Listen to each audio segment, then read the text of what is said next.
Hear this! For us! For us!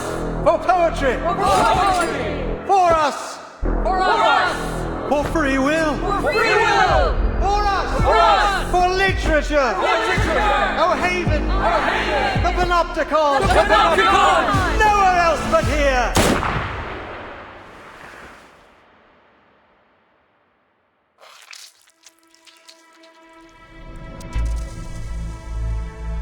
Doris, that blind writer? 3 days ago, she asked me for directions to Comala prison. Prison? This is an experimental facility. Soon you'll see just what that means. Jailer, who is the ruler of this prison? According to the agreement, the idealist and I represent the two factions of La Sociedad. In light of his possible assassination, the Congress will now be chaired by me.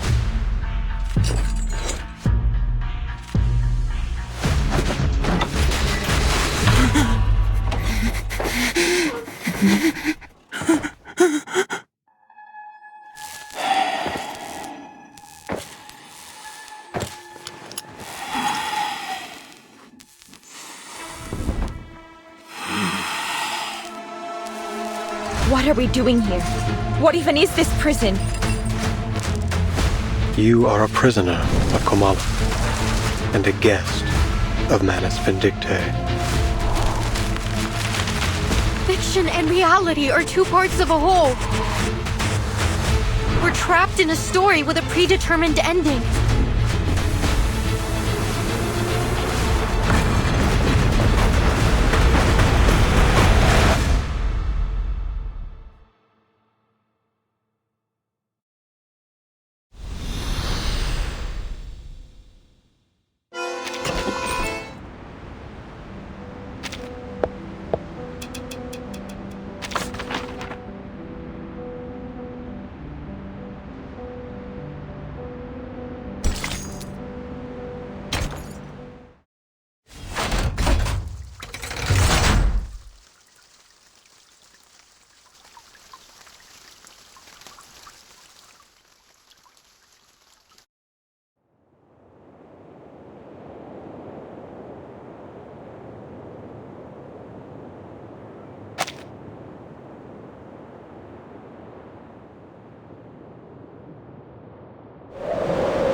Hace algunos años, trabajé como guardabosques en un campamento en Cuernavaca. Allí conocí a un poeta surrealista mexicano. Estaba especialmente agradecido de que estuviera ahí. Unos animales habían entrado al campamento y los ahuyenté por él. No fue gran cosa, en realidad. Como muestra de agradecimiento, me explicó esta extraña historia. Una que ocurrió en un pueblo del desierto de Sonora, llamado Amalfitano, en 1975. La gente ahí seguía una creencia muy poco ortodoxa, que giraba en torno al dado de Babilonia. Un día, una investigadora con una maleta llegó al pueblo. Vino a estudiar sus costumbres locales, una razón nada sorprendente para que una intelectual erudita apareciera en un remoto asentamiento del desierto.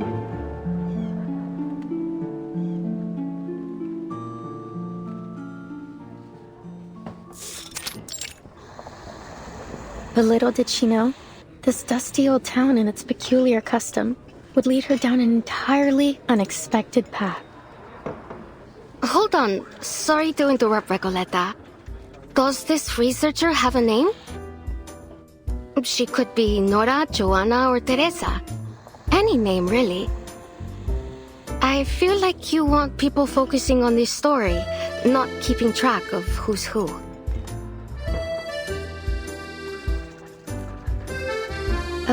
Thank you for your advice. But she isn't a Nora or a Joanna, or a Teresa. She's just herself. A paracausality researcher. You see that look? She's halfway to eating you alive. Face it, Maria. She wouldn't be the loca we know if she listened to anyone. Ah, alright. So you didn't like the opening. Fine. I'll come up with something new. Maybe I'll start with a bit of exposition on the Die of Babylon, beginning with its origins as a secret relic created by an Aztec priest, imprisoned by the conquistadores.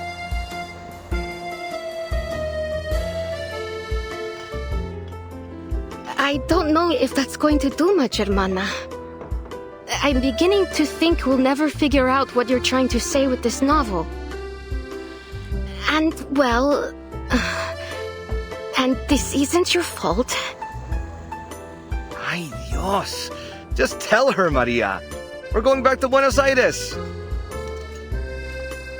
¿De vuelta a Buenos Aires? ¿De repente? ¿Así? ¿Sin más? Pancho, Maria, what's going on? Did I do something wrong during our travels?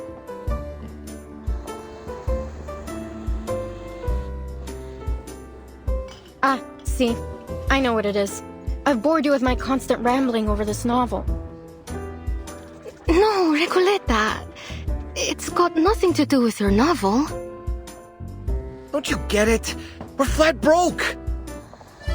Why do you think we're stuck here scrubbing tables?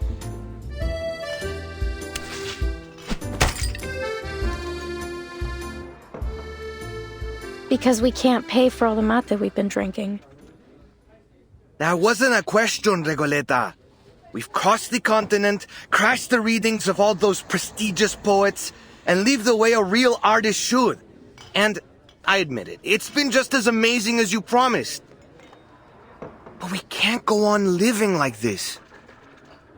You know that we both care about you, and we believe in your novel too. I'd be lying if I said this journey meant nothing to me. Getting to ride around the continent on a motorcycle like Che Guevara himself? I never could have imagined I'd get the chance to go on an adventure like this. We got to live the dream. A real dream. Except for those days when the motorcycle broke down. Though that was a real tribute to Che's journey too. Don't tease, Pancho. Recoleta, since you invited us to join the Visceral Realists, we've both found amazing new ways to channel our inner poetry.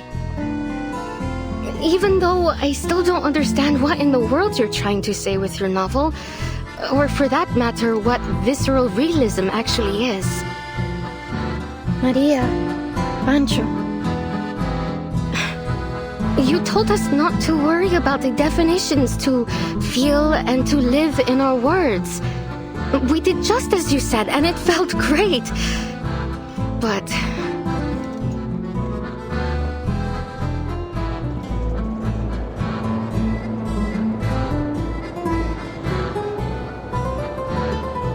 ahora el frío del invierno se instala. Y lo único que parece importante es ese pequeño pueblo ficticio.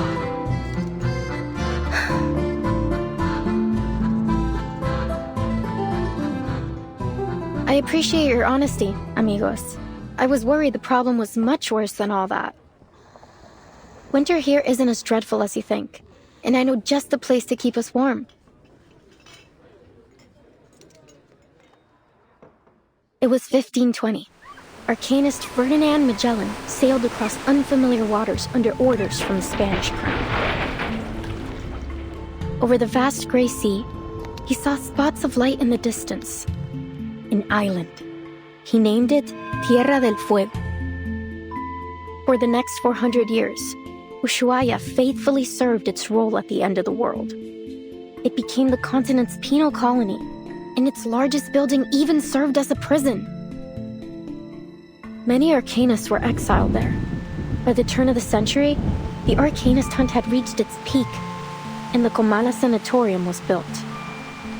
Well, as you may already know, at that time, most Arcanists were believed to be victims of madness.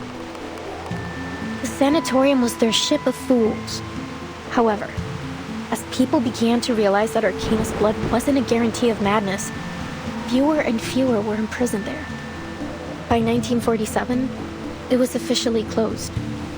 Until the 1970s, when a group of people from the National Foucault Studies Association returned to the island with new ideas for the location. They spoke in abstract terms and opaque theories that no one could understand. They rebuilt this place and gave it a new name. After a long period of construction, the Comala Sanatorium became a prison once more, one designed to hold Arcanist criminals. They were taken from the streets and the psychiatric clinics, from secret societies and rebel groups. Any Arcanist deemed mentally or socially unfit would be locked away there. This association claimed the inmates would receive the best treatment, and they would fully recover before being returned to society. A prison, a medical lab, a sanatorium, call it whatever you want. That is what Comala is today.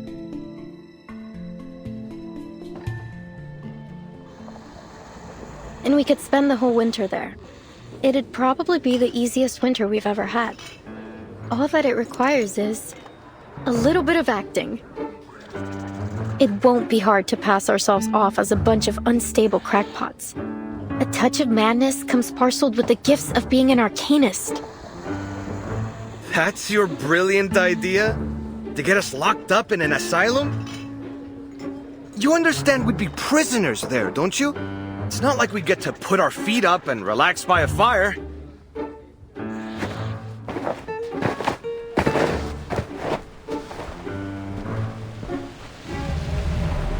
You want to go to jail? Well, see that man over there? Go greet him with a punch to the jaw, then you'll be set for the whole winter. It sounds like a good idea. Recoleta, please. We're not messing with the Gendarmeria. We're going to my Aunt Julia. She said she could take us in at her vineyard up north near the capital. Well, it's harvest season. They could use all the help they can get. We'll return to Ushuaia next year. Or when the winter has passed. It'll still be great.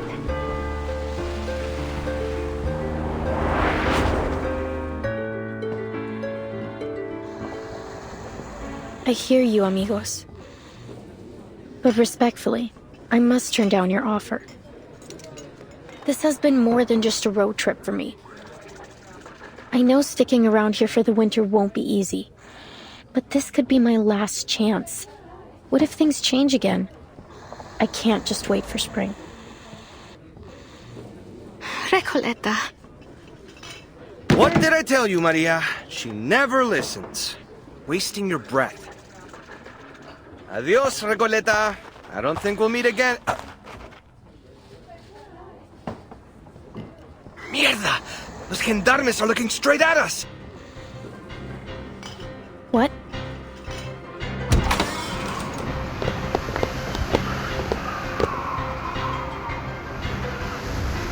Stop right there!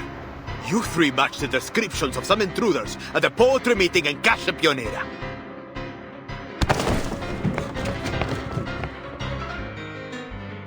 Just when I thought things couldn't get any worse.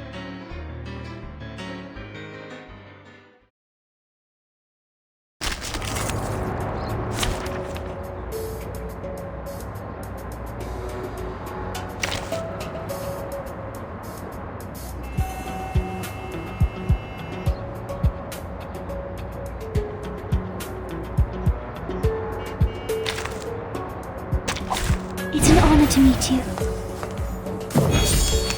I can hear I will reloading. Barrage.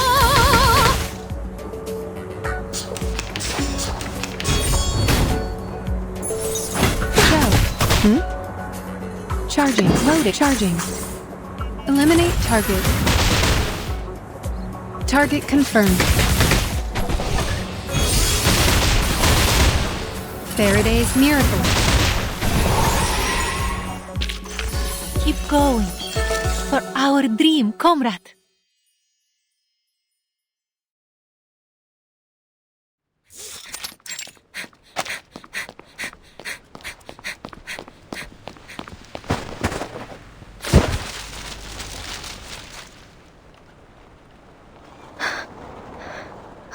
Gracias a Dios. Creo que los perdimos. Are you alright? Ah, gracias. Better to kiss the ground than kiss the gendarme's boots, if one must choose. Wait a second. Doris, is that you? Funny how life moves in circles and puts an old friend in my path. How have you been? Are you paying another visit to Comala? Doris.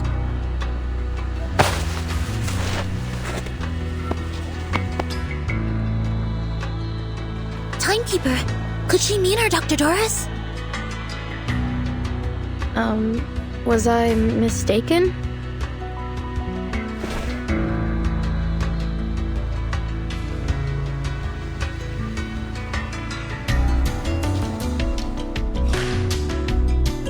How strange. I've never seen two people so alike. But please, forgive me. It's been a long day. No need to apologize. In fact, the person you just mentioned sounds like someone we're looking for. Could you tell me where you last saw her? Sure, Excuse me. You're not from around here, are you? Your accents and those clothes give you away. Come with me. I know a warmer place to talk.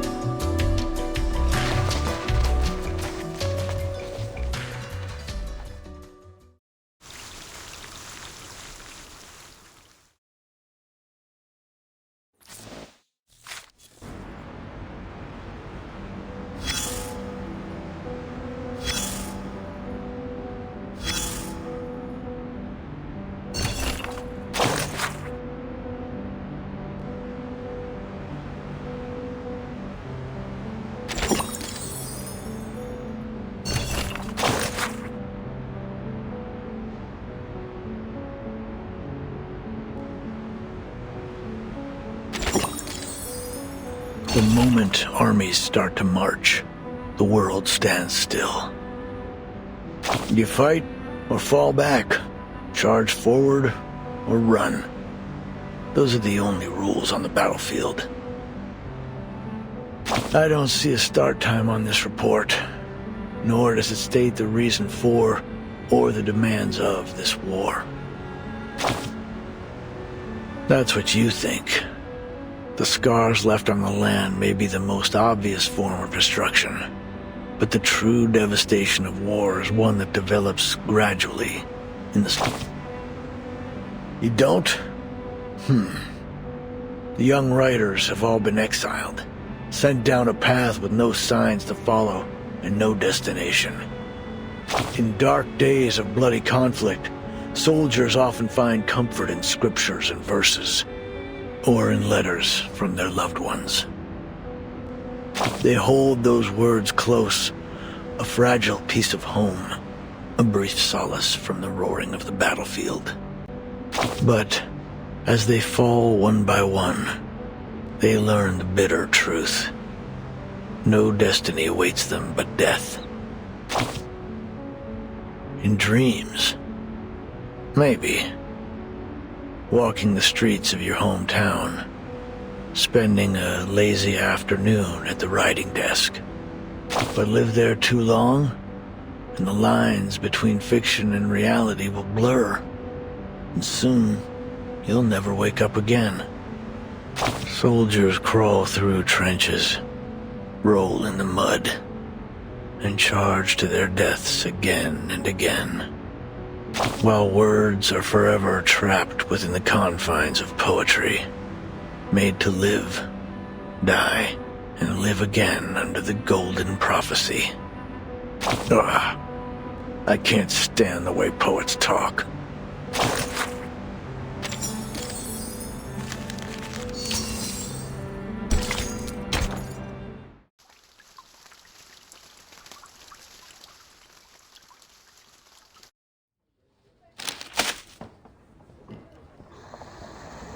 According to these news reports from Ushuaia, there was an arcane attack on the pier about a week ago. All the ships in the port were destroyed. Could Manus Vindictae be responsible for this? Or perhaps the Xeno rebels? Hard to say. but things have been suspiciously quiet these past few days. I had been hoping we'd find some clues here in Ushuaia, after we lost track of the Manus, in the Free Breeze shipwreck. They would have gone to ground somewhere remote and off the radar. Indeed, it's possible they've already left Ushuaia. For whatever reason, it seems they haven't been pushing for the storm to happen quite as eagerly as before. I have a strange feeling about it all. They're definitely up to something. For now, it seems our new friend's story lines up with the intel from Moth. It seems the Xeno rebels really did bring Dr. Dorez here. We should see if there's anything more she can tell us. Timekeeper. The Foundation doesn't have any intelligence on Tierra del Fuego. If the Manus really are here, then we'll be on our own. The closest Foundation branch is in Buenos Aires, 3,200 kilometers away.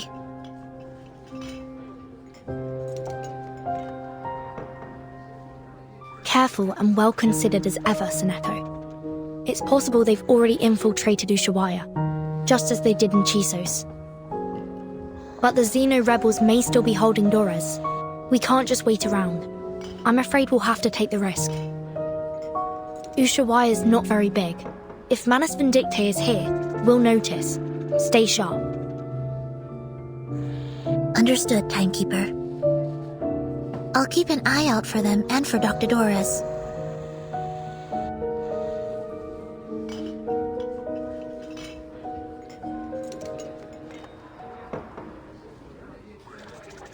My friends. They're really gone. Adios, Recoleta. I don't think we'll meet again. So that's all I get? We could have exchanged some farewell poems, read them out loud like we used to, and shed a few bitter tears over our heartfelt goodbyes. But you know what they say. Goodbyes are only a senseless feast of unhappiness. Pardon? Oh, it's nothing. Never mind. Please, sit down. And could we get a pot of mate with mint, please? Thank you.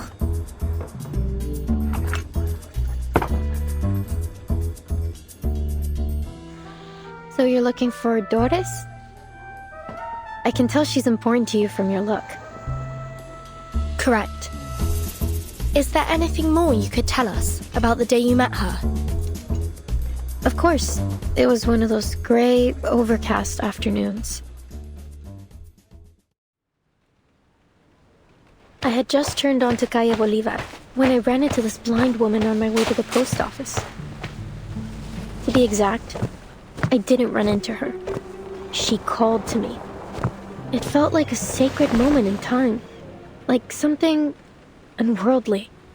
I just stood there, frozen, as she walked up and fixed a loose thread on my sweater. I stared at her until my fingers went numb, and the letter almost slipped out of my hand. Miss, could you tell me what's in that direction? I followed her hand as she pointed forward. Strangely, even though I could see she was blind, I had a feeling that she knew exactly where she was pointing and where she intended to go. That's the way to Comala Prison, Señora. Is that where you're headed? I could walk you there if you'd like. Thank you, Miss. But I think I've found my way. She held a typewriter. How ironic that God would give her, at once, both books and night. I am Recoleta. What may I call you, miss?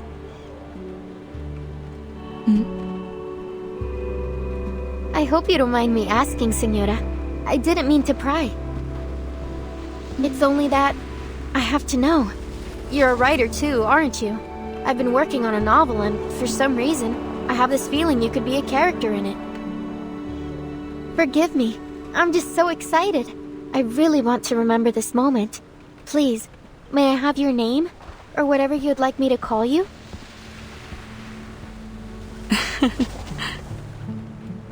I don't think I'll ever forget her smile. It was soft, kind, almost merciful. And oddly, it felt so ancient. No offense taken, Miss Recoleta. But first, I have a question for you. What does literature mean to you? Sorry? What a question it was. I wasn't expecting anything like it. You're a writer, are you not? And one, I sense, with purpose. Tell me, where does such powerful motivation come from?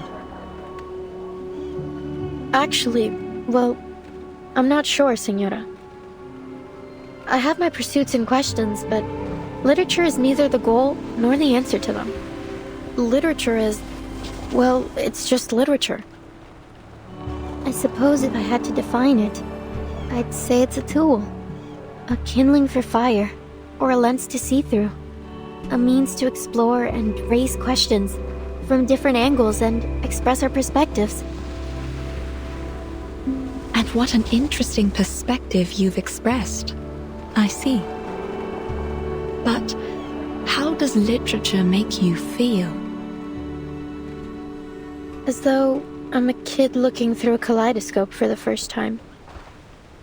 Well, maybe that's not the best way to put it. Perhaps something a little more subtle. Just when I was looking for the right word, she turned away with a little wave, heading toward the prison, her feet crunching over the fine snow. So she must have gone to the prison. When did all of this happen? About 3 days ago. I remember the sun came out for a while that day, and the streets were glistening with melting snow. You've heard of Comala Prison, haven't you?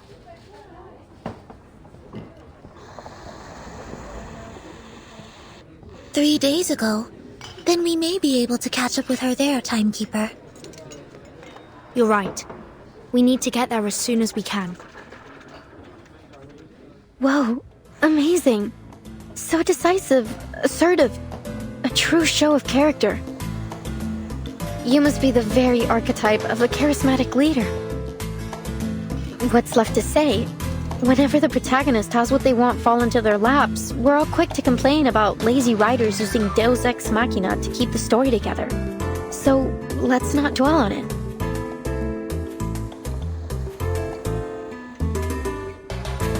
But anything can happen in a place like Ushuaia. It's a city where the day may only last 4 hours, and the streets are full of exiled arcanists. We appreciate your help, Miss Recoleta, please think nothing of it. Miss Recoleta. I'm Vertin, and this is Sonetto. We're investigators from the St. Pavlo Foundation. Pleasure to meet you. Likewise. Glad that I could help. But listen, ladies.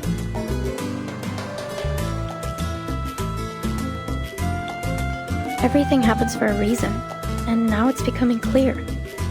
You're going to Comala Prison, and so am I. Maybe it's fate that brought us together. What's your business there? If you don't mind our asking. Oh, it's a writer's mission. But anyway, we're friends now. If you're going to Comala, you'll need someone who knows the way.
Behold, Comala Prison.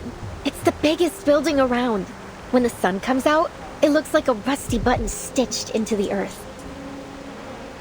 Everyone tries not to pay attention to it, but it's undoubtedly one of the most important places in town. This way. Careful. We're heading uphill. Oops!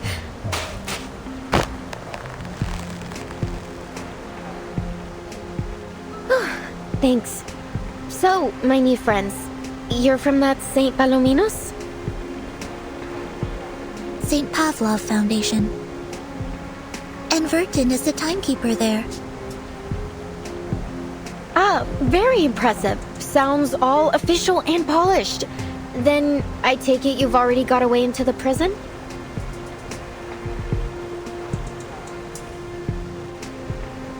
I'll draft a letter to headquarters right away. Once they approve it, they'll notify the local branch in Buenos Aires. From there, they'll need to inform the Argentine government, who will then issue us a permit. Excellent. Looks like our bureaucrats still have some worth. No offense intended, of course. Since we're pressed for time, I believe we can ask that headquarters give high priority to our request. If all goes well, we should have the permit in about a month. Ah, how expedient of them. But you know what? Maybe we shouldn't bother all those hard-working government officials with these trifling matters after all.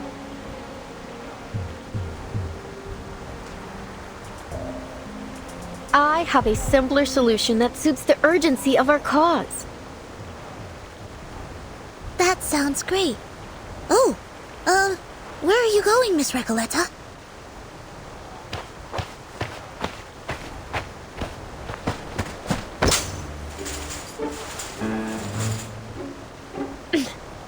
To the other side of the wall, of course. From Guadalajara to Ushuaia. There has yet to be a wall that could stop me. Come on, ladies of the Foundation. Soneto, take my hand.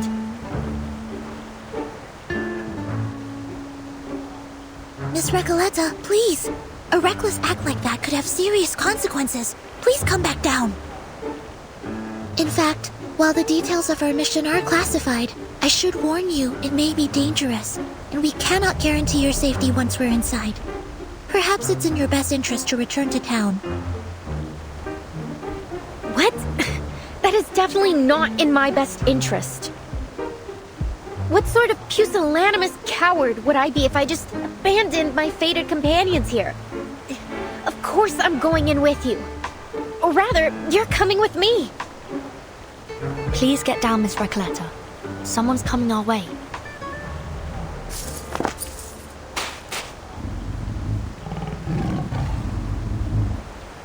Stop right there. What do you think you're doing? Caramba, it's her again. The jailer of Comala. Did she say jailer or jaguar?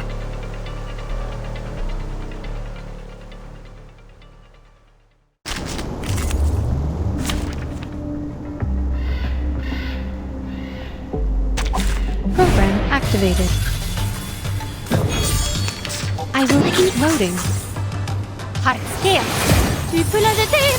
Barrage.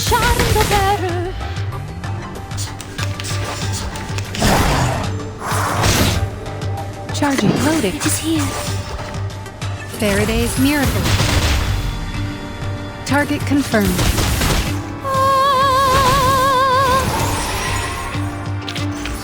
Victory secure. I should excuse myself.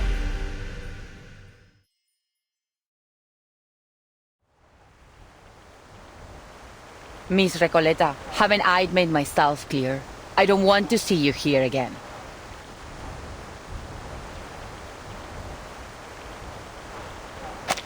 Jailer, we meet again. What a delightful encounter on such a...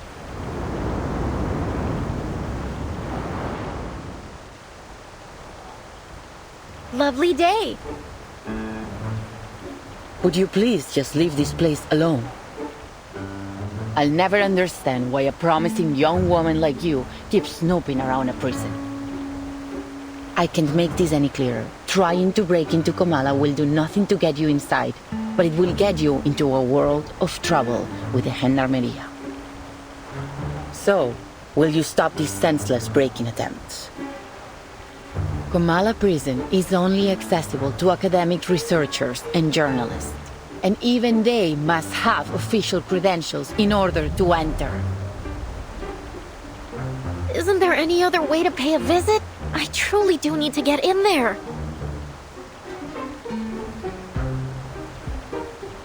Sorry to interrupt, but did you just say official credentials? Yes, you heard me right. And you are? I'm the timekeeper of the St. Pavlov Foundation. My assistant and I are here to visit Kamala Prison on official orders from the Foundation. Here, this is my ID.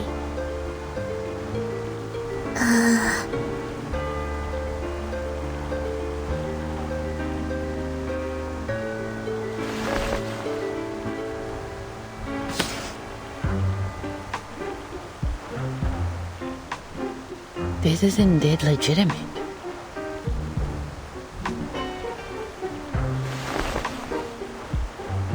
Welcome to Kamala Prison. Apologies for my earlier behavior. It's been a while since we've had any official visitors.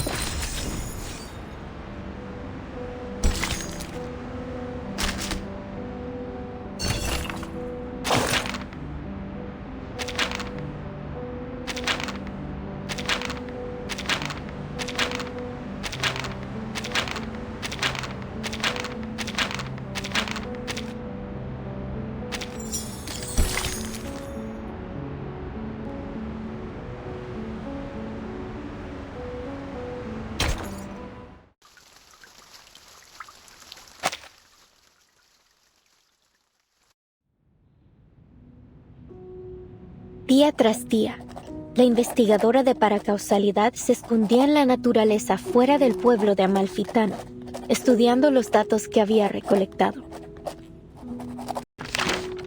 Una tarde, al anochecer, una voz llamó desde fuera de su cueva. Ella dejó el equipo y las cintas y salió afuera. Un hombre estaba de pie, curioso, frente a su puerta. ¿Qué haces aquí?, preguntó, levantando ambas cejas. Nada sucede en Amalfitano en estos días.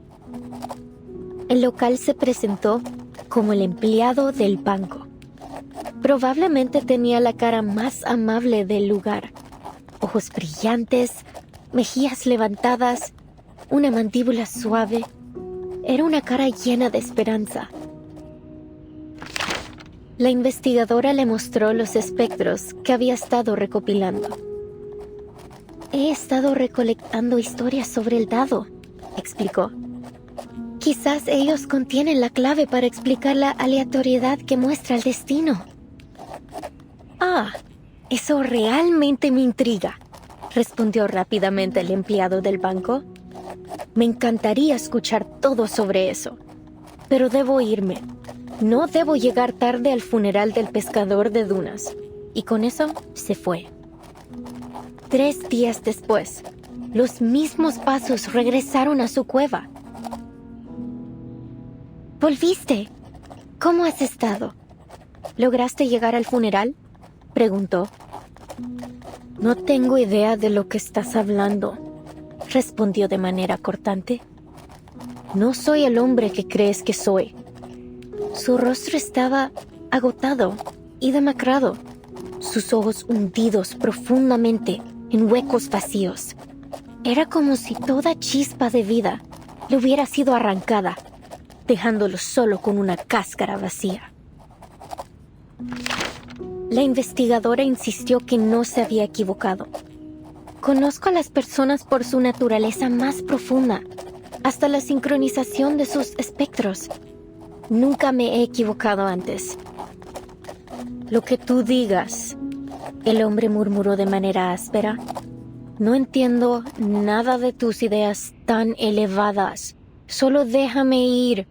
Ha sido un largo día de pesca y lo único que quiero ahora es desplomarme en mi cama tambaleante. Se alejó con pasos que sonaban exactamente como los del empleado del banco.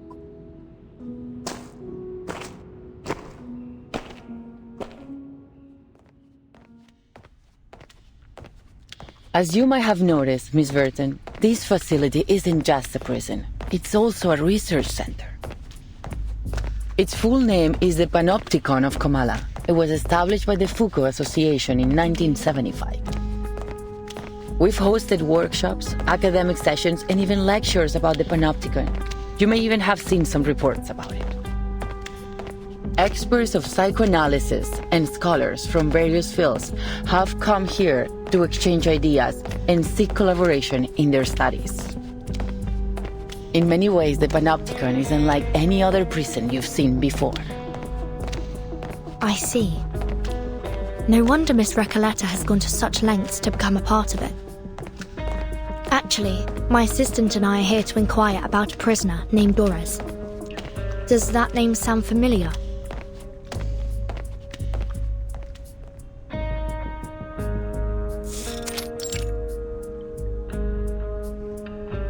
Not that I recall. Could she have used a different name? What does she look like?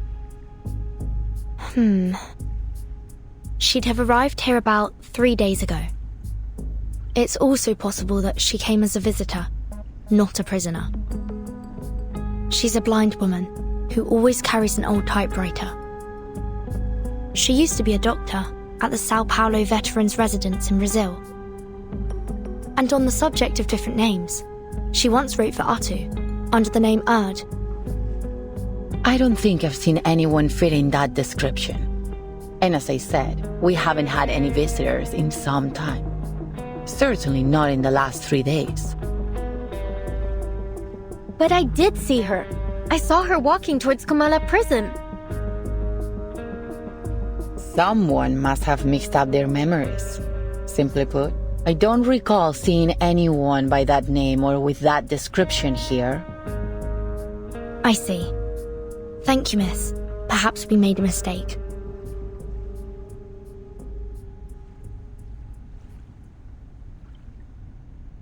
Miss Recoleta, you've gone to great lengths to get into the Panopticon.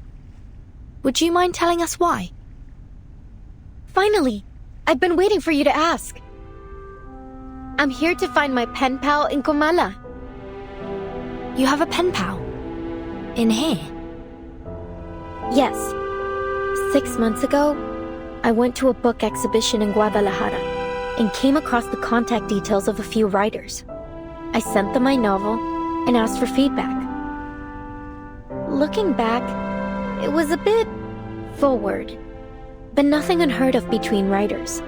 A lot of friendships start through letters, you see. And Aleph wrote back.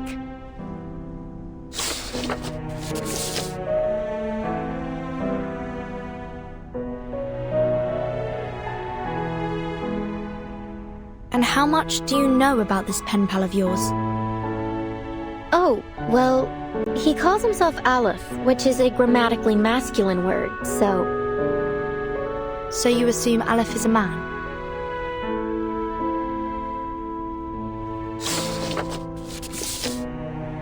Yes, he's probably a poet, a writer, perhaps even an alchemist.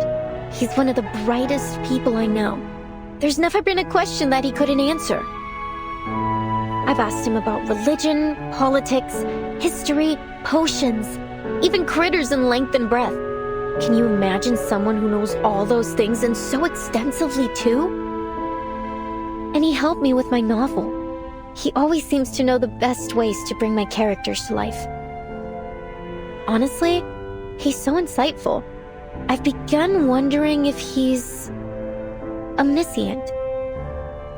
With his help, my story grew richer and fuller, like a well-tended plant. Strangely, can't seem to take it any further now. It's as if the roots have been sapped of their strength.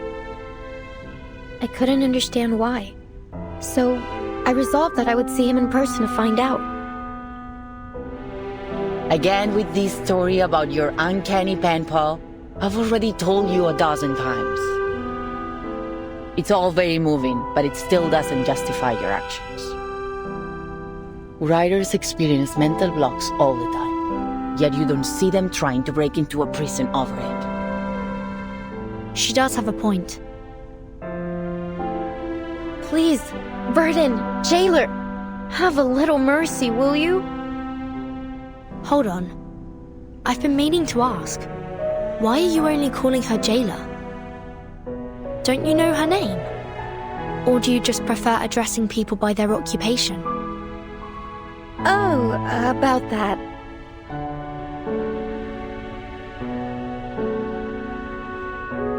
It's okay, Miss Verton. I don't mind being called by my job title. I take pride in what I do. I'm perfectly fine with just being the jailer.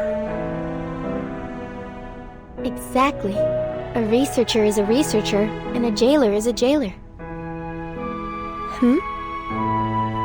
Titles and code names often tell us more about people than their ordinary given names, don't you think? Take Sonetto, for example. Your name comes from sonnets, doesn't it? That great poetic form from Italy. Some people mistakenly think Shakespeare invented it. Some say it was Petrarca, though no one really knows when the first sonnet was written.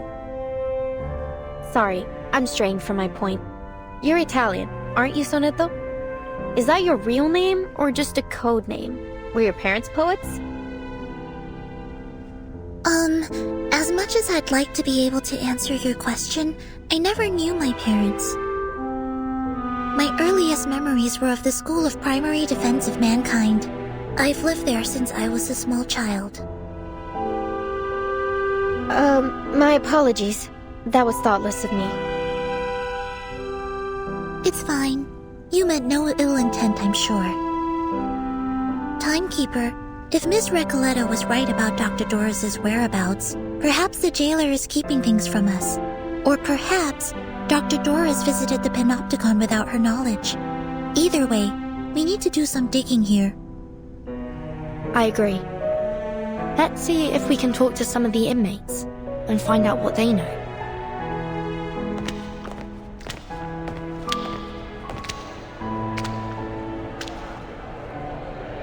Ladies, we're about to enter the main hall of the Panopticon. This is one of the places where the inmates spend their recreation time. At this hour, they are supposed to be in their cells. But what's all that noise? Miss Verton, could you keep an eye on Recoleta if anything happens?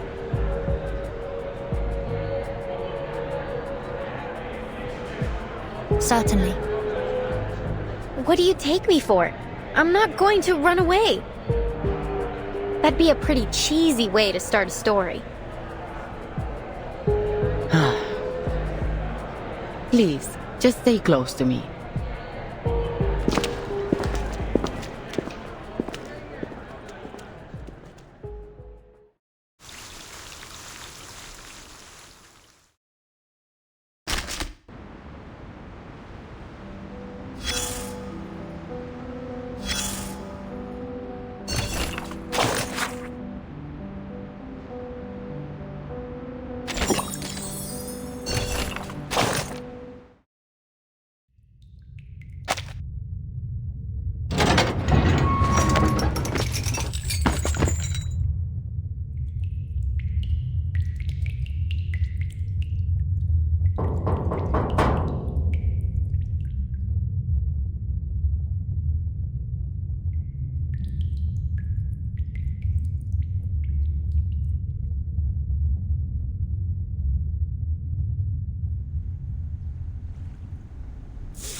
La Sociedad de Poetas de las Américas?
Pardon the interruption, but might I ask?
I've come to learn the name of this land.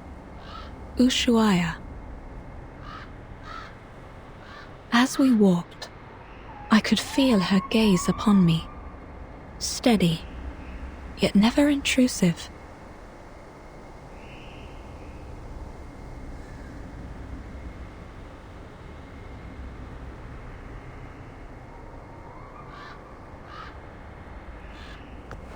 I sensed I had been brought to a place most unusual, a building with a quiet peculiarity in the air.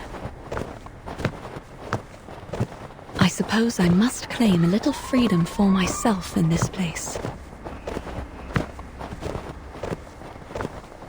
I'm sorry for your undue trouble, my diligent friends.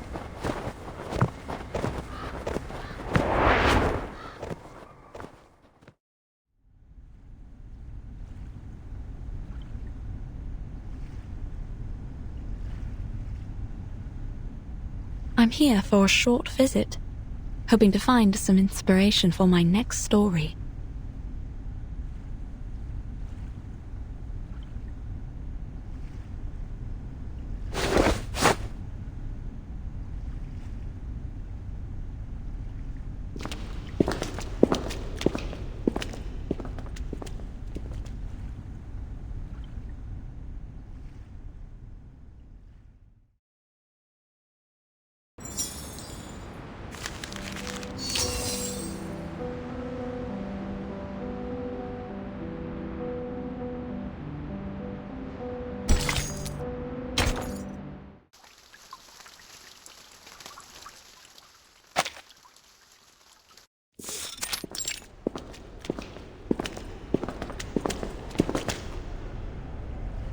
I didn't expect any of this from what we saw outside.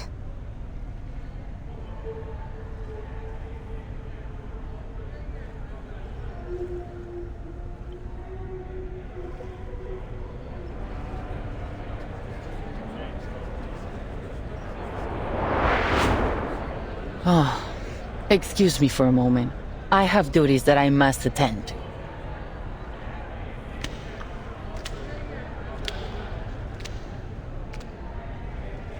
They don't seem intimidated by her at all. Yeah. They just look like a bunch of artists having a chat in the garden. And the jailer seems to be like a grumpy neighbor coming over to ask them to keep it down.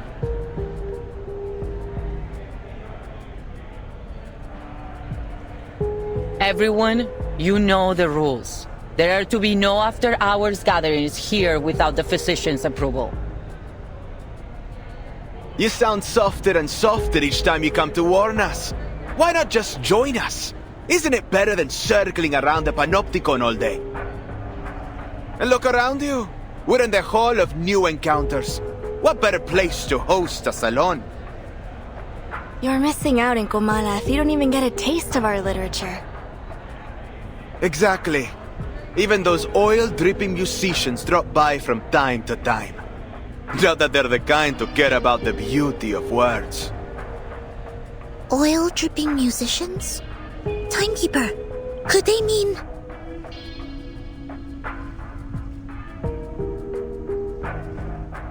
Quiet now, please. The Aediles Salon is about to start.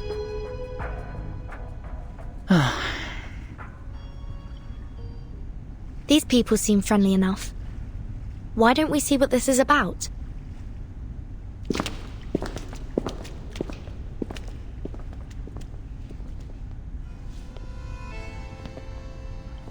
En desiertos, en estrellas, dentro de laberintos. En aguas, en espejos, dentro de reflejos. Soñamos sobre la almohada de paja de la muerte. Aquí estamos, rendiendo homenaje a los fantasmas. Para rendirlo todo otra vez. Para rendirlo todo otra vez.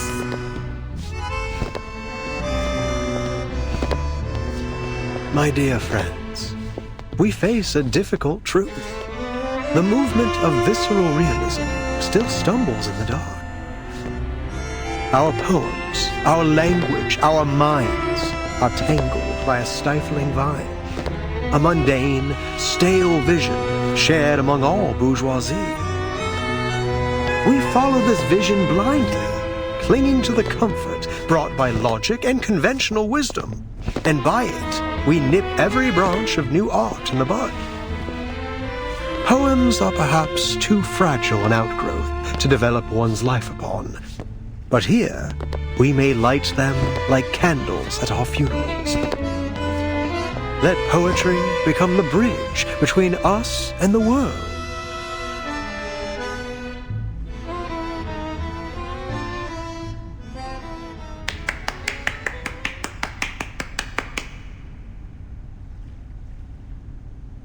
As we come back and forth over the boundaries of life and death, the old obstacles begin to take on a new look. With the eyes of poets, we may see behind them. You're a visceral realist. I can't be mistaken. You must be...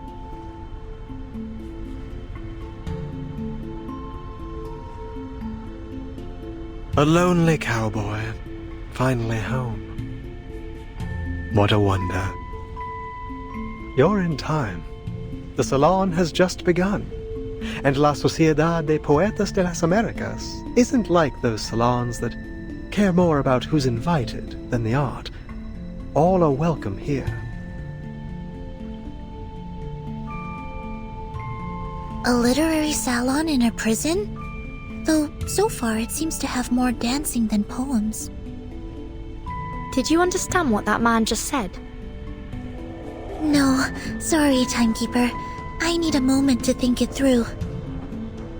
Don't worry, Sonato. I would guess we're not the only ones who are confused here. Miss Jailer, is this that peculiarity about Kamala you mentioned earlier?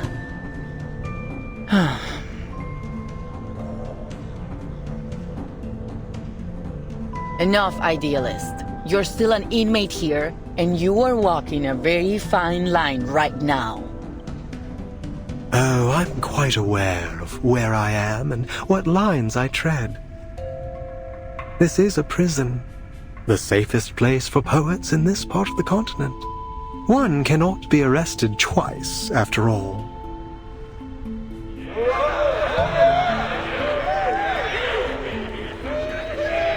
But please, don't trouble yourself with our little farce. What harm could a few poets possibly do?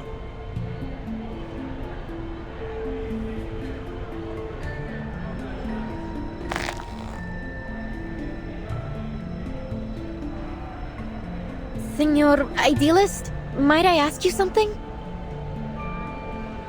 Hold on, Recoleta. All forms of communication with the inmates must conform to our regulations. We will need to record the conversation and submit it to higher authorities for review. I have some questions for the gentleman as well, but we're more than willing to follow the rules. I think the person I'm looking for might have attended this literary salon, or at least talked to some of its members.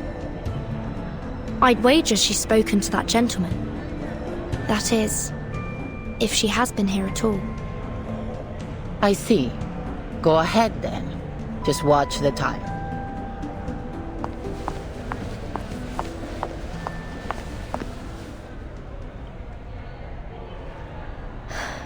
Are you Aleph?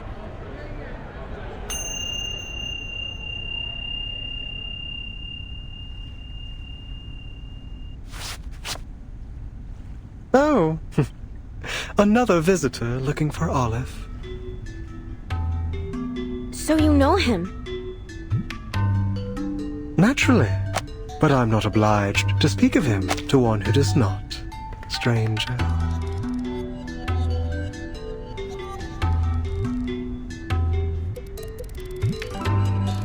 And you, young lady in the hat, are you here for Aleph as well? What a lively day this is. No, I'm looking for a blind woman. Her name is Doris. Ah, yes, I remember. Her writing was impeccable, like an exquisite crocodile skin handbag in a shop window. Elegant, yet condescending. Do you know where she is now? I'm not able to keep track of every inmate here, miss. Perhaps you should ask those who have seen everything from above. Through the glass, where the scrutinizing eyes of power look down on us. Eyes?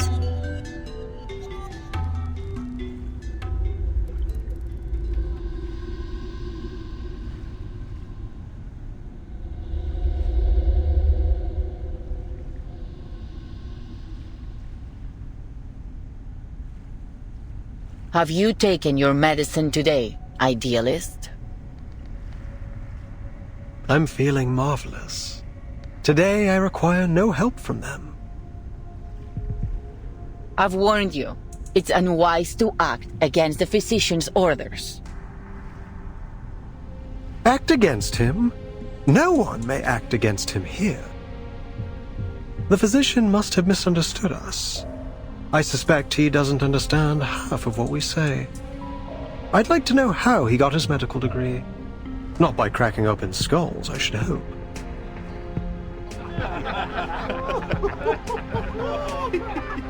What a pity, jailer. You know, I've always believed you had the soul of a poet, just like us. We've already spoken enough rebellious thoughts outside of Komala. How else do you think we ended up in your nut house? We've been here far too long. Long after the junta was removed from office. After our home became a deserted wasteland in the aftermath of the Latin American boom. What are you getting at? That power is boring, meaningless. Nothing holds on to power forever. And the one true connection we have to life is poetry. See, jailer? Even an outsider understands our ideas better than you. It's time to open your eyes to reality. La Sociedad is the only way for us to feel truly alive in here, beneath the gaze of those prying, ever-vigilant eyes. Idealist, last warning. Stop this now. Fine, fine. All right, compañeros. Sadly, the salon must come to an end, as our jailer insists.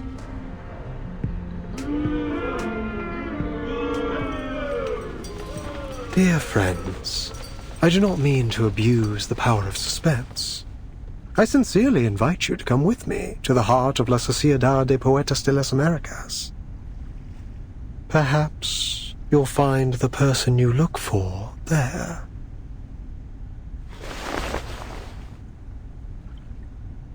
We'd love to. Only if that's okay with you, Miss Jailer. I suppose that's all right. You're already here.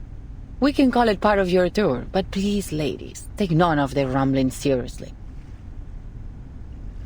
Thank you, Jayla. Please, follow me.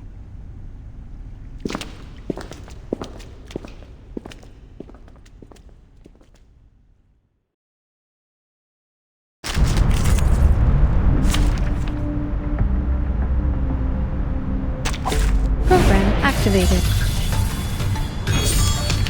Wait, this isn't the way to the gallery. It isn't the usual way. It's a shortcut. We call it the Reptilian Complex and Primal Hunger Route. Much faster than the limbic system and postmodern anxiety route, let me tell you. But this passageway has long been abandoned, and entry is prohibited. It's extremely dangerous too. Relax, Jayla. No one, not even you, knows this prison better than I. But, Timekeeper, I think we've just gone in a circle. I can eat this here. Keep up the pace.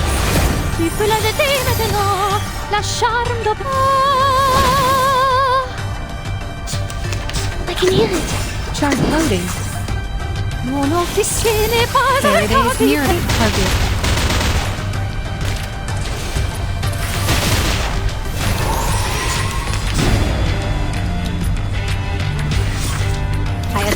Charging. Sharp thing. Aim and shoot. I can eat loading. I will remember your sacrifice. Faraday's miracle. Together, we are fearless. Kirkwood, we share the same dream. I, Drobot, child of science.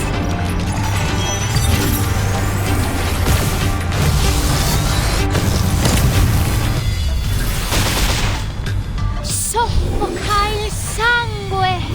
Soffoca il sangue! To a brighter future for everyone.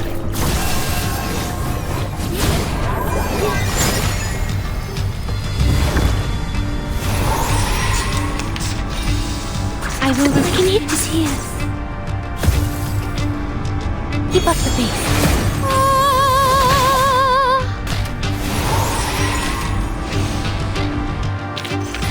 Victory secure. I should excuse myself.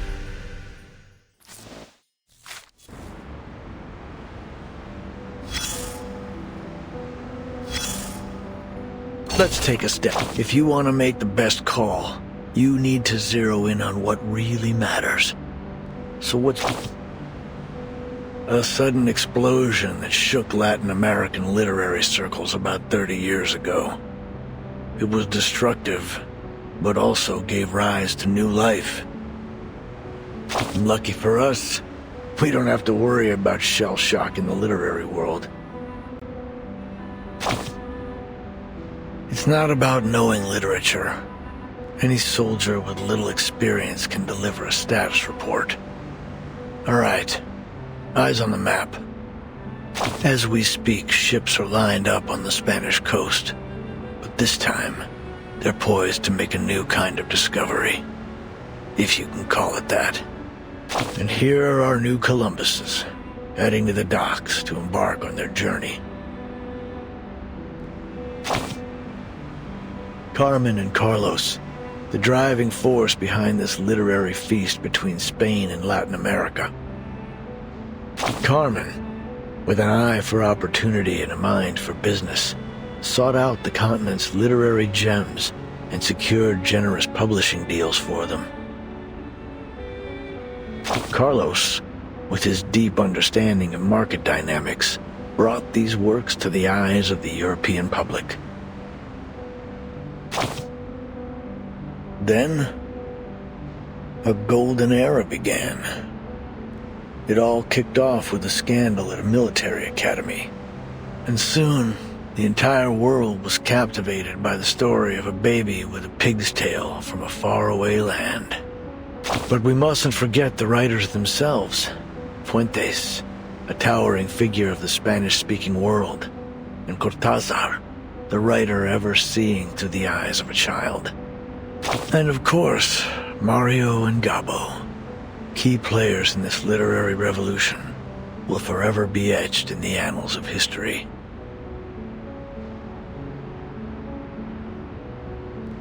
They corresponded regularly, always expressing deep admiration for each other's work. In fact, one even wrote a doctoral thesis on the other.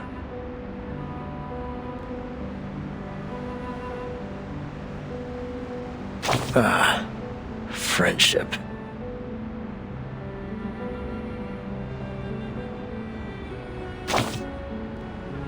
It was.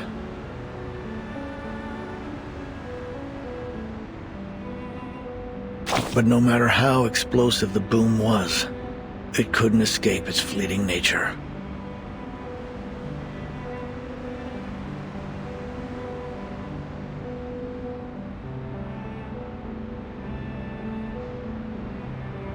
With the second imprisonment and self-criticism of a Cuban poet, in came an inexplicable right hook, and bang, silence.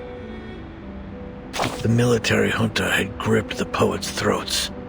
The verse of the pioneers was cut off, their voices no longer heard.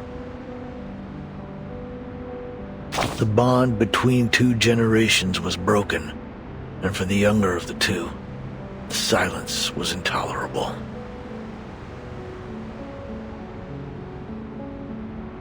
They looked for a new theme, a new idea, a new voice, a new method to speak on their disappointment, their horror, and their anger.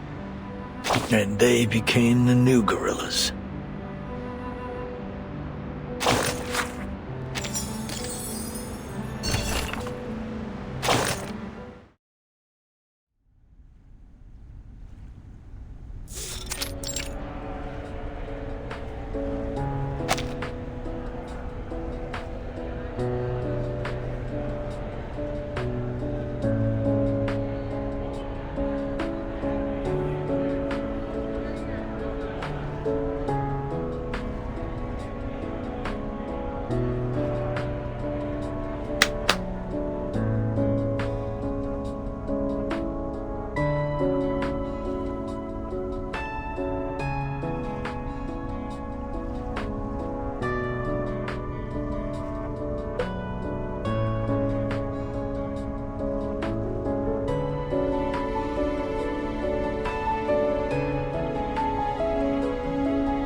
Mr. Idealist entrusted me with hosting the literature salon.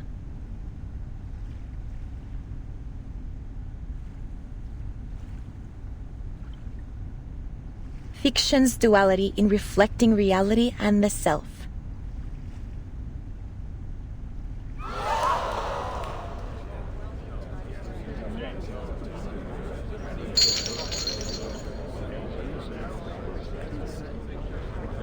Like-minded fellows, aspiring writers. Literature's been shoved aside in the world of art.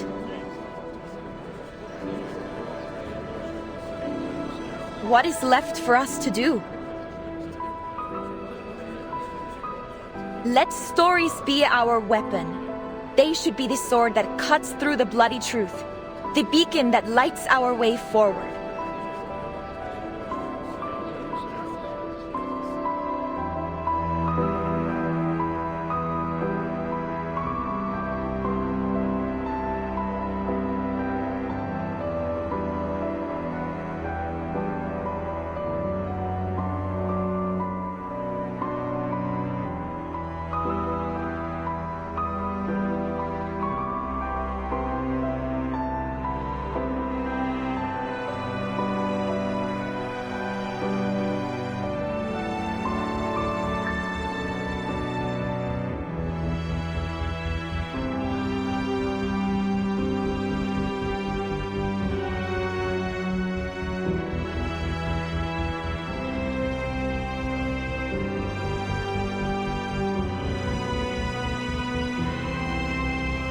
Hey!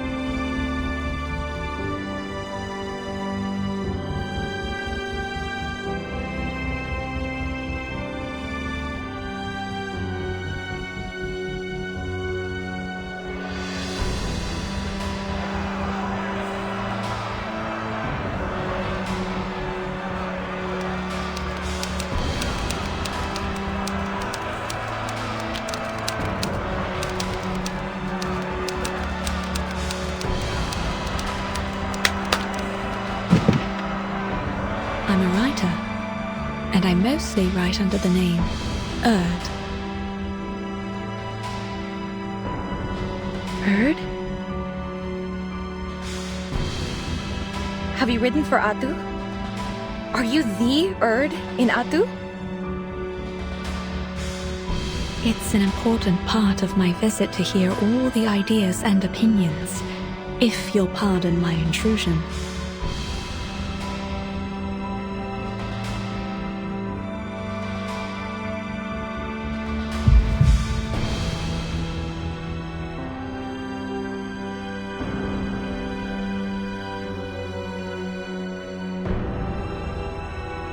In these restless times, literature has been overlooked, forgotten, pushed to the edges of the world. Much like Ushuaia.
La investigadora se despierta en su cueva en la duna, que le parecía tan vacía como una tumba.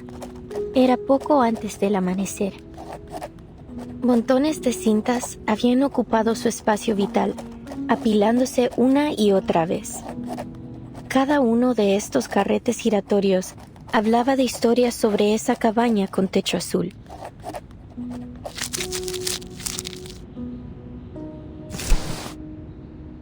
Oyó la voz del asesinado conductor de burros detrás de ella.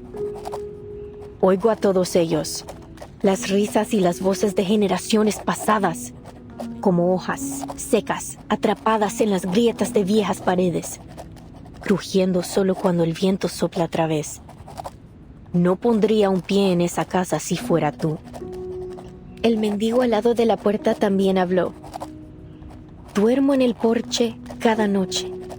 Cada mañana una luz tenue brilla a través de la ventana, pero nadie sale nunca por esa puerta, y nadie ha entrado nunca. Luego la voz del empleado del banco. Es la historia del alter ego. Esa casa debe haber estado llena de deudas que nadie reclamaría. La anciana enferma, luchando en su cama, susurró. La casa recuerda esos días, cuando la gente desaparecía en la oscuridad de la noche y los niños eran robados por las tormentas. La investigadora de paracausalidad había oído suficiente y volvió a dormirse. Solo quedaba el traqueteo del dado de Babilonia, resonando en su cueva vacía.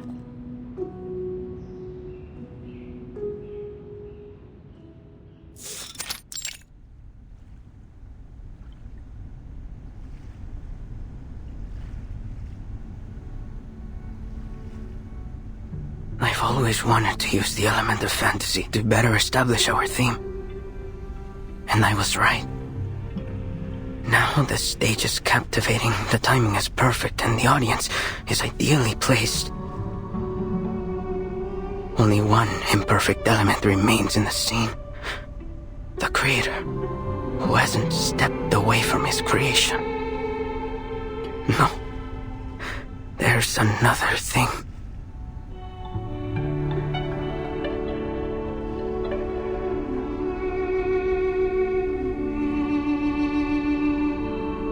Can you even tell any difference between today's setup and yesterday's? Seriously, Roberta? That's a rude question. Well, what's the difference then? I can't see one either, but you should never judge art by how much it changes in a day. It's a creative process. We might be standing at the edge of the world, but art has no boundaries. We have to show him our support. Easy for you to say. He's been tinkering and tweaking for over 3 months. Even if the idealist himself entrusted him with this exhibition, he can still be wrong sometimes. This gallery is turning into a dump. Estoy viendo fantasmas, todos con las mismas caras, García. Demasiados. Es fácil perderse en ellos.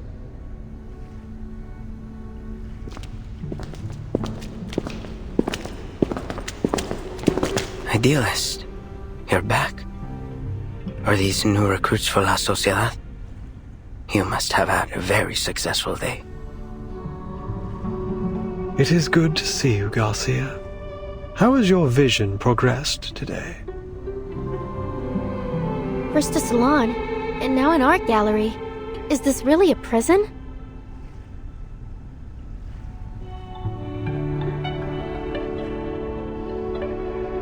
As you can see, I've strived to push the element of fantasy in my work so that it might reach perfection. But why doesn't it look like what I imagine? It's like I'm trying to work on a shadow. Some shapeless thing that morphs and shifts by the hour. Idealist, am I losing it again? I took my medicine as instructed. It was never the pills that blinded you, my dear Garcia. You mustn't let tedious routine stifle what's truly alive. Remember, like those old poems, your exhibition must have a timeless rhythm that's never lost to the changing of minds.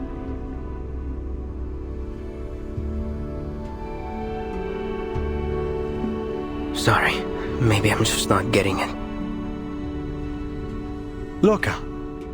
There's your answer. Though the sun rises the same way every day, the multitudes of shadows it casts are ever-changing. Isn't that the only constant in life? Change? We foolishly pursue stability and constancy, but our very world denies it.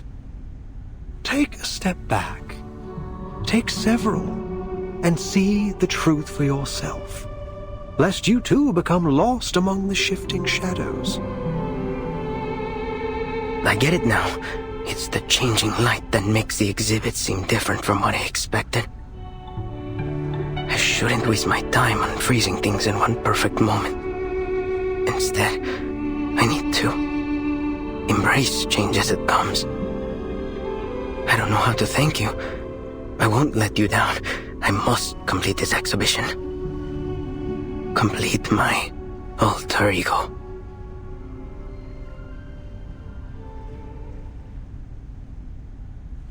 Did you say alter ego? And he called you Garcia. Is that your name? Garcia, where did you learn about this alter ego? Do you happen to write under the name...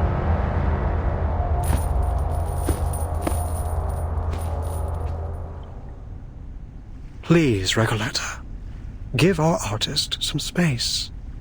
Can't you see? He's already returned to his own time and space. He can't hear a thing you say. He's right. Garcia is deep in his own head now. He won't hear a thing until he's done with whatever he has to do. Even if the floor were to collapse out under us, I think you will be left standing in the air without even noticing. Pardon me then.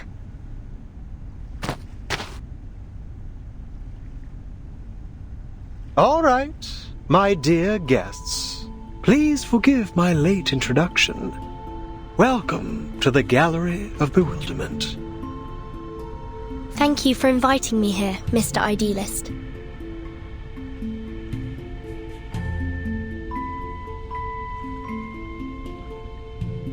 I imagine you're curious about what we do here in the heart of La Sociedad de Poetas de las Americas. We're putting together a magazine, a collection of poems from Kamala, our very own Casa de las Americas.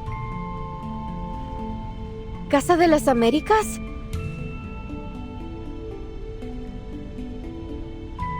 Exactly.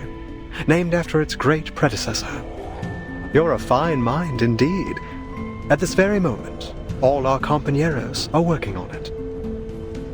Garcia's exhibition, Alter Ego, is centered around the birth of this magazine. And here, you can see the signatures from all the poets involved, along with a few words they've written for it. Reading it is like looking into the soul of our society. All these signatures.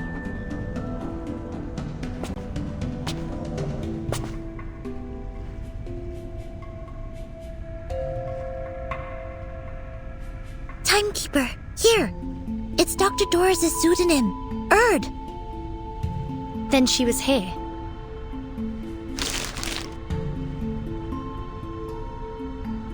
Precisely. She used to be one of us, and still is, if I may correct myself. You can ask around here. Maybe some of our members know where she went. Don't we all miss the familiar faces of old friends? I'm sure they'll do everything they can to help you find yours.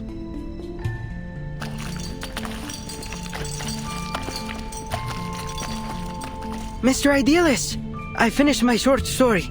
It's called Weightlessness. It drifts around the subject like a ship floating in space.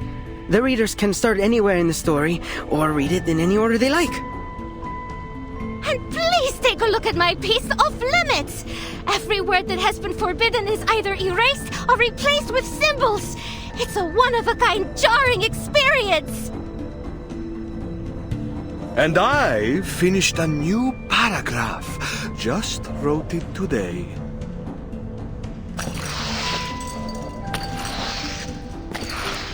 Oh, new faces. Welcome.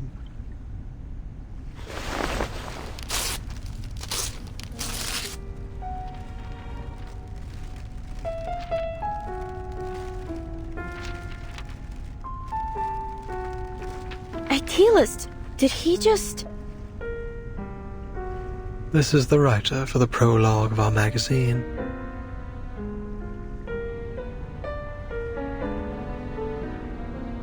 The prologue consists of a 2,000-line poem and an introduction that is written in 86 languages to avoid misinterpretation.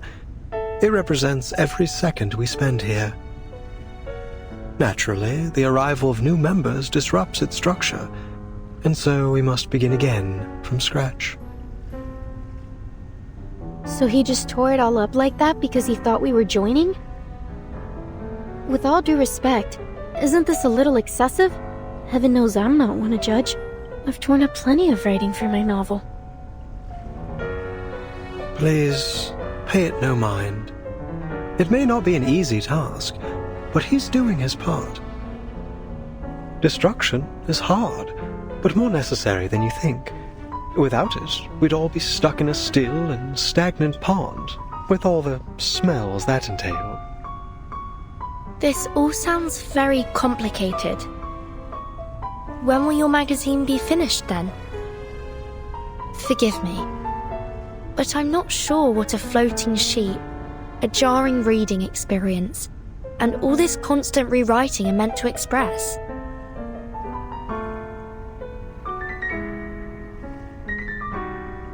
As I've said, Kamala is unlike any other prison. Miss Jailer, do you mean... This place also serves as a research center. And the prisoners here, for all they claim, are not just poets. They are arcanist criminals, and each one of them has been diagnosed as mentally ill.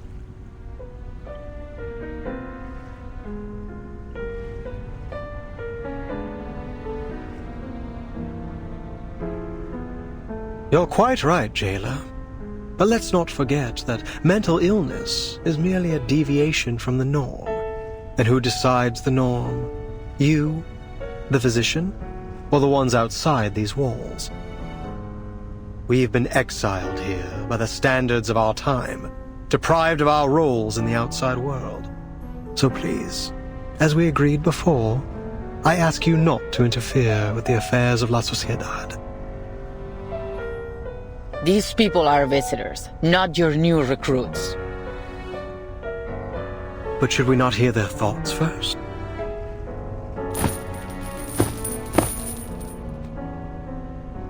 My friends, no one escapes the eye of power. We must resist. Stand with us. Pick up your pen and take poetry as your shield before it is too late. Idealist, I admire your fight, but I came here with a different goal.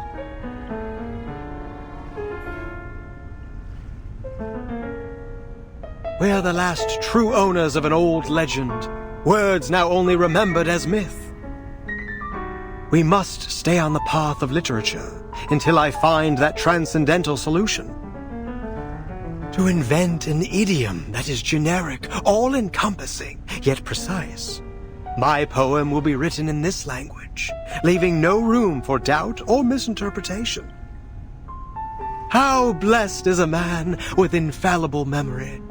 He holds the finer details of each object within him, more vivid than anyone else. In the end, he'll have all the answers, if time allows him.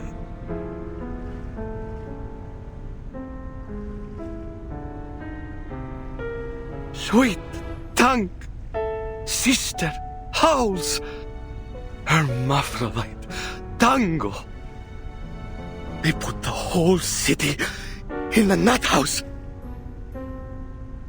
Timekeeper, look over there.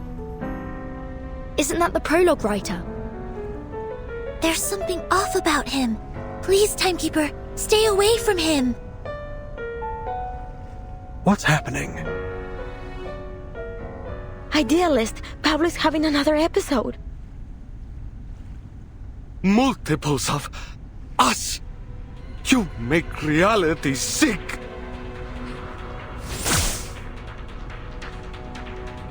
I could use your help, ladies.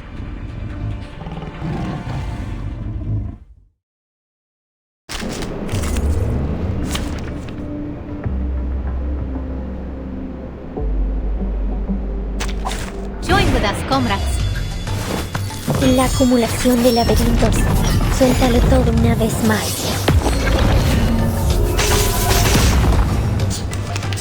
Hay muchísimas en todos los momentos. Cosmología, filosofía clásica. Do I have to do this?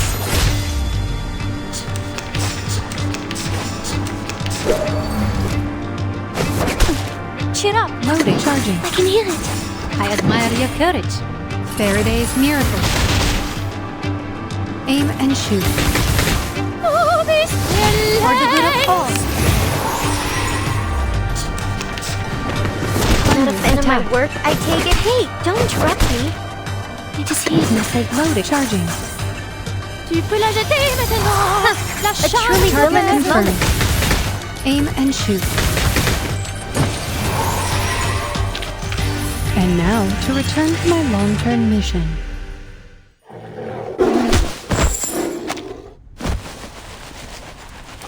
Poor soul. I'll bring him to bed.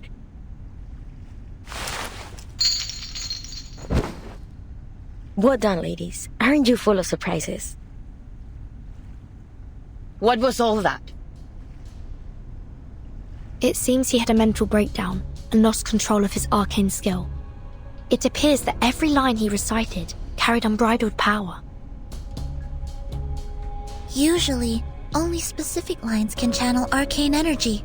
You can't just force the power into words or craft a poem to serve your purpose. Pablo must have a rare gift for identifying empowered lines. When he recited them all aloud, they overwhelmed him. That's right. He's a genius who writes the tides of emotion, just like Arthur Rimbaud. We always keep a close eye on him to make sure he doesn't recite anything while reading or writing.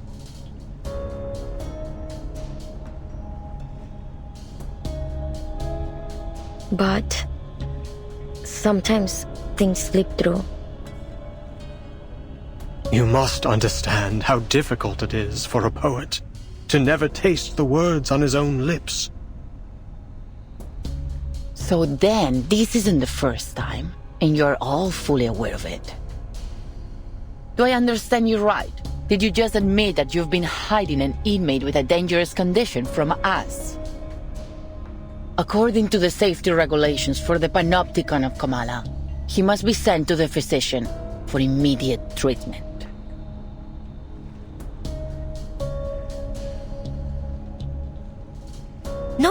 No, wait, we can explain. He's doing fine. We know how to help him. This was just an accident. We got distracted by the new members. We won't be handing him over to the physician. No true writer would allow their mind, the most sacred palace of their thoughts, to be opened up to that cold-hearted, ignorant butcher. Even one who believes their inspiration flows from a source beyond the mere substance of a brain would refuse it.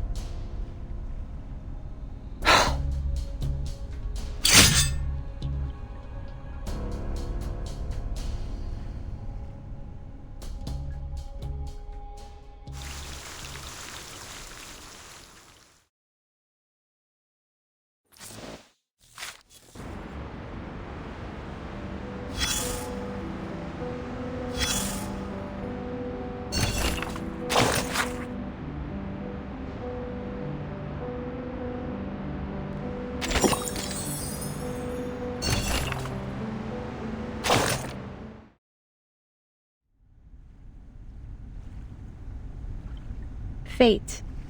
Yes. It looms over us, yet each of us may hold the power to steer its course.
I didn't know you've written to Aleph too.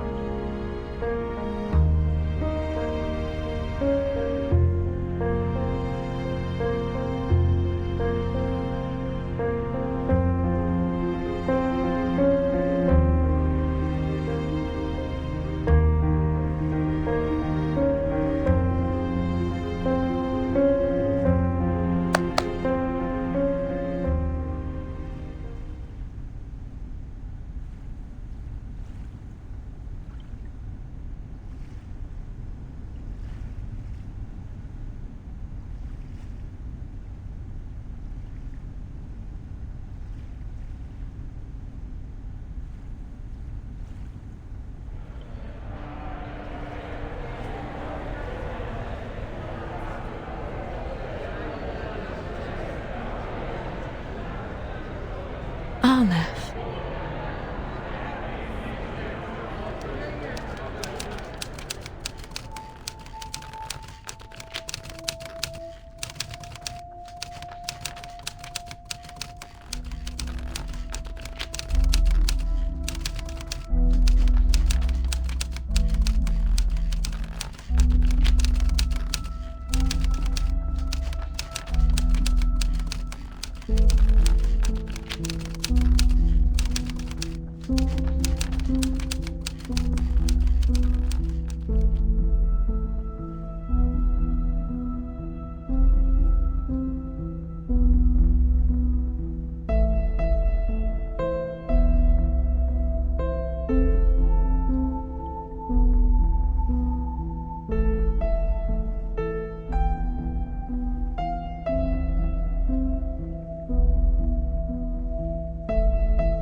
I'm truly flattered by your invitation.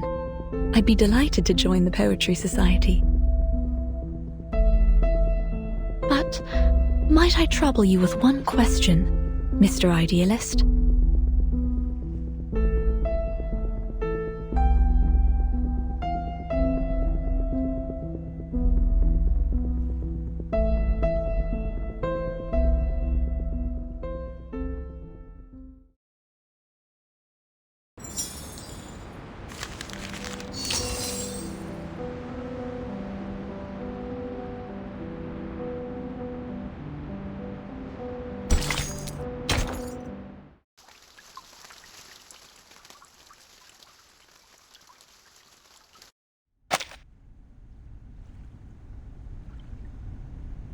This is a serious violation of the rules. I'll have to report this to the physician, and all of your treatments will need to be reassessed.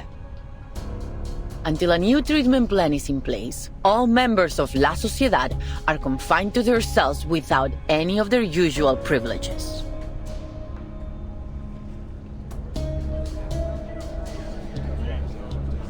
This is not what we agreed to! You gave us your word! Affairs within La Sociedad were not to be disturbed! Please, don't do this.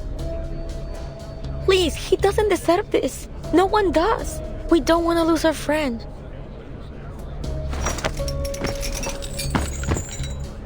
Please, Senora.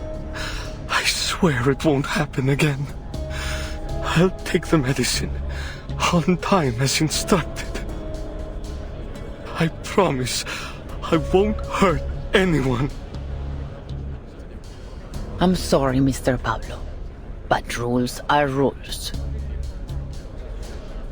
Before you take this poor man from his friends, may I ask you something? Do you know where these inmates go after they see the physician?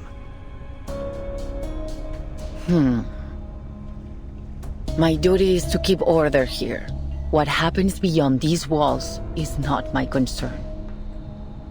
Perhaps they've recovered from the physician's treatment and were returned to society.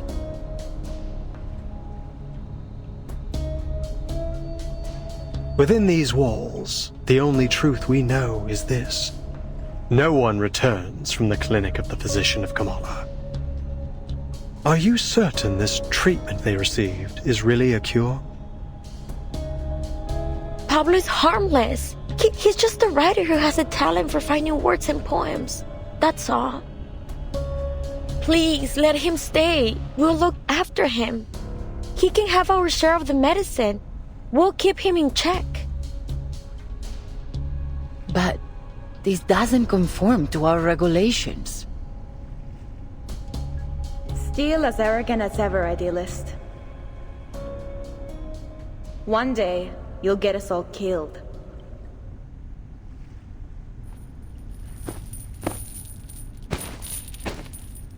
Oh, it's you. I'm glad to see you here. Who is that? That's Octavia, one of our model inmates. She's been a great help in the past. If you're interested in prison literature, I'd suggest talking to her instead of the idealist. So, she's a writer too? Who would have thought? This place has got writers coming out of the woodwork. I thought it would be easy to find my writer friend in a prison. But what are the odds that I'd break into a place absolutely lousy with them? She used to be in their gatherings, until she got tired of their nonsense and started her own faction.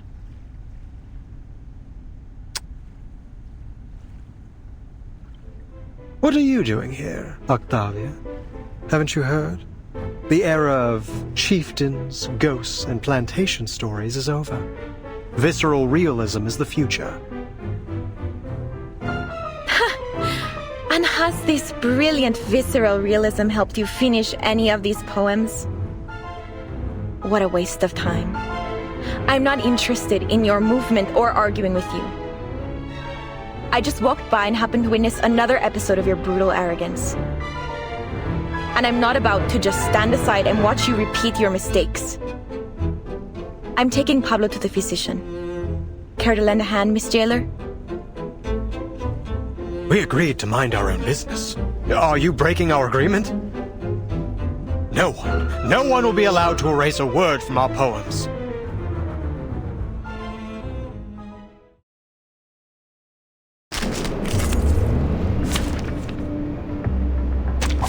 Program activated. Haven't you let your ego cause enough trouble, idealist? Better that than siding with the devil like you. Enough. I will be discharging. Sharp thing. Tu peux la jeter maintenant. The light that illuminates all.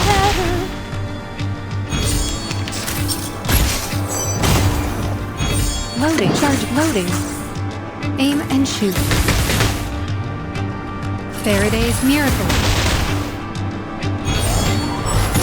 Shell. Damage. Barrage.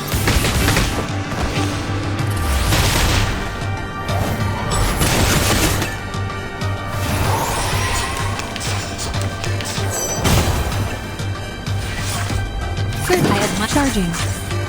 I, robot, child of science.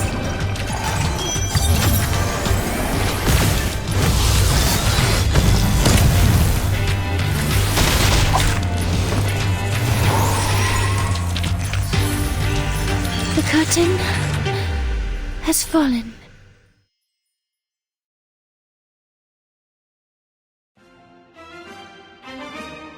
Stand down, both of you.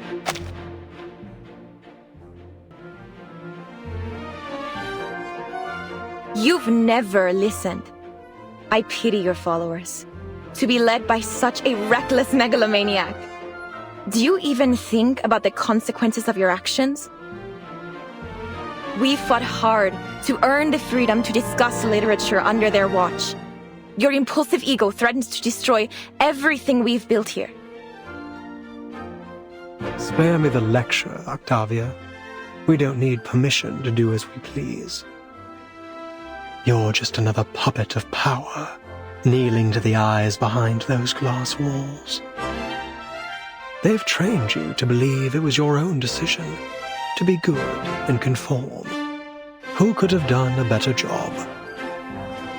When I look at you, all I see is a sheep, docile and obedient, just the way the tower wants.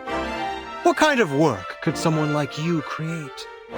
Literature isn't defended by those lounging in cozy rooms, scribbling to soothing music. Have you looked in a mirror, idealist? You've become a pathetic windmill-tilting fool, a monster tearing down everything around you. A beast of prey, you mean? Naturally, a sheep would be appalled by the mere thought of such a creature. A fearful sheep caught in a vine, confusing the blade that would set it free with the jaws of a lion.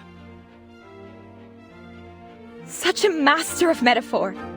But I beg you, learn to distinguish right from wrong, fantasy from reality. Only then can you truly lead our people toward what's right. Distinguish right from wrong. Don't make me laugh. Is that the limit of your vision? You...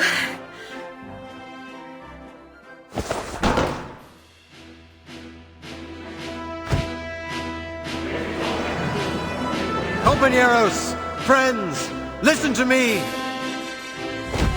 There is no truer home to literature than a prison.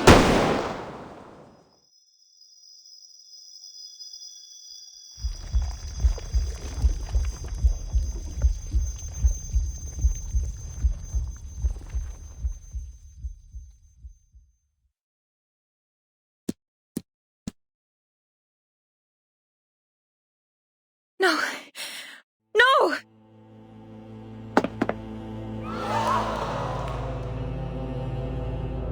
Who did this? Hands behind your head and drop to your knees. All of you, now! This is your last warning.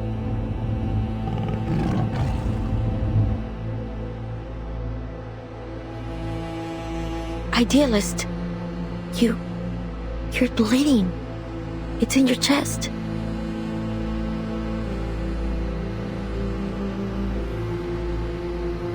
You must. Yes.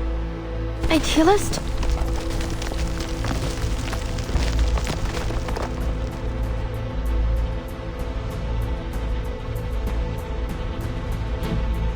What's going on?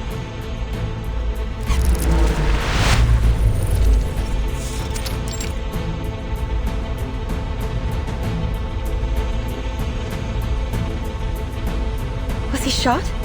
Where did the bullet come from? Miss Jailer, and you ladies over there, come give me a hand. We need to get him to the physician.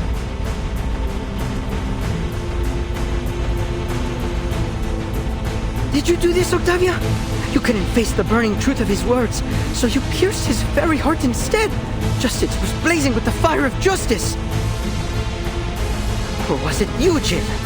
Did you intend to crush the voice of poetry beneath your wheel of power? It has to be one of you devils in disguise, beasts in human skin.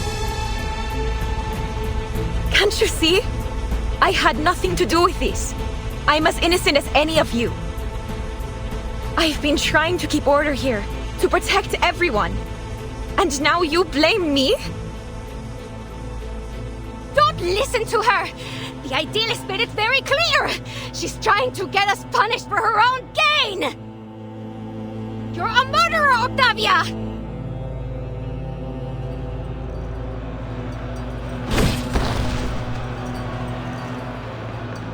This is mad. You're accusing me without proof. It wasn't me. This is getting out of hand. I suggest you ladies leave now. No, wait! It all happened too fast. What happened to the idealist? Is he alright? I didn't even get a chance to ask about Aleph.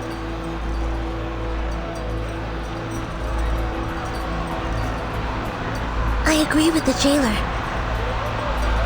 Timekeeper, Miss Recoleta, let's get out of here.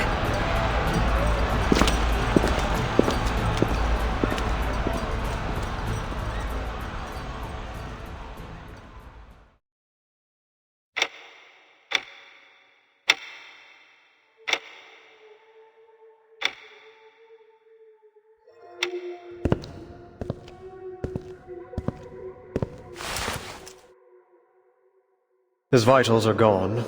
At last, some peace and quiet. Well, for a liar and a thief like him, there's hardly a better end than this.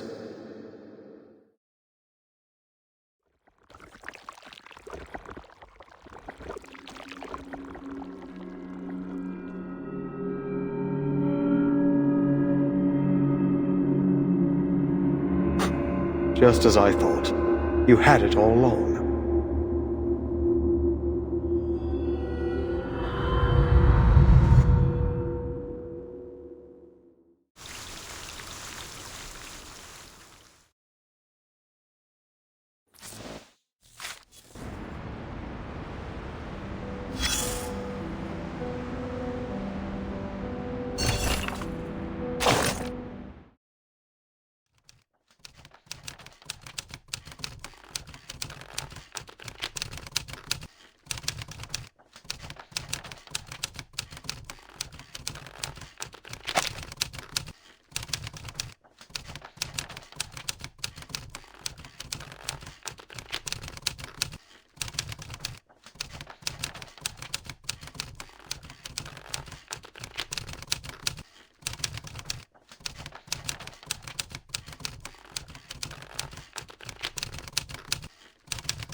What are you all standing around for? Can't you see Julio's hurting himself?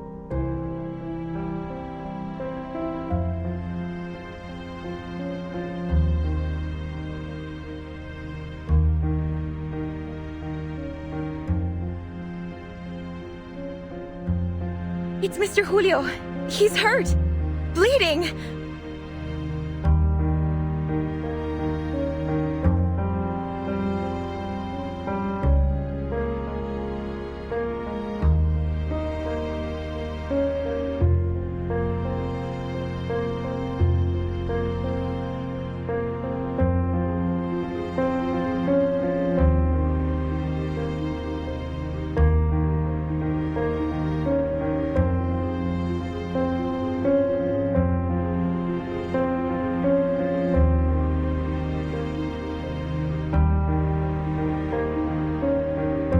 Sounds like he's having an epileptic seizure.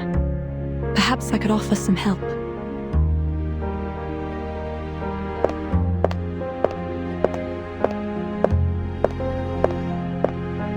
Please, Miss Octavia, help me so I can help him.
You seem experienced.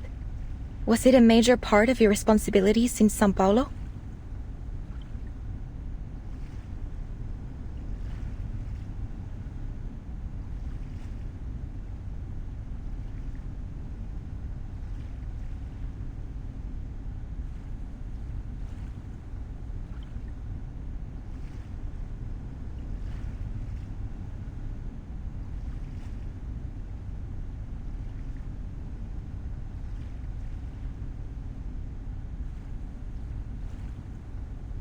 you're well prepared for your vision and ambition, for modesty is such an essential part of writing, and you've just demonstrated a skillful use of introspection. Thank you for your kind words.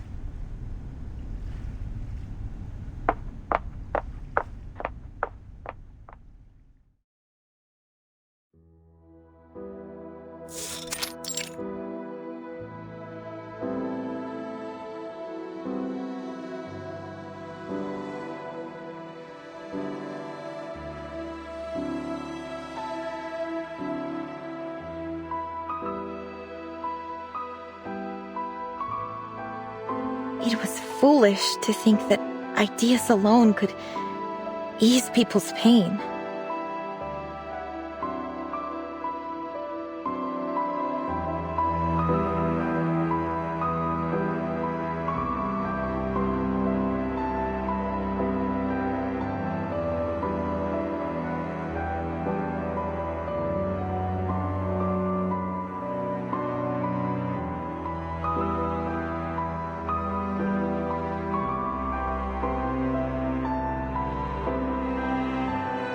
Why?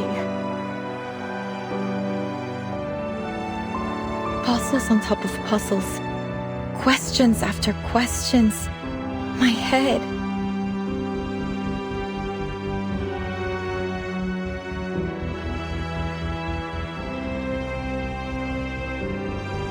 I can't do this anymore.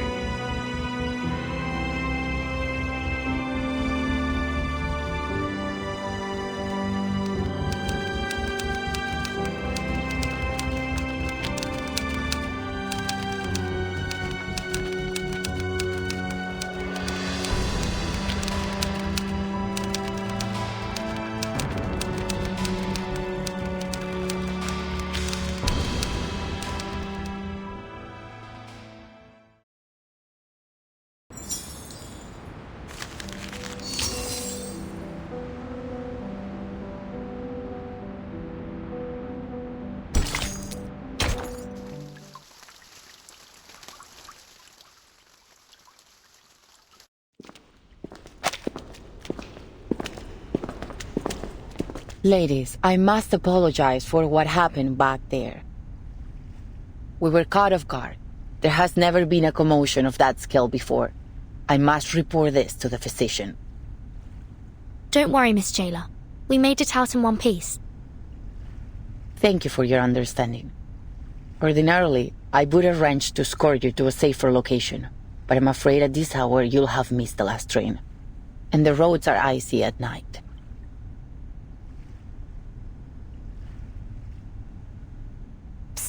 Vernon, we can't leave like this. We appreciate your kind consideration, Miss Jailer, but we still have some unfinished business here. I see.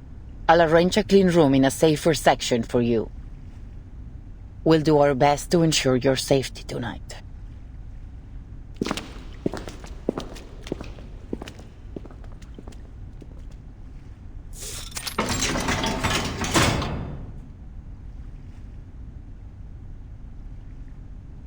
They actually found us a spare room. Bleak, quiet, and somber. It's a cell like all the others. Don't worry. This isn't the first time we've ended up on the wrong side of the bars. At least this time we're just here for the night, not a full sentence.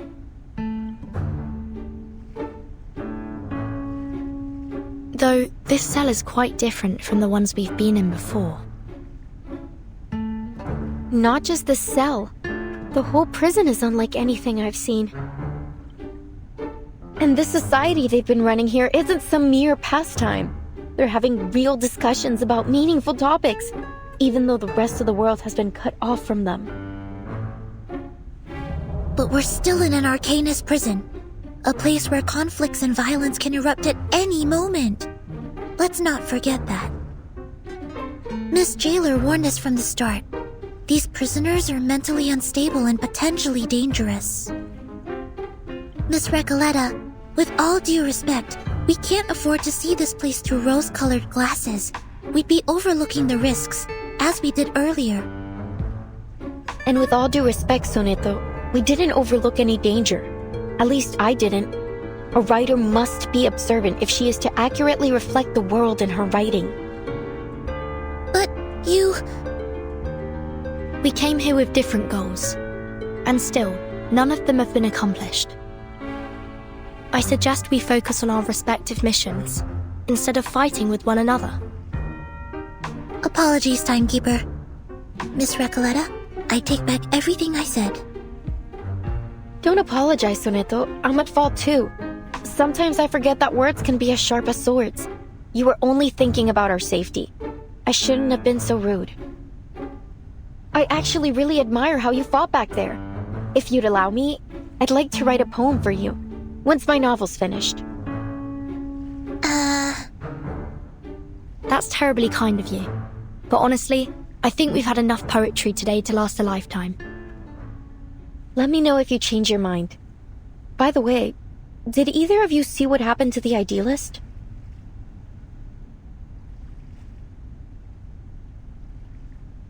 The jailer told me she went back to the gallery once everything calmed down.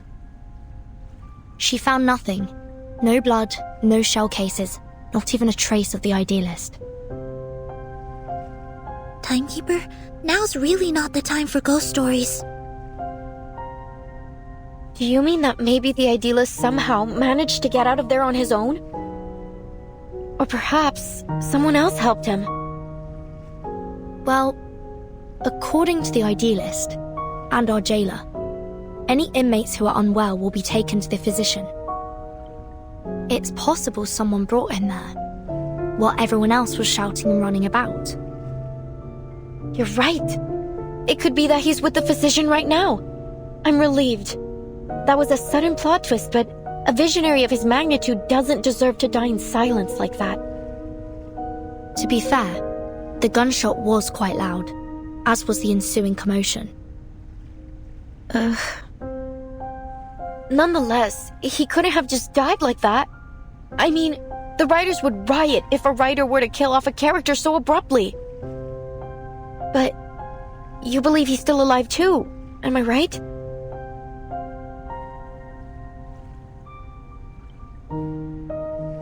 There's nothing that we can be certain of for now. But on a brighter note, we didn't come back empty-handed from our mission either, Soneto. We found Dr. Dorez' signature in the gallery. You were right all along, Recoleta. She was here. But we didn't see her at the gathering. Could something have happened to her, like with the idealist? Do you think she was also sent to the physician and never made it back? This is all just speculation. If we want to find the idealist, or Dr. Dorez, we need to speak to this physician first. Miss Recoleta, do you believe that the idealist could be your pen pal, Aleph? Whether he is or not, he's still my best lead.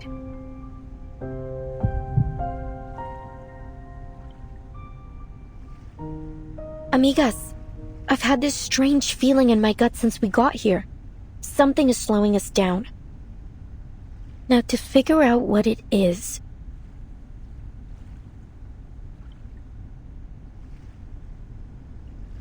Look, it's a wild guess, but just wait till I finish. It feels like everything happening in this prison is somehow connected to my novel, El auge y la caída de la cordura. We're no strangers to wild guesses, and sometimes they're closer to the truth than you'd think. So this... the rise and fall of sanity. Sorry. What exactly is your story about?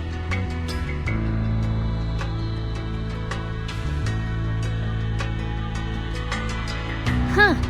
Nunca pensé que te interesaría. It starts... Sorry, it's been a while since I told it from the beginning. A few years ago, I worked as a forest ranger.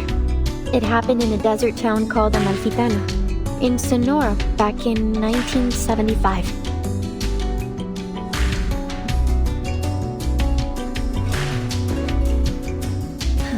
You know what? Most people say the beginning's a bit hard to get into, except for Aleph. I'm thinking of rewriting it. But if you like the sound of it so far, maybe I could read you the latest part I just finished?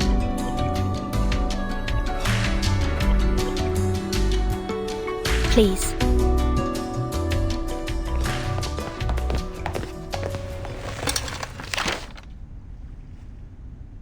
Todo empezó con los datos de frecuencia de las cintas. El patrón general parecía haber cambiado. Al principio, la investigadora de paracausalidad lo atribuyó a un error estadístico. Un fallo, tal vez. Oh, sorry. But after a few days and long nights of meticulous calculations, that explanation only became less and less plausible. The odds of success and failure kept shifting, and the chance of repeating the previous result kept growing. It was as if someone had tampered with the rules and tweaked it to their liking. She took her findings to Amalfitano, the town of nothing, as they called it then.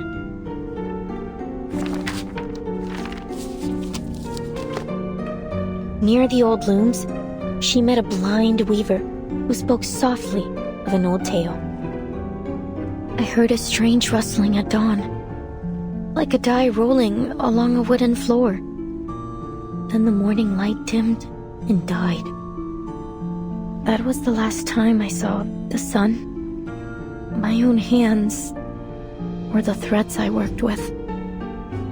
The second time I heard the die roll, I was told the oxen in the fields sank to their knees and never stood again. By the third roll, the fields were crawling with frogs. Plows ran over them, and some still writhed, squeezing themselves deeper into the cracks in the earth. The fourth time the die rolled, 10 dormice plunged into the sea in a strange sleepwalk, and 10 bears feasted for the last time before winter arrived.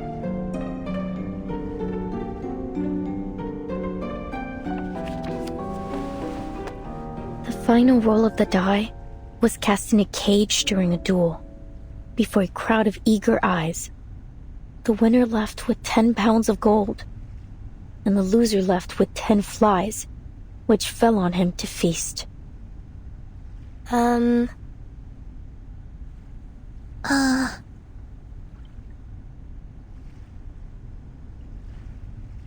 Is that all?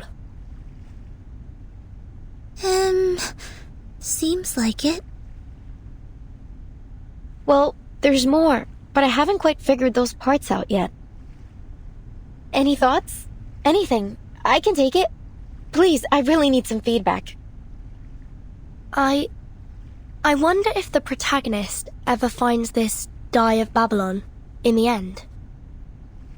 Oh, Verton, it isn't a real die, it's just a metaphor. Oh, I see. I must have missed that. Sorry.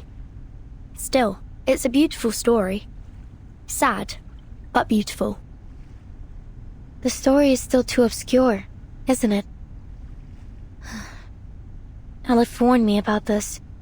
In our last correspondence, he suggested adding the blind weaver to shed light on the hidden theme.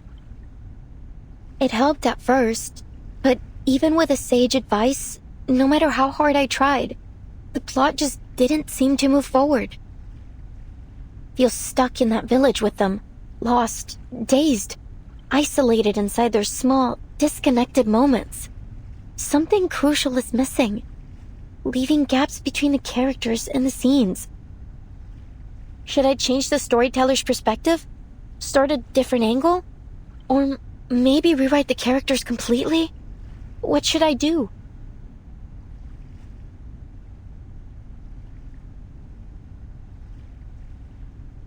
Apologies, but you said your story somehow connects to what's happening here in the Panopticon. What makes you think that? It's a strange feeling. Like everything here belongs to a dream I once had, only I can't remember it. Do you mean that you have a sense of déjà vu? It's nothing to worry about. Our psychiatrist friend Kakania told me those moments are often the result of a dysfunctional connection between two parts of the brain, like a little glitch in our heads. No, it's nothing like deja vu.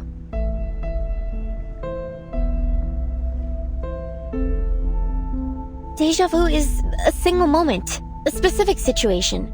But here it's everything. La sociedad, the rules, the idealist, even the incidents in the gallery. Each one unfolds in a similar pattern, like the grooves on a record, telling a story I feel I've listened to before. Amalfitano and Comala. They're two sides of that same record, playing out the same tune. Whatever happens in my story seems to be happening here too. I had that feeling when I met you as well, Miss Verton. At first I thought it was only an interesting coincidence.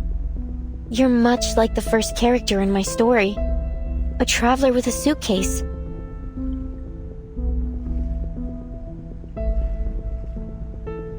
But then I realized, the doctor, your Dores, she's like the blind weaver who lost her sight to the dye despite having always been faithful to it.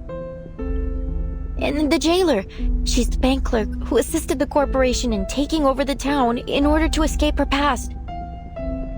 And the idealist, he's the murdered donkey driver, and the dye of Babylon. No. Mis queridos amigos ficticios. ¿Qué rayos les está pasando? Wait. Are you saying that everyone we've met here matches a character from your story? Like some kind of archetype? That sounds unbelievable. But then again, maybe you're onto something. You see the world through a different lens that none of us share. Not just the characters. The events here are mirroring my story too. Aleph, he's the only one who truly understood my story. If things are playing out just like my novel, then maybe Aleph is in fact still here. Are you suggesting that someone is controlling the panopticon in order to make it follow the same plot as your story? That they've set the rules, started the poetry group, planned the attack on the idealist, and tried to prevent us from finding Dr. Dores? If that's true, Miss Recoleta, it's very likely that the one acting against us is in fact Aleph himself.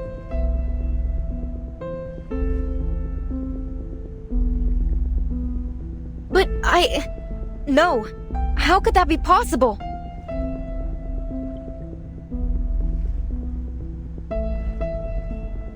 Why?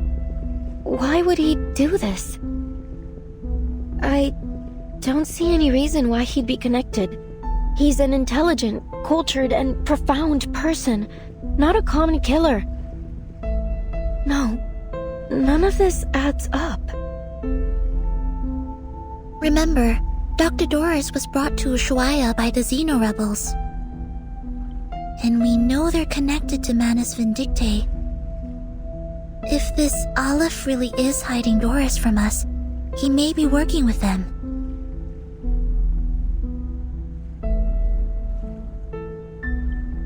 Oh, my... Soneto. I didn't know you had such a flair for stories.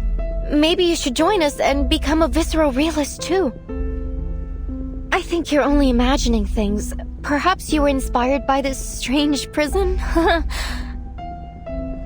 Perhaps we all need to start writing our own stories. Come out now. Whoever's out there, speak up. How can we help you? Who's there?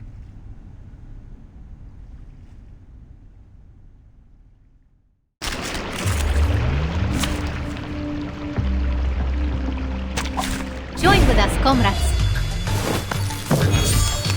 It is he. I will loading. Faraday's miracle.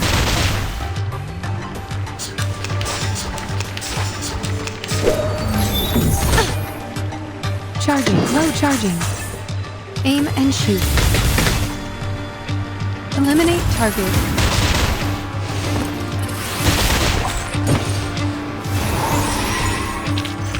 Keep going. For our dream, comrade.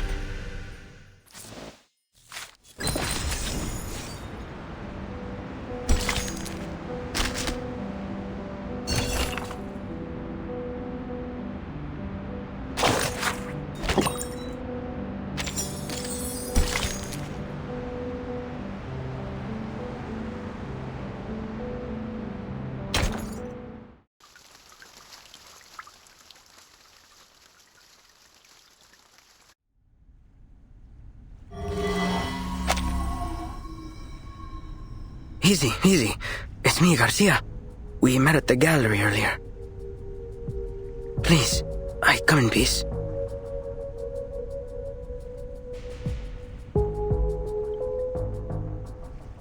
It's you, Octavia! The murderer herself! Please, calm yourself, Miss Recoleta. The jailer has already confirmed that she wasn't the one to fire at the idealist. The shot came from somewhere else in the room.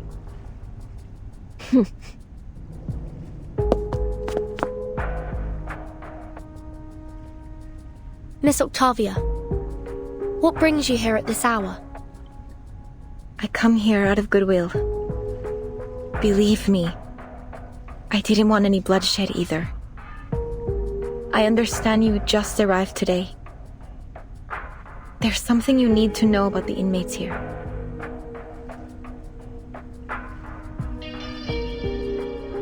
We're outcasts, rejected by society and literature, and our privileges are limited within these walls. But before I started my own literature group, I struck a deal with the Panopticon authorities. If we cooperate and stay out of trouble, they'd leave us be. We could discuss literature freely and openly in Comala. Such a thing may seem trivial to you, but this is of immense importance to us. Oh, there's no happier thing in this world than discussing literature. No one should ever put limits on it. You're right, Recoleta. But we're prisoners here. There are certain rules we have to follow. Except, the idealist didn't see it our way. He refused to compromise, believing that the long poem and his so-called ism could break us free from the cage of the ever-watchful eye. Perhaps he was right. You might have achieved more if you'd listened to him. After all, visceral realism keeps us connected to who we are. You have to believe in the truth of visceral realism, because out there, beyond these walls, many of us still do. And what has it changed? Garcia, you're the latest inmate here. Tell us, 3 months ago, before they arrested you and took you here, what has the visceral realism movement accomplished out there?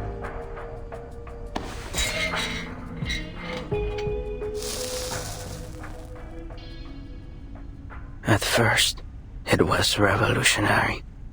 Young poets joined in droves. We held gatherings. And the literary world seemed alive again. I was just a kid when the leading poets left the city. Everyone thought it was only temporary.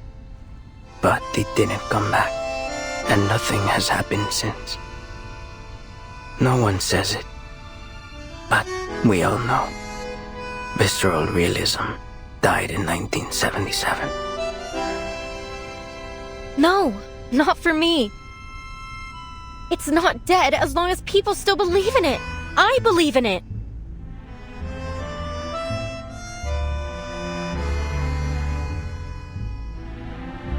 Belief, faith, what is this obsession with the true self? Why does your type always insist on there being a true self hiding beneath our roles in society? Our disciplines? Look at the idealist. He never once stopped fighting for what he believed in, even long after he was put behind these bars. Idealist, what a name he gave himself. Who will he be when he finally breaks free from the eyes of the central tower? when he's left without his willful audience. And nobody. That's what. And that is a truth even he is terrified of. Miss Octavia, I hope you come with something more important to share than just some criticism of the idealist. You're right. I have an important message for you. Dr. Torres, I heard you were looking for her. The woman from the Sao Paulo Veterans Residence. She used to write under the name Erd, didn't she? Yes, that's right. Do you know her? You're the first person I've met here to speak plainly about her. Do you know where she might be? We crossed paths, but only briefly. I'm not sure where she's gone. Maybe the authorities know. However, she left this with me. I think you'll need it more than I do.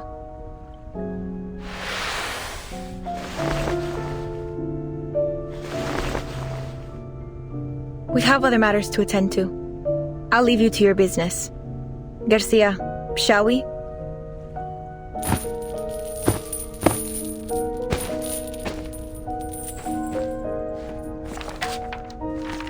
The physician told me the horrifying truth about the panopticon of Kamala and the power behind it. Manus Vindictae. By becoming the panopticon's sole patron, they seized control of the resources and the allocation system, turning this place into a living hell. I suspect that the physician, the current highest authority here, is responsible for this situation. I discovered that the inmates were put through brutal training, even when they were too sick to carry out their tasks. They also forced pure-blood Arcanist inmates to wear their masks, effectively turning them into murmuring puppets. Just as we suspected, Manus Vindictae is orchestrating everything. No wonder we didn't find them in the city. They've been hiding here all along. No one would have thought to come looking for them here.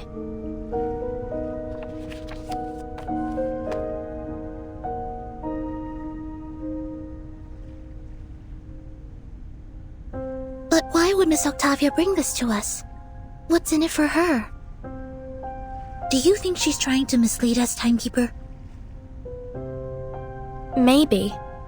But the handwriting in that notebook is most certainly Erd's. If she's leading us astray on purpose, why? Miss Recoleta, what do you think? Could she be Aleph? Not a chance. Haven't you seen how she denies everything beautiful in the world? Aleph would never be so biased. No. Aleph is like a mirror. He reflects both light and shadow. But, Octavia, maybe she hasn't looked at the shadow within for a long time. I know that look on her face. It's the look of a writer. I've seen so many like her during my trip.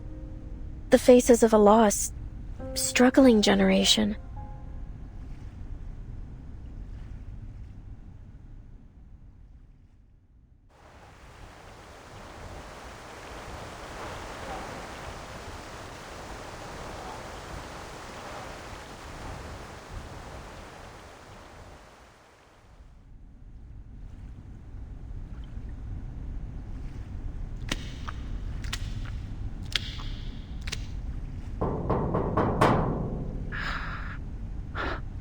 Dr. Merlin, I'm here to report on today's events. Come in.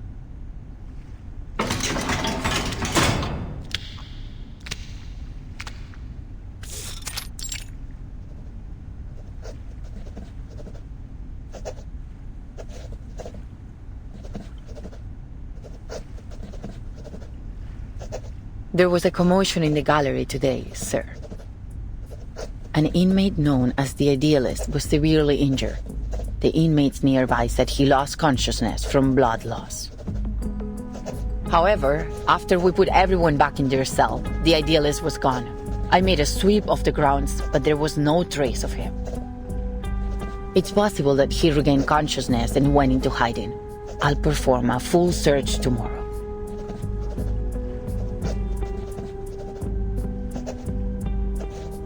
No need. Sir? He knew the consequences of breaking the rules, did he not? Sir, with all due respect, I think today's incident proved just how dangerous it is to let the inmates keep their weapons. We never should have let them walk around with deadly weapons. Even if we had to, we should have doubled the guards. We can't expect them to follow their own rules simply out of fear of the central tower.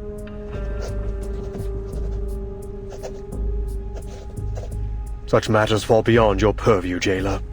You only need to do what's required of your title. Is there anything else? There is another thing. 2 guests from the Foundation came through today. They said they were looking for someone named Doris.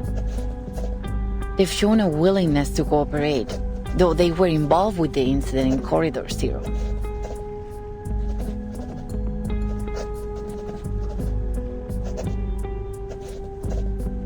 Sir, there is one more thing.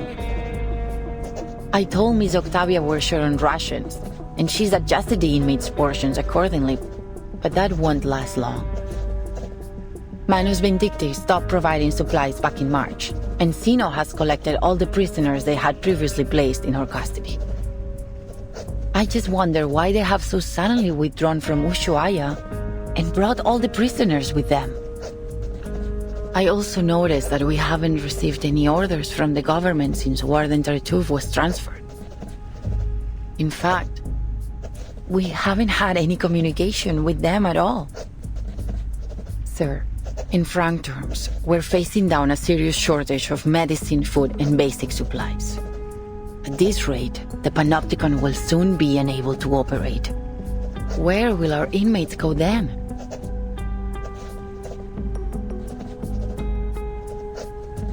Can we ask the Foundation for help? They've sent their people here. Maybe they're interested in the Panopticon? I could arrange a meeting if you like. You're unusually talkative today.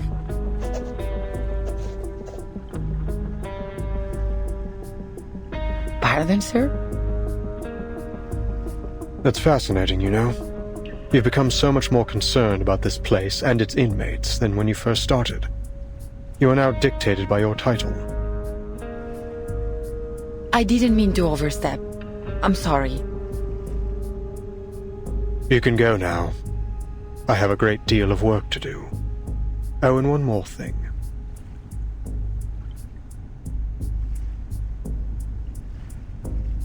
Make sure this month's Kamala Congress is held according to schedule.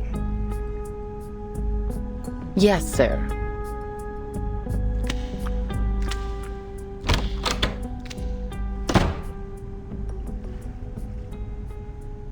How many times have I warned you about this? The idealist has to go. He's nothing but trouble for us. You're too soft on him, Aleph. Look at the mess he has us in now. Calm down. He's a rabble-rousing thief, a self-destructive maniac, a snake in the grass. He even stole the tea of Kamala from me. He's nearly ruined everything we've worked for.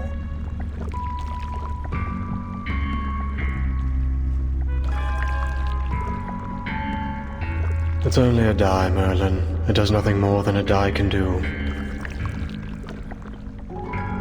You were there today. You saw what he did.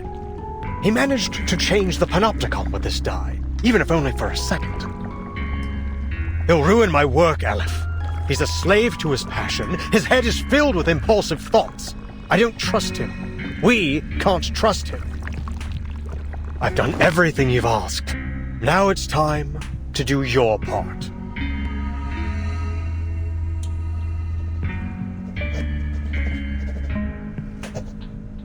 Time's ticking down. I can't afford any further mistakes. No one can be permitted to stop my experiment in the Panopticon. I'll prove it to them that we have found the path to the ultimate answer.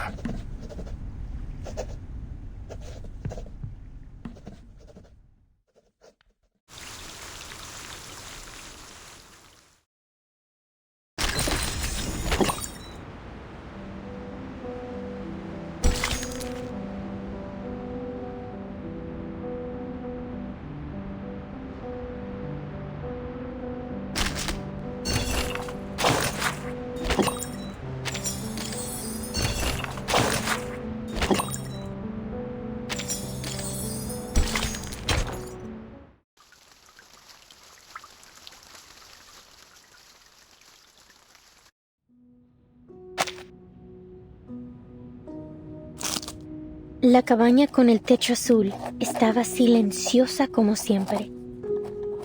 En un sueño fugaz, la investigadora de paracausalidad descubrió la verdad detrás del dado de Babilonia. Examinó cuidadosamente los patrones ocultos, como un astuto astrólogo rastrea los movimientos de las estrellas. Lo que pueda parecer errores o accidentes no niega las verdades del destino. Por el contrario, afirman su existencia. Solo pregúntale al gran Heráclito. En un universo no observado, el dado de Babilonia gira perpetuamente, dictando el destino de todos en un tiempo que es tanto infinitamente largo como infinitamente corto. Mira, cerró los ojos. Respetaba la aleatoriedad de los números y el destino. Respetaba el juicio del dado. De lo contrario, se habría perdido sumisamente en los huecos del tiempo y bajaría para siempre como un fantasma en el olvido.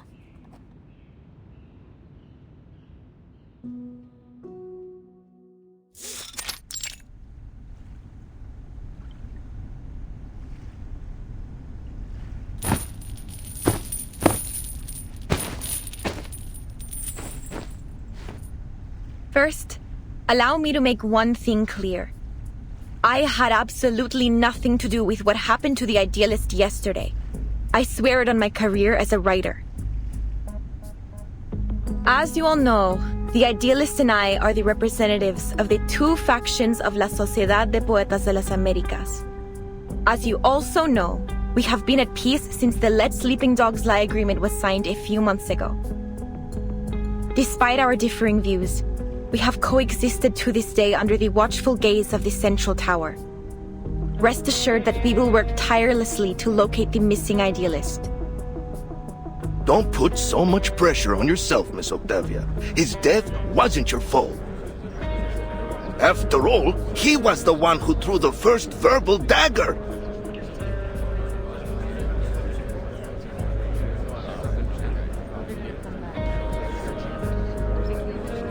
Show some respect, you morons. The idealist is missing, not dead. I'm sure he'll show up in one piece before we know it. Better face the hard truth now, Roberta. Though, I have to say, it won't be easy for you to find a new leader as mad as him.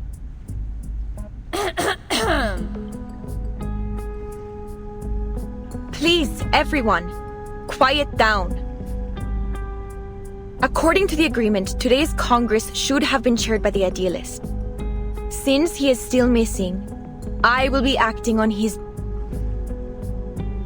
Pardon my lateness. Go ahead. I'm ready to moderate.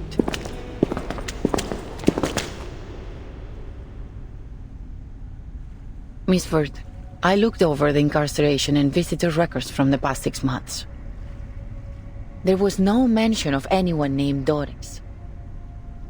Then it seems only the physician knows the whereabouts of Dr. Dorez. Miss Jailer, we need to meet with the physician. It's important. Listen, you really shouldn't take the inmates' ramblings too seriously.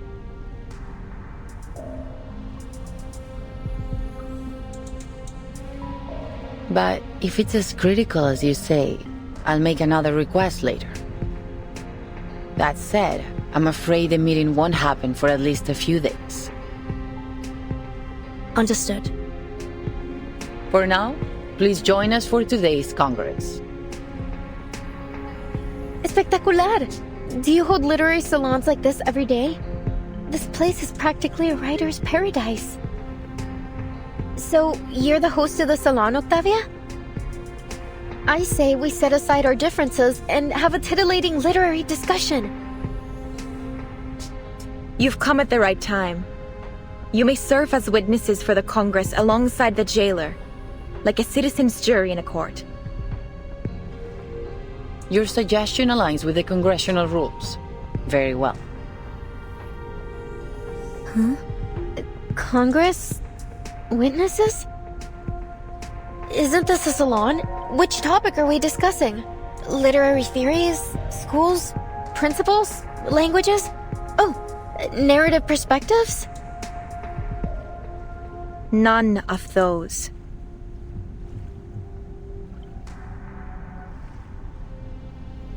This Congress is about the randomness of fate, Miss Recoleta. Randomness of fate?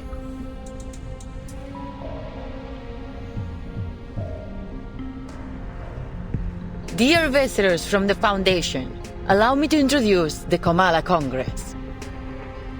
What happened yesterday was merely a brief anomaly.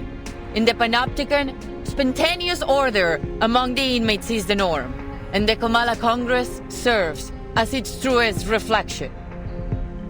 Spontaneous order? Yes. Through the Congress, the inmates assign and distribute medication, communal duties, and rest periods. They are entirely self-regulated.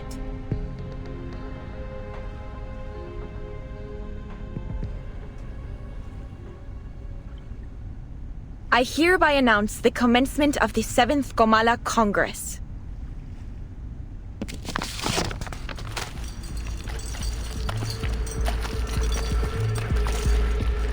A cardboard box and... is that a paper die? It has 20 sides. Huh? We carefully examine hidden patterns, much like an astute astrologer tracks the movements of the stars. Isn't this just like the Die of Babylon? The MacGuffin that weaves through the entire plot? The infinite symbiote of fate? And the symbol that compresses time into a shriveled circle? What may seem like errors or accidents doesn't negate the verities of destiny. On the contrary, they affirm its very existence. Just ask the great Heraclito. In an unobserved universe, the die spins in perpetuity. Dictating the fate of all in time that is both infinitely long and infinitely short? Look, I've closed my eyes. I respect the randomness of numbers and destiny. I respect the die's judgment.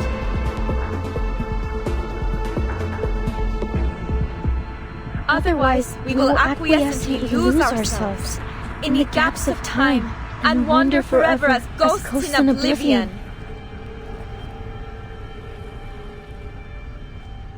I don't understand what's going on. Oh, but the irony that I probably have more idea what's going on than anyone here. Miss Recoleta, this is all in your novel, isn't it? I'm afraid so. The recitations, the references to an astrologer and Heraclito, they couldn't possibly be just a coincidence. Then, could it be? Will they look to the die to dictate their fate?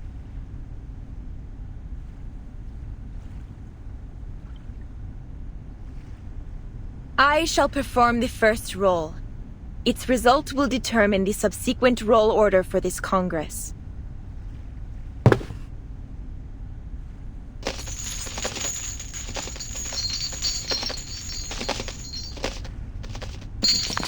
The result is 5. This check complies with the prerequisite conditions of the ruling of the die, and the standard roll order has been established. Inmate Jose, please come forth. You are the first in the initiative order. Therefore, fate's judgment shall fall upon you before all else. Me? Okay.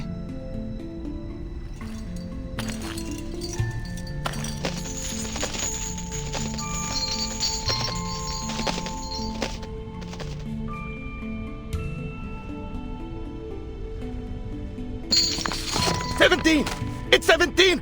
Ah, what a wonderful number! 17! Like an oasis in an endless desert. The result is 17, and the score combination 6 + 4 + 4 + 3.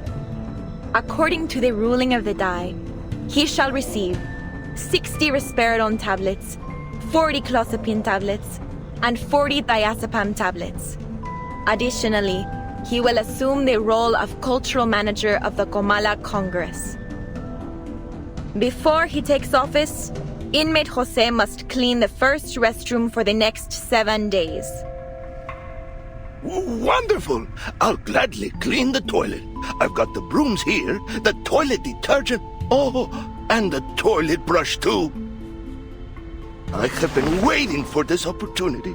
As cultural manager, I will speak with every inmate and complete the Comala memoir, finally capturing the moments when literary sparks ignite and explode.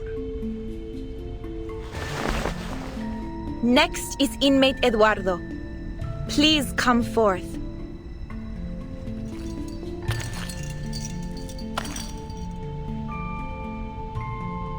But I can't remember the ruling of the die. I can't remember anything. Damn it. Sorry, Senora Octavia, but I don't think I can do this. I didn't get any medication in the last Congress. I've had multiple episodes. It's like my brain's jammed or something. It's all right, inmate Eduardo.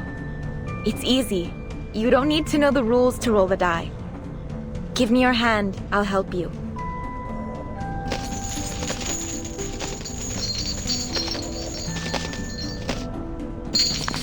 My sincerest apologies, inmate Eduardo.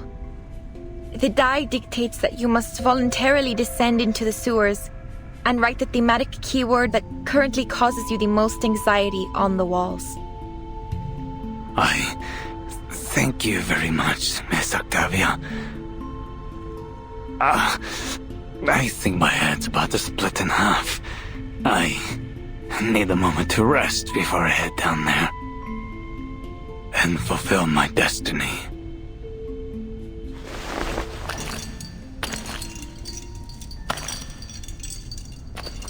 Jailer, are you really letting them make every decision with the roll of a die? Eduardo is clearly in a much more dire condition than Jose. The medication should have been given to him. As I said, this is how the inmates of the Panopticon maintain order. The physician periodically provides medication, food, and other necessities, and the inmates distribute them in this spontaneous and efficient manner.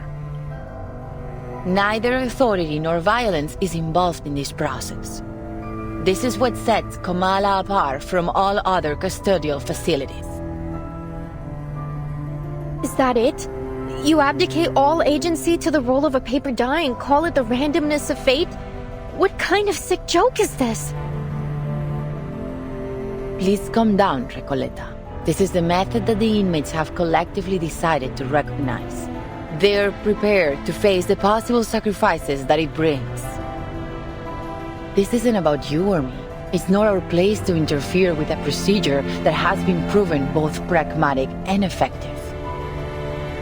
My duty is to assist the inmates in maintaining order through the methods that they have established. And yours is to witness their self-governance, not judge it.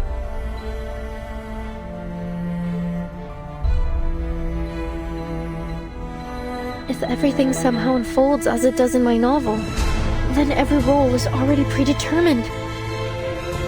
Vertin, do you remember the story I told you last night? The odds of both success and failure were consecutively multiplied. I remember. As soon as a character experiences a failure, they continue to suffer failures in an endless chain reaction. None of Eduardo's future dice rolls will ever result in a number higher than 10. At this rate, this system, this sociedad, ruled by the dice of Babylon, is bound to collapse.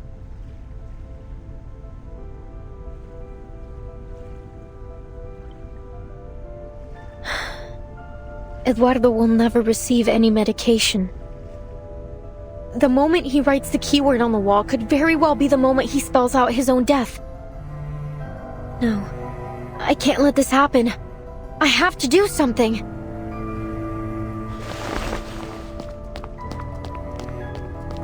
Wait, Miss Recoleta, what are you doing?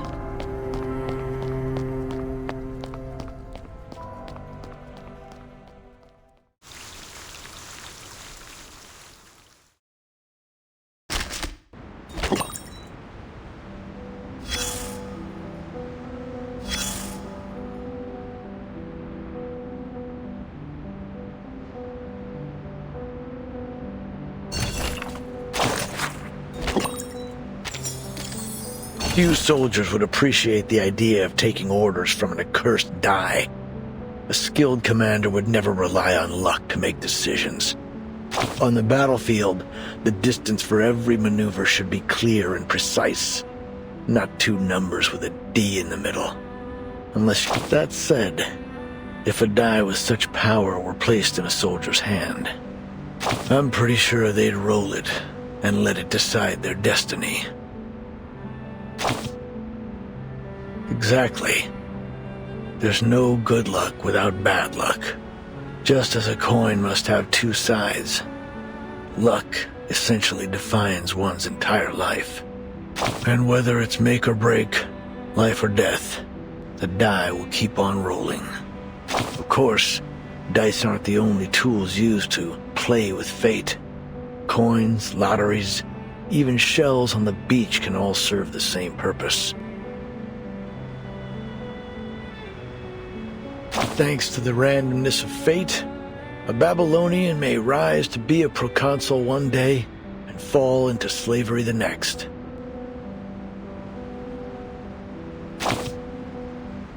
Well, that's where historians come in.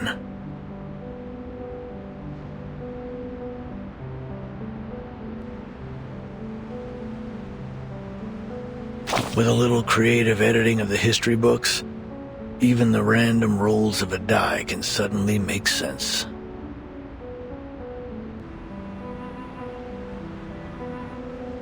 What were once avoidable tragedies are rebranded as reasonable incidents, or even desirable outcomes.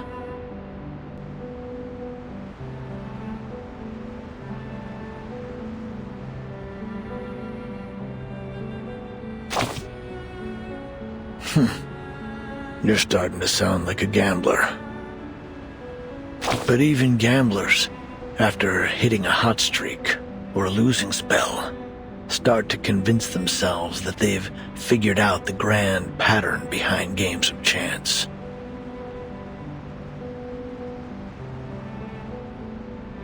It isn't just gamblers either. Witches tried to influence fate through rituals and charms. Ancient mathematicians calculated probabilities on paper. Some even wrote books on game theory.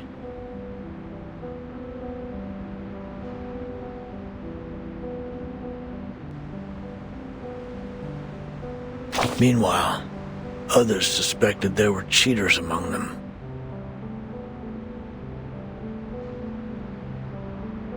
I just hope these high rollers unite to confront the demon who holds the laws of the universe, the past, present, and future, in its claws, and give it a well done and a slap in the face.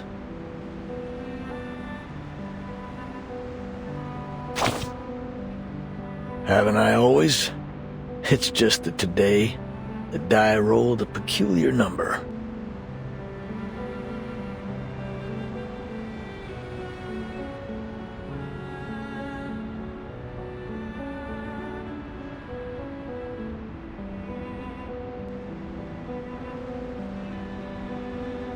But all things considered, I prefer the other kind of commander.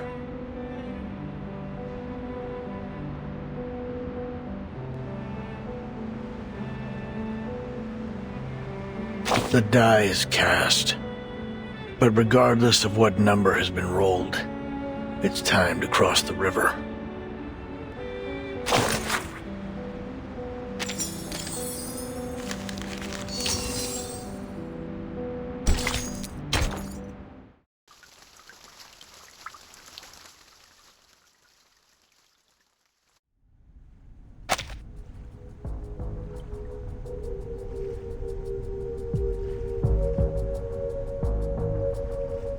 Miss Recoleta, As a witness to the Congress, you have the right to express your doubts calmly. Listen, you...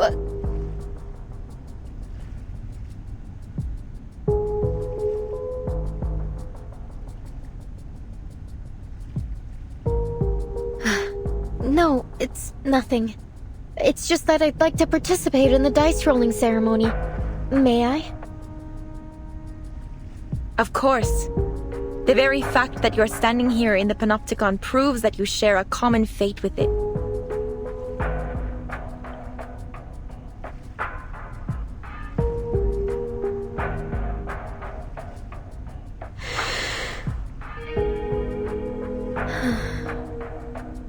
It doesn't matter when I roll the die, since the rolls are simply a reflection of the randomness of fate, right? Precisely. Then I'd like to perform my role after the 27th inmate. Is that all right? As you wish, Miss Recoleta.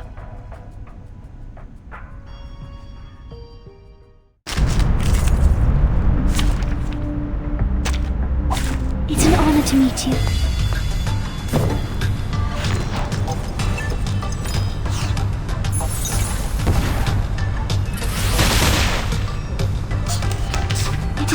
En todos los momentos.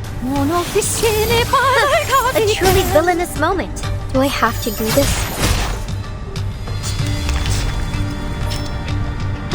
Más allá del concepto mundano del tiempo.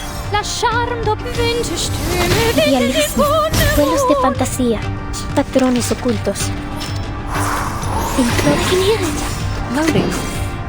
Nuestro aliado es la verdad. The light that illuminates all.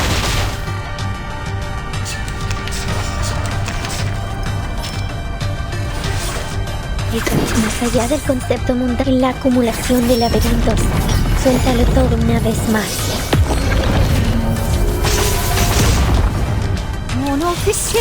Cosmología, filosofía clásica, el fundamento del mundo.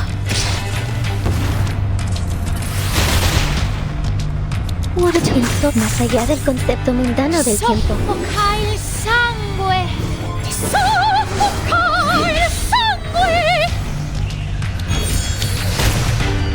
Do I have to do this?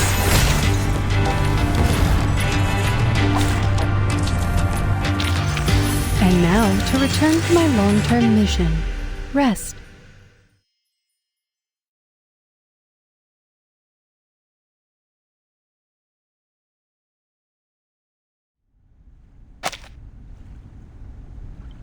It seems fate favors you, Miss Recoleta.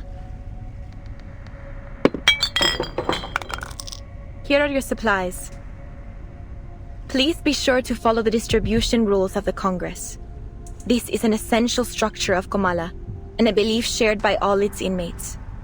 Honor it. Just as I suspected. These supplies belong to me now, Octavia. I'm free to use them however I please.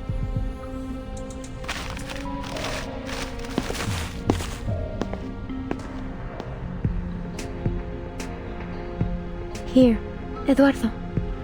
Take them.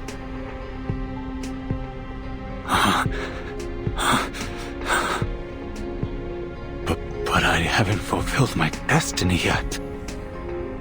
These precious tablets and capsules, I can't accept them.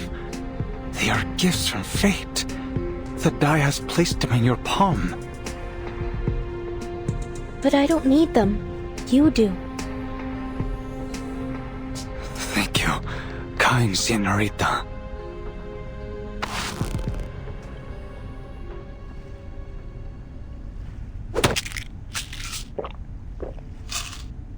Eduardo, what's wrong?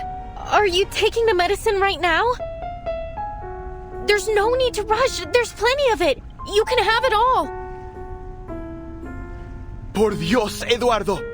How could you squander fate's gifts like this? Kind señorita, please, give me the medication. I need it more than anyone else. No, I'm the one who needs the most. Give me the medication. I beg of you. With the protection of these amulets, I might finally be able to get a peaceful night's sleep. No more trembling floors and wailing ghosts.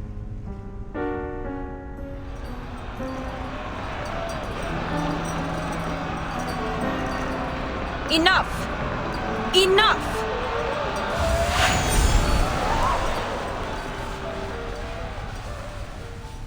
You shouldn't have done that, Miss Recoleta. Your ignorant generosity could shatter the very basis of our survival.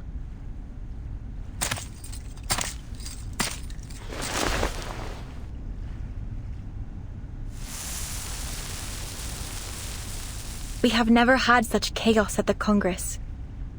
Understand this. We rely only on the randomness of fate to distribute supplies and assign responsibilities. If you disrupt the status quo, the entire system of the Panopticon will collapse beyond repair.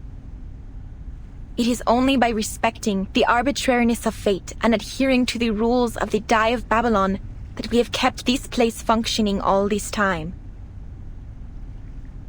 The Die of Babylon? Tell me, how did you know this name? Are you the one orchestrating this whole thing?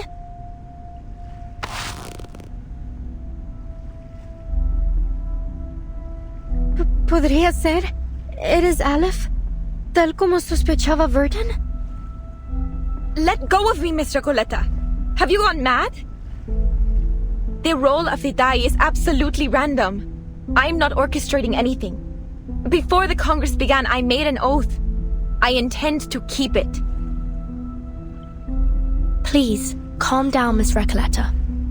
I think she's telling the truth.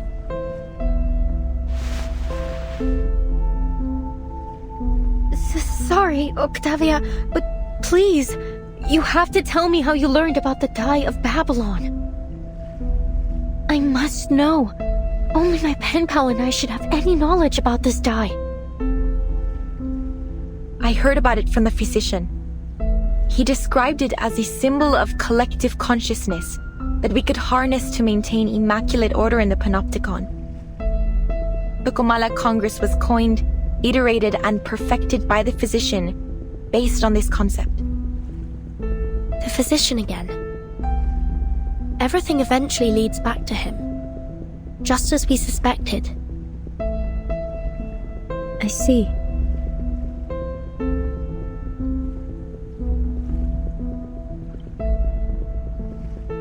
Jailer, we have to meet with the physician in person. Now.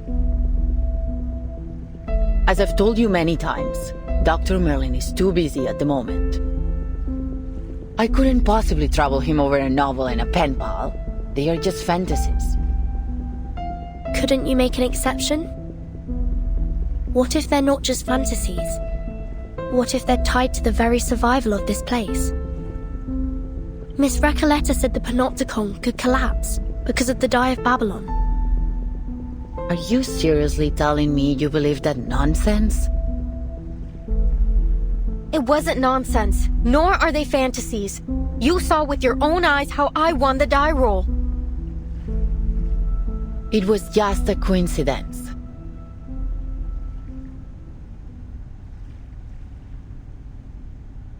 What if we present you with stronger evidence to prove it's more than just a coincidence? If everything in the Panopticon proceeds according to Miss Recoleta's novel as she says, she should be able to predict what happens next, including the roll results of the absolutely random die. That's right. The Die of Babylon isn't random at all. It's nothing but a supercilious fraud veiled under the guise of fate, an enactor of the inescapable loop of history, and not one of you is paying attention to me whatsoever. Ugh, to hell with this era of ignoring unknown writers. Miss Recoleta, please make your prediction for the next inmate's die roll. This way, you can prove to Miss Jailer the irrefutable connection between Kamala and your novel, The Rise and Fall of Sanity. You finally remembered its name! Oh, what sweet balm to my spirit! Miss Octavia, please continue the Congress and let the next inmate perform their role. Then Miss Recoletta's statement will be proven true.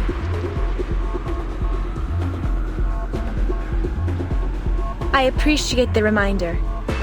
No matter the interruption, the Comala Congress must go on. Though not for Miss Recoletta's sake, of course. Next inmate, please.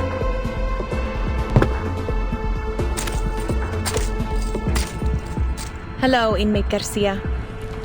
You know what to do. Of course. La sexta cara. Un pilar roto. El flujo de la fortuna y la calamidad. So the result of the next roll will be a 6.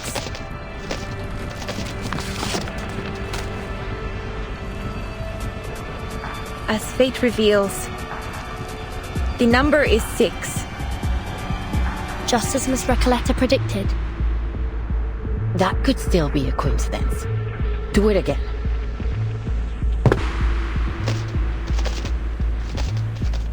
La 13ª cara. Una cadencia desconcertante, sin un verdadero principio ni fin. La 4ª cara. Un hombre que se ahogaba usó el último de sus fuerzas para nadar a la seguridad, solo para descubrir que había confundido un espejo con la superficie del agua. La 17ª cara. Cojeaba hacia el distante oasis, solo para que la débil humedad y la inquietante quietud revelaran cruelmente que era un espejismo. La 6ª cara. Otro pilar roto con grietas idénticas a la última. Confirmó la hipótesis de la investigadora de paracausalidad. Este lugar solía ser un edificio circular. Is that enough? I've almost finished the entire chapter. It's not possible.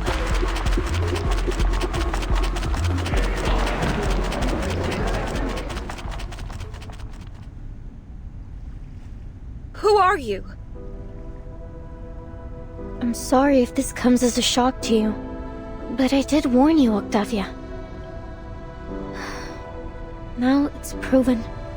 The Die of Babylon is anything but the so-called randomness of fate.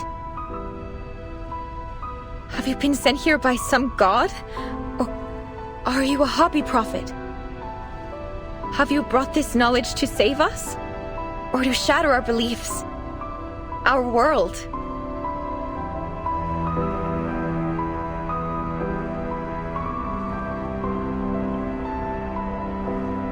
What is this thing in my hand?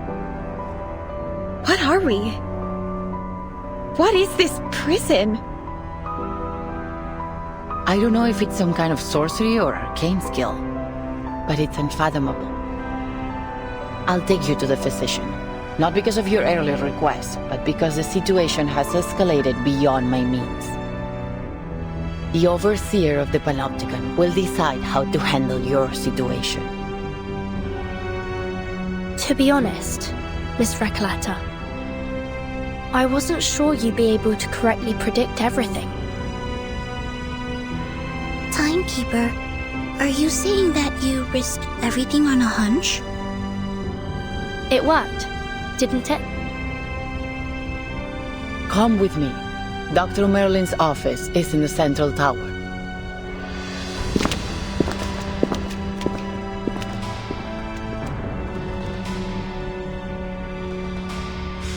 En la 6ª versión de mi novela, todos en el pueblo mueren a causa del dado de Babilonia. Porque solo la muerte puede cerrar el ciclo de la historia. Y carcelero, eres el empleado del banco, ¿verdad? Entonces, al final, también sufrirás un colapso como el empleado del banco, cuando se da cuenta de que él y el pescador de dunas son la misma persona. If all of this is tied to the rise and fall of sanity, then, as its creator, I will get to the bottom of this.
What's going on?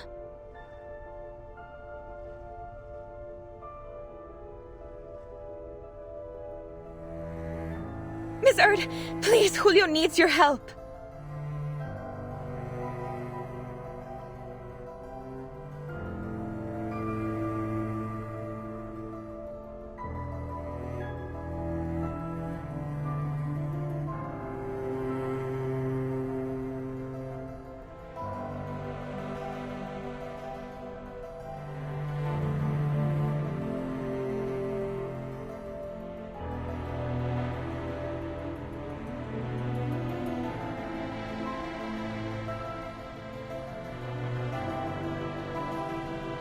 I don't want him to die.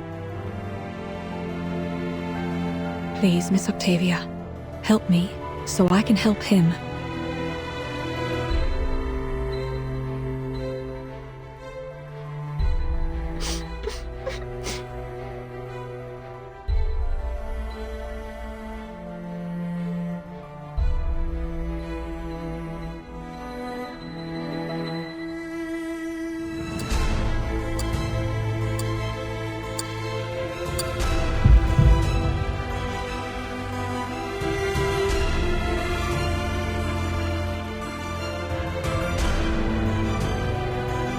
Mr. Julio is gone. He left us the moment the duel was over.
A life is taken, and that's all you have to say?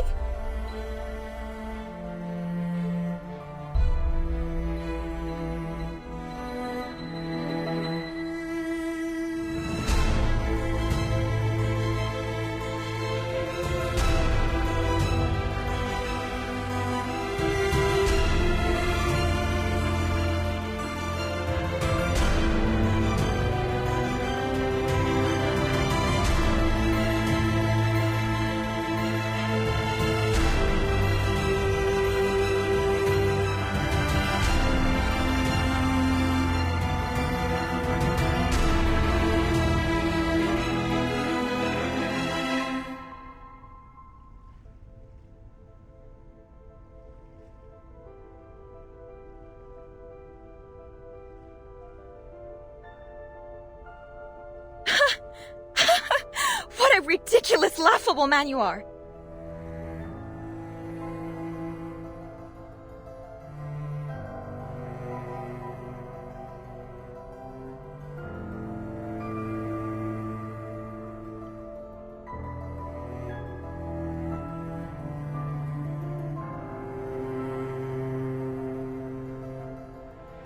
I've had enough of your condescending stone-hearted ego and your pompous sophistry. He'll only bring misfortune upon us with his constant rambling about that visceral realism.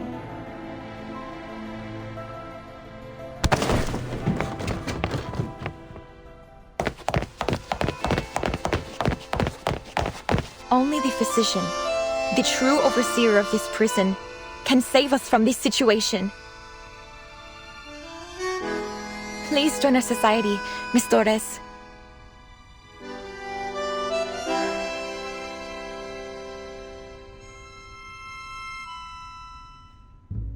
Forgive me, Miss Octavia. While I truly appreciate your kind offer, I'm afraid my conversation with the physician must remain private. Why?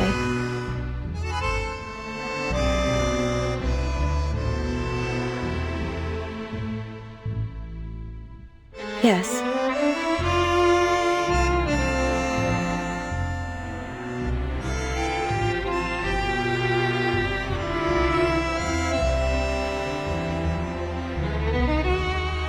I've had such a lovely time here.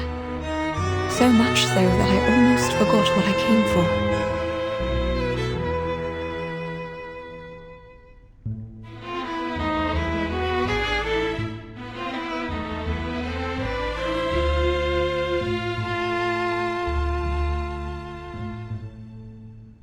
That inescapable gaze, and the permanent theme of fate.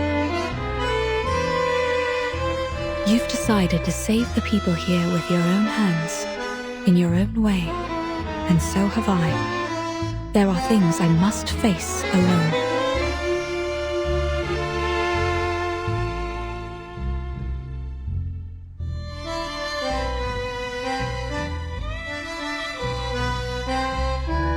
I see. Lend me your palm. I'll draw you the way to his office. Good luck to you, and to all of us. Farewell, Miss Octavia. I truly hope all goes well for you in the days ahead.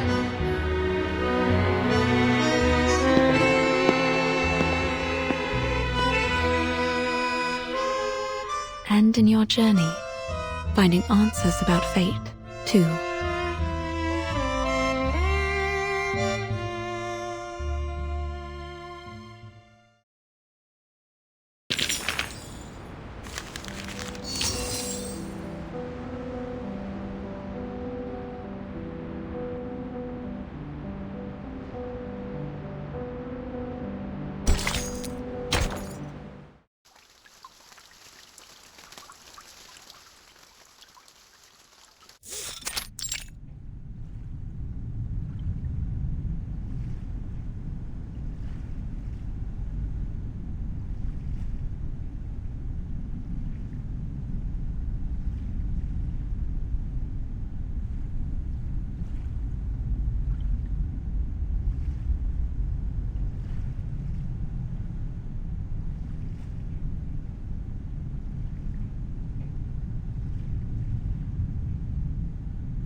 Wait here a moment.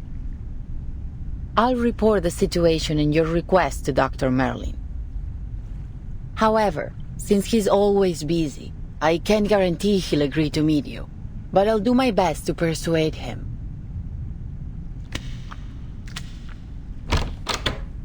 Now's our chance, Sinetto. Our chance? What do you mean, Timekeeper? It's unlikely that the jailer will let us search the central tower, even in this situation. We should take the initiative and look for clues while she's away. I see, Timekeeper. I will do my best.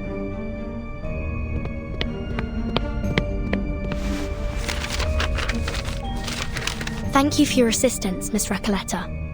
Without your precise predictions, we wouldn't be standing here now.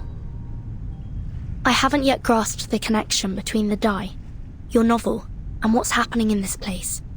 But by process of elimination, it's almost certain that your pen pal, Aleph, is right behind this door. Sometimes I envy your decisiveness, Vertin. I'm sure many people have praised this special talent of yours. Are you all right? You don't seem as excited as when we first entered Kamala.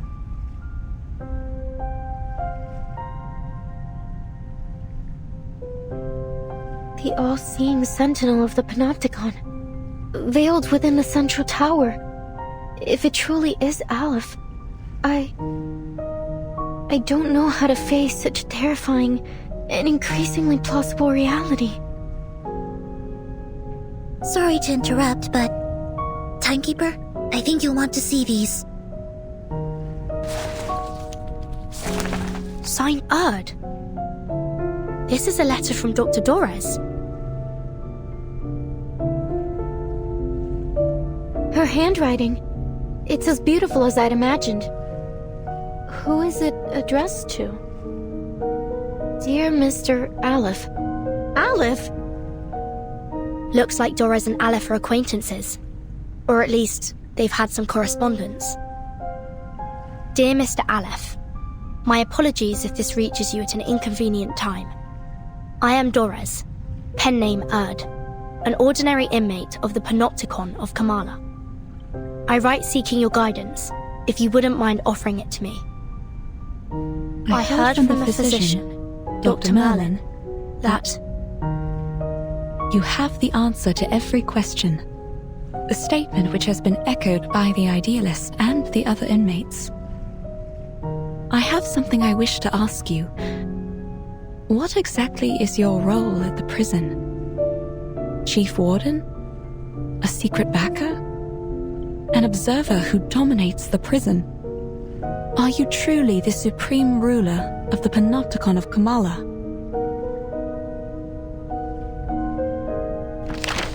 Dear Erd, I do indeed have answers for every question, including yours. I'm afraid every one of your speculations is off the mark. I am merely an inmate who chose to imprison himself here. And allow me to point out that your identity isn't as ordinary as you claim. Why is it that you, my fellow inmate and guest of Manus Vindictae, are so interested in Kamala? Dr. Dorez? A guest of Manus Vindictae?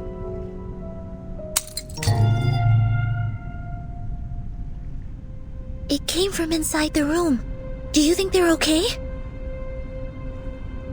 The jailer and the physician! What happened?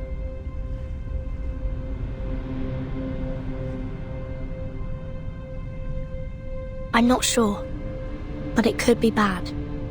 Come on, let's go in and see if they're all right.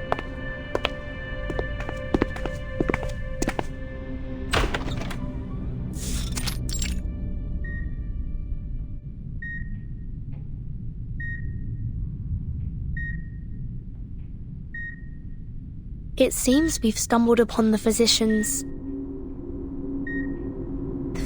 office. I should have known. But is this an operating room? As if this prison wasn't bizarre enough already.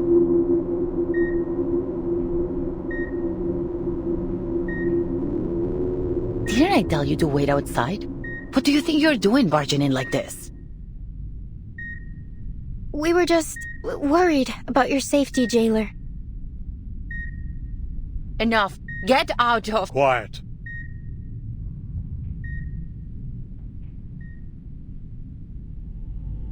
The reptilian complex governs all our fundamental functions. Our heartbeat, breathing, fight or flight responses, and our territory and hierarchy awareness. Our primitive ancestors, like reptiles and birds, followed such instincts to survive. Through millions of years of evolution, we developed the limbic system. This processes emotions and forms memories. It allows us to feel fear, sadness, anger, joy. Our behaviors are given meaning. Now it's the neocortex that makes up more than 2/3 of our total brain volume. Language, perception, logical reasoning, abstract thought. This is what forms the complexity of human nature. We read, create, perceive. We try to understand both the world and ourselves. We are forever setting goals, one after another. And all this these multitudes, happens within the confines of the skull, in the tight folds of the crowded cerebral cortex. Is he performing surgery? Such a delicate and elaborate organ. Were it unable to forget, what would come of it? Can this space, no larger than the palm of my hand, truly accommodate dozens of people at once?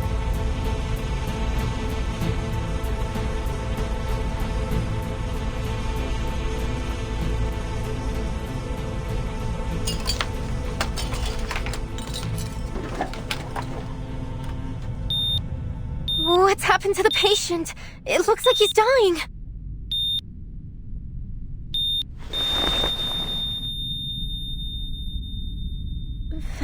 ¿Fracasó la cirugía?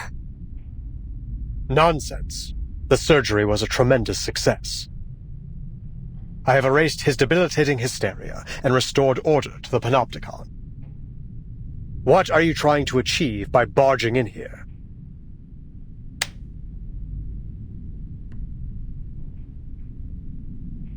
Forget it. The next operation requires my attention.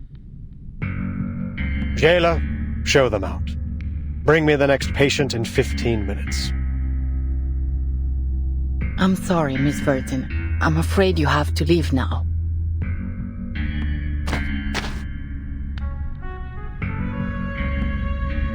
Please, just let us speak with you.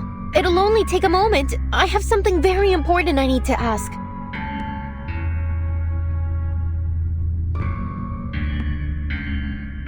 Important. Nothing is of greater importance than my experiments in the Panopticon, outsiders. To ensure they continue, the stability of time and schedule is absolutely paramount. Experiments in the Panopticon? So you really are the controller of the prison, then? Controller? What an outdated notion. Superficial, really. The Panopticon has no need for such power, regardless of who occupies the central tower, or even if no one's there at all. Every inmate is both the observer and the observed, both wielders and subjects of power. Achieving such a state requires no physical or violent measures. The structure of the Panopticon itself is the mechanism which sustains it. Kamala is simply a manifestation of this model. Once I confirm its feasibility and adaptability, this model can be applied to any functional setting with only minor modifications. So far, it has proven to be far superior to any current system of governance in our world, transcendental even. Curse it. Why am I wasting time explaining this to you? Time is running out.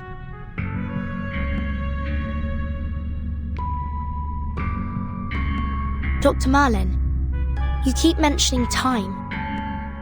What exactly do you mean by that? Really? You need to ask?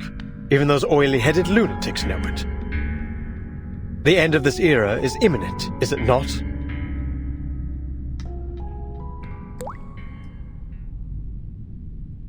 You know about the storm? That's what you call it, is it? A storm that washes everything away? You employees of the St. Pavlov Foundation should know better than I. Soon, this era and everything in it will cease to exist. I must prove the feasibility of the Panopticon model before this place is turned to ruins, or something even more unrecognizable. A storm that washes everything away? Burton, what on earth are you two talking about?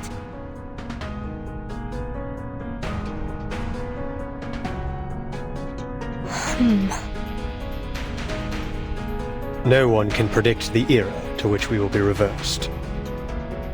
I have seen the eras change time and time again. The transformation of this place, over and over. But no matter which era each of these 9 storms, as you call them, has taken us back to, Cordeismo continues to plague this land. Dependency theorists, martyred revolutionists, I've seen them all. You, young writer, are no different from those intellectuals who were swept away in the rain. There is no romance in this era. Only the repeated cycles of madness and brutality. An endless, meaningless struggle. Only in this forgotten corner can we momentarily escape the plundering of the marauders and the chaos they unleash. Although it won't be long before this place is looted by those oily-headed lunatics. Just as it has countless times before on this land as rich as silver.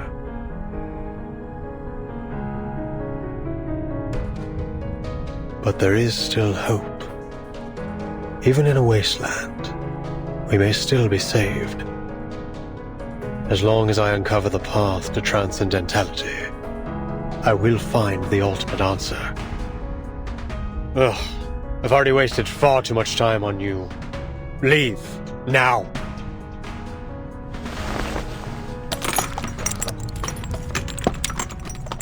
You heard him. Please don't press things any further. All right, Senora, I get it. Obviously, you don't want to discuss my novel with me anymore, so I won't insist upon it.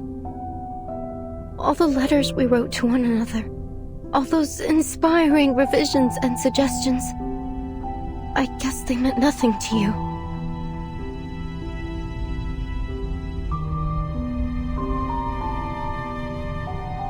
But there's still something I must tell you. Jailer, could you please allow us a private conversation with the No. With Aleph.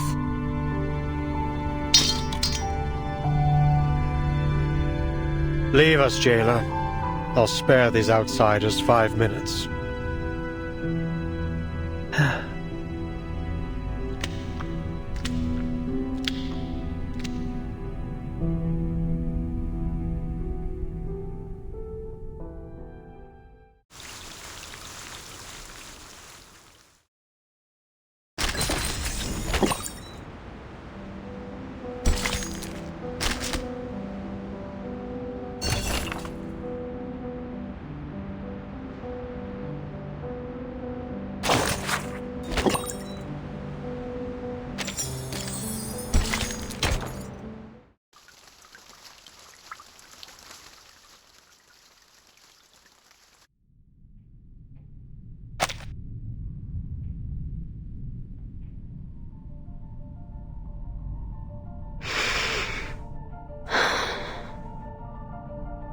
Dr. Merlin, or should I say Aleph, I don't know why you're using my novel to manipulate the Panopticon.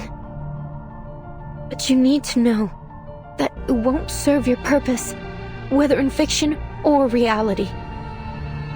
You claim that the inmates are both the observer and the observed, and both wielders and subjects of power. How could you be so blind as to not see the true state of the Panopticon? The inmates haven't achieved any perfect order.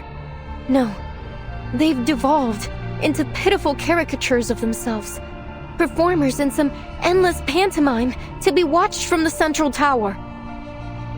Even their medication has become a prop to demonstrate the so-called randomness of fate in the theater that is the Panopticon. This farce hasn't made the Panopticon a better place. No, it has warped it into a twisted theater of cruelty, where the sick are denied treatment and left to quietly perish in the dark corners of its halls. And literature has died alongside them. This prison is a monster, born under the gaze of this all-seeing power. Aleph, is this truly the ultimate answer you've been searching for?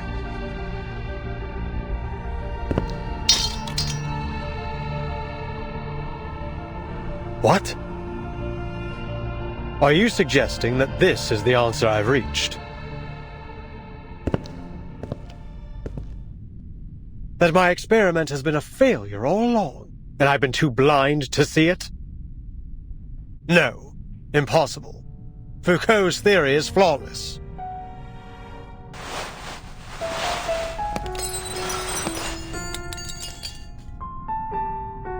I have removed every obstacle to the running of this prison.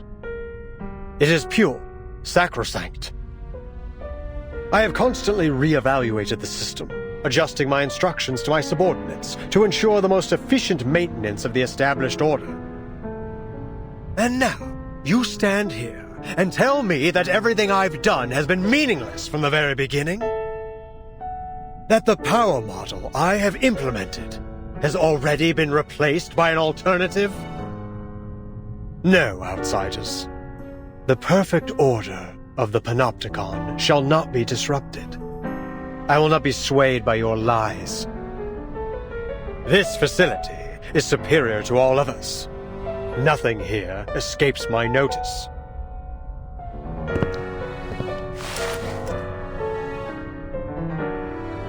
That said, it isn't easy to work a miracle, as we all know.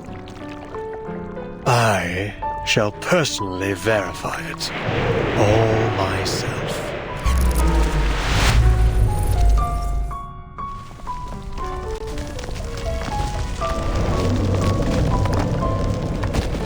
What's happening?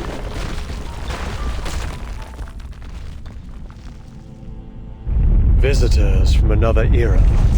You have come here with plagued ideologies in an attempt to break the subtle balance of the Panopticon. But did you not notice the tiles beneath your feet?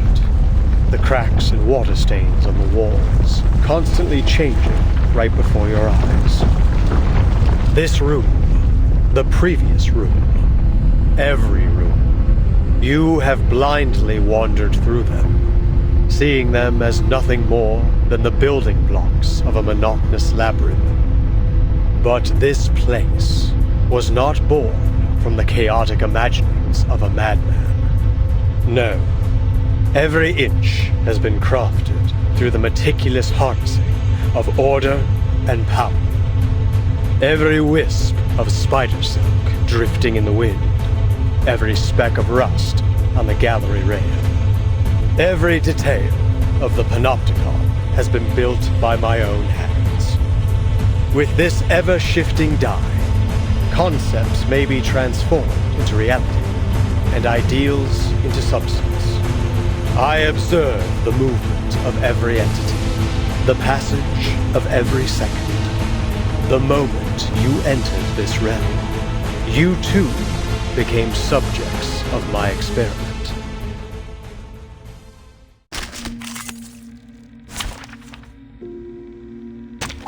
It's an honor to meet you. Admit it. This is all getting out of hand. Impossible! All is under the die's control. What may appear to be chaos is nothing more than a temporary deviation. I can hear it. I will recharging. Here. Barrage.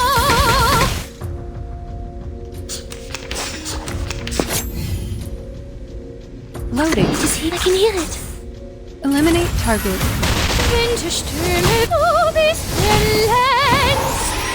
It's special, precise, perfect. It is far from perfect. You know that as well as I. Why else would we be conducting this experiment? Keep going. For our dream.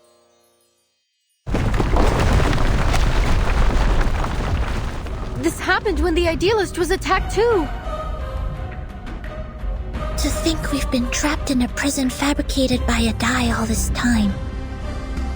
Did the physician really build all this with such a small, simple object? The distortion is getting worse. Prepare yourselves to fight or flee.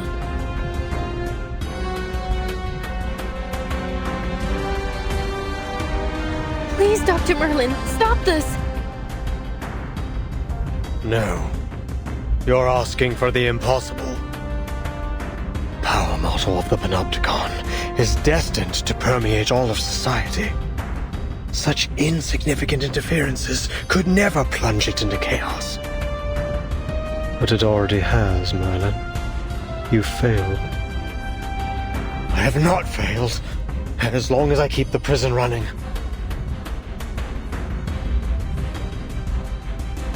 It isn't your power model running the prison. It's the die. It's simply a form of magic, unrelated to the microphysics of power you seek. It provides no aid in your experimentation with power. It's a false hope, a castle in the sky given to you by the military junta and Manus Vindictae. Manus Vindictae? So you really are working with them. What exactly do you intend to do?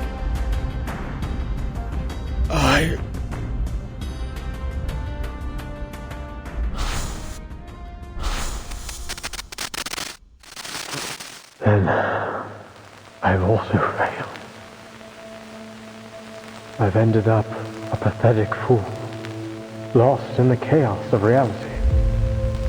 Just like the idealist chasing visceral realism, Paracelsus seeking the fountain of youth, and Zahir obsessing over the one-sided coin.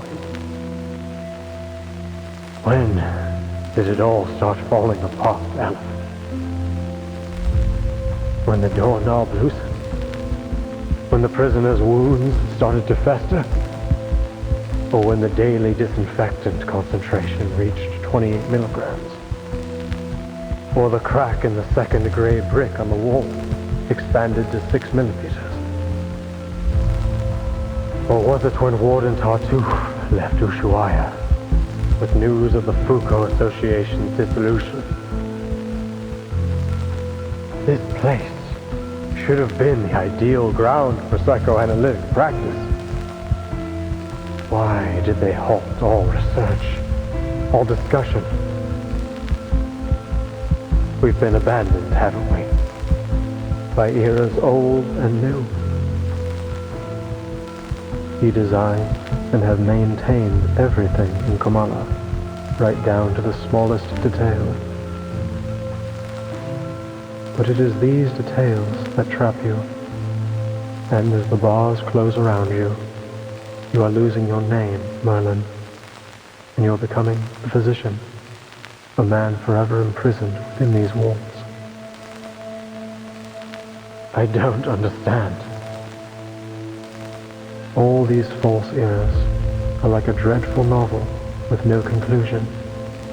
Trying to find answers within such things is, in itself, a mistake. Much like them, you are destined never to attain transcendentality.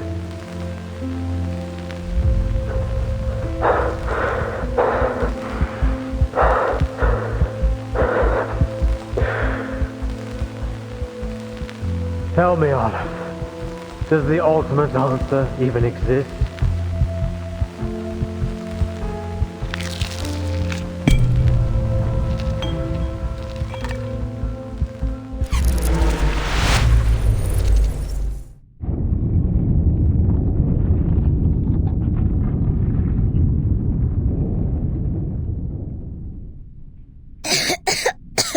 Timekeeper, are you alright?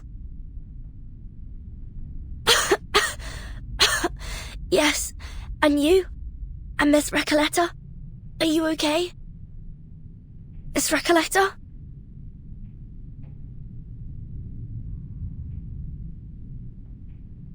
You're...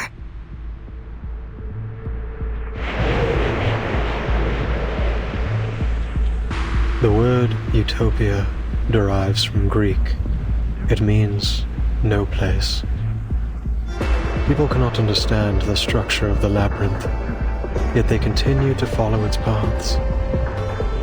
They cannot comprehend the mechanics of fate, yet they believe in its jurisdiction. As if, by doing so, everything will naturally fall into place.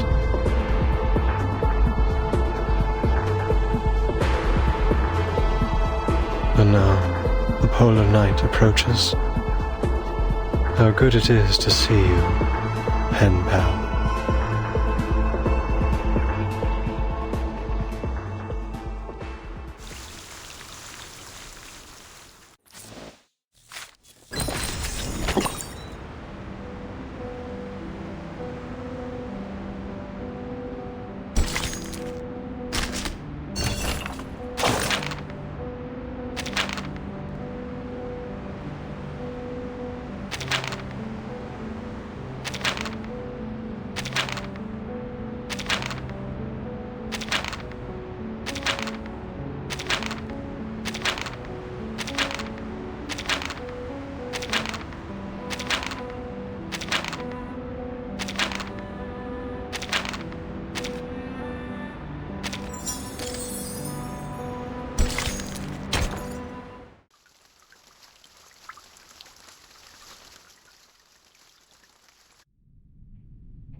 Where did the physician go?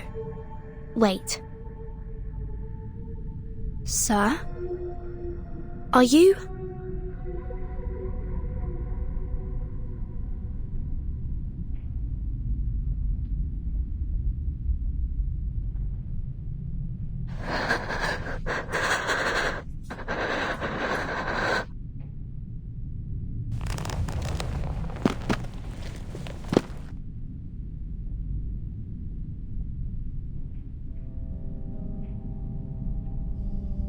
Aleph.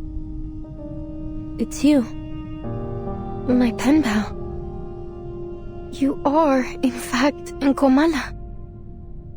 All those letters, all the ideas we shared, they weren't just my imagination or some prank. Verton, Soneto, it's all just as I told you. They weren't meaningless. They're all real.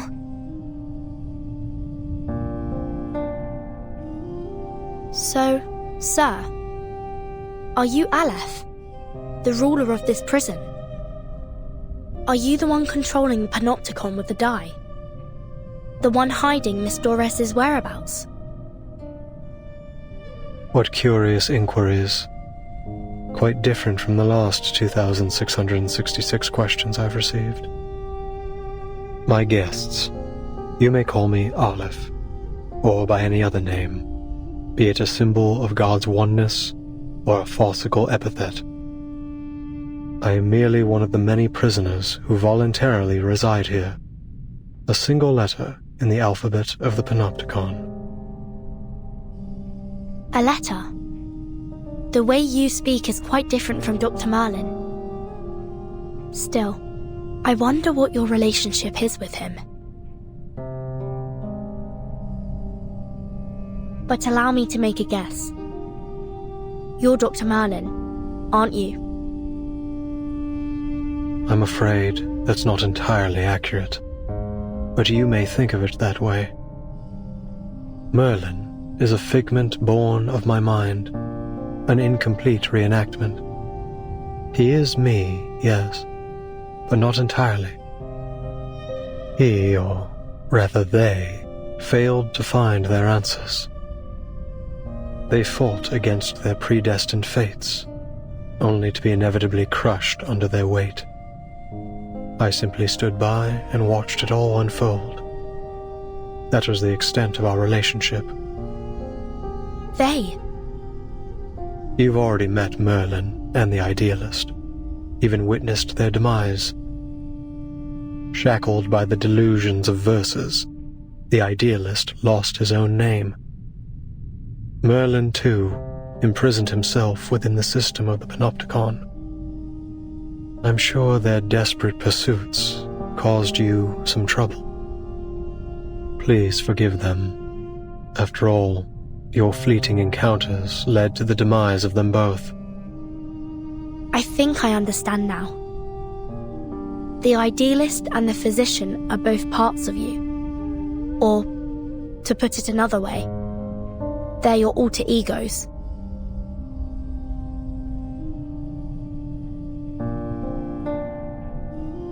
The physician mentioned Manus Vindictae. What's the relationship between this prison and the Manus? Visitors from the Foundation.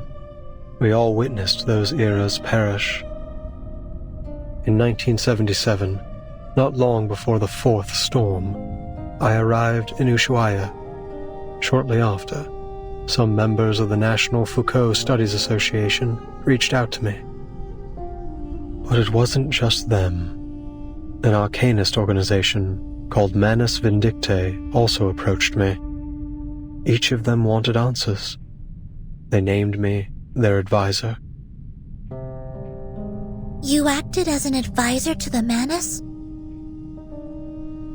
The two parties presented me with a concept and a parable, respectively. A concept and a parable? The Foucault Association sought to explore the feasibility of the Panopticon concept here, while Manus Vindictae showed me a parable of the past and future. Day and night, I wandered through endless texts, endless realities, as I searched for answers. And thus, Merlin was born. He was both an experiment and a price I paid. A new concept, a new direction. Pursuing such things always leaves me confined by the limitations of human knowledge. Merlin spent his entire life exploring Foucault's theories in pursuit of that singular yet infinite answer. What about the Manus, Mr. Aleph? You didn't explain why you helped them. Explain why? Because they asked me to, just as you have. I simply worked to answer their questions. So you're saying that, to you, we are no different from Manus Vindictae? And if we ask, you'll answer us, without holding anything back? Is that not precisely what is happening this very moment?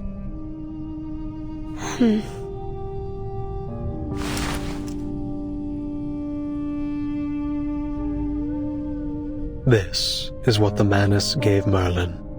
A magical die named the Tear of Kamala. It was once a gemstone that belonged to a god. At the beginning of the century, explorers plucked it from an ancient gate they discovered in Antarctica. To the explorers' amazement, the gemstone could turn human desires into reality. So they cut it into a die, a symbol of fate, and used it to build a sanatorium, which was later transformed into the panopticon you are standing in right now.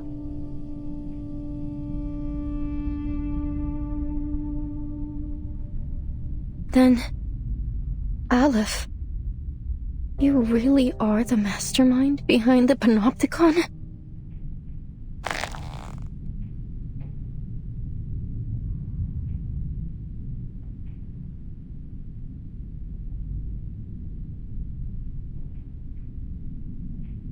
You said Merlin used the panopticon to seek his answer. What does that have to do with my novel? I don't get it, Aleph. Why would you use my novel to manipulate this place? Roberta, Garcia, Octavia, Pablo, the jailer, everyone. Not one of them deserved to be trapped in a deadly loop in which everyone's fate is already predestined. They're just like the ghosts in Amalfitano, inescapably trapped within the ruins. Tell me, what is it you really want?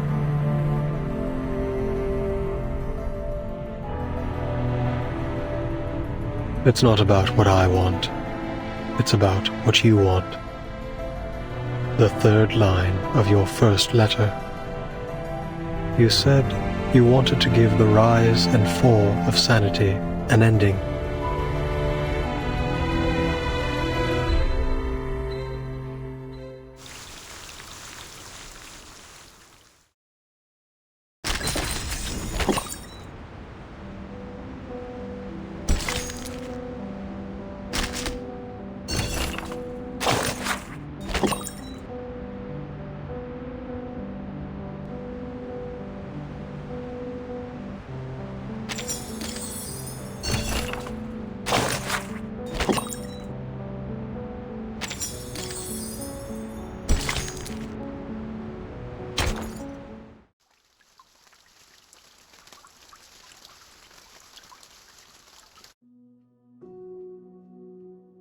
Los registros históricos del Dado de Babilonia aún se pueden encontrar en la biblioteca de la Universidad Santa Teresa.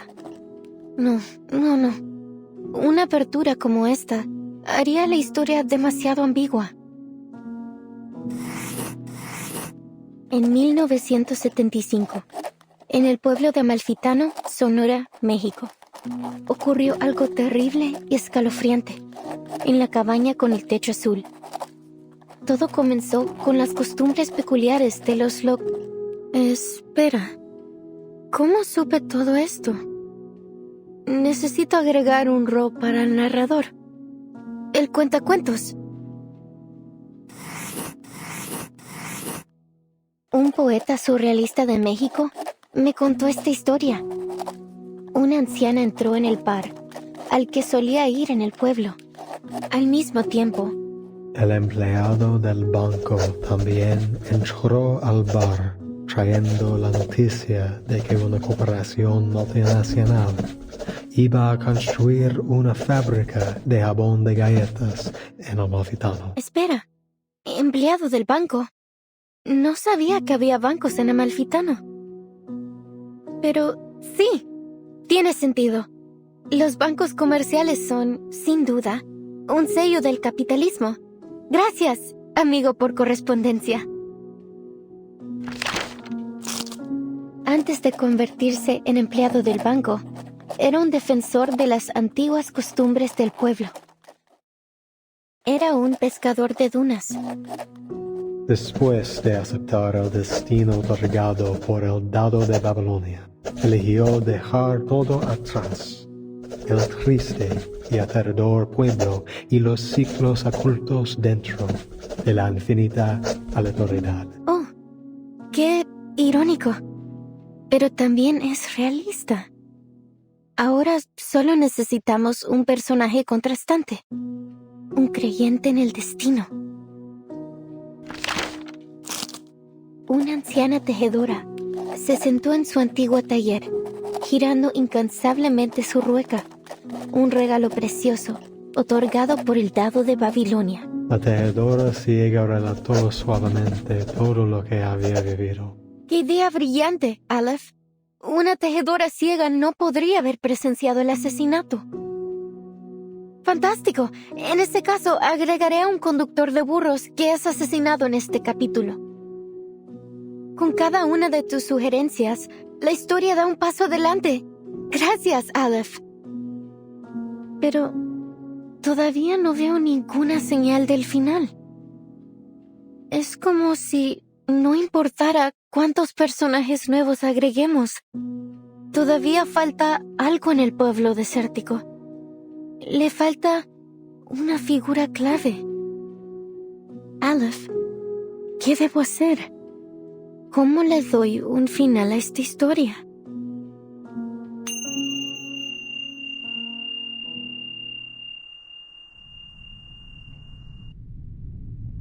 Tú misma me preguntaste, ¿cómo le doy un final a esta historia?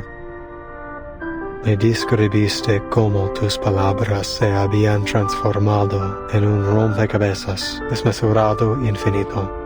Un lenguaje irreconocible, una colección de información ambigua y una parábola que había perdido todo su significado. La ausencia de un final aún te roe, atrapándote para siempre en ese abrasador pueblo desértico. Todo lo que estoy haciendo es intentar encontrarlo para ti. ¿Estás diciendo que has estado manipulando los acontecimientos en el panóptico desde que intercambiamos cartas por primera vez septiembre pasado?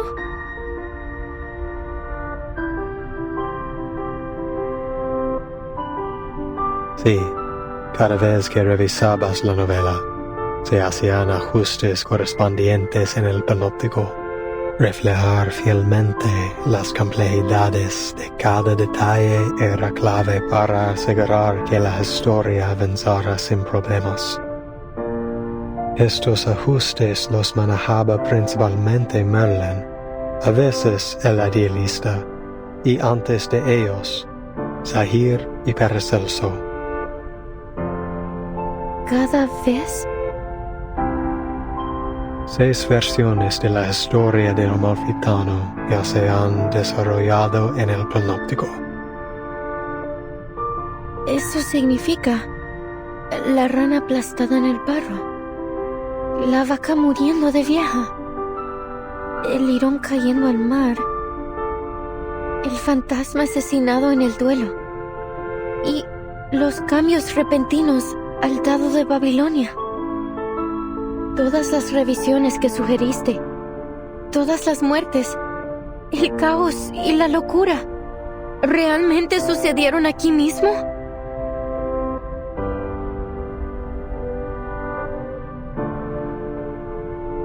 Incluso la eternidad tiene sus límites, Recoleta. In the 6th revision, we added the blind weaver, an extraordinary figure. Just like the paracausality researcher who carries a suitcase that you introduced in your 7th letter. The paracausality researcher carrying a suitcase. Miss Recoleta, is this character really based on the timekeeper? What? Of course not. The paracausality researcher is an entirely different character. Don't you understand? We're only one die roll away from the ending.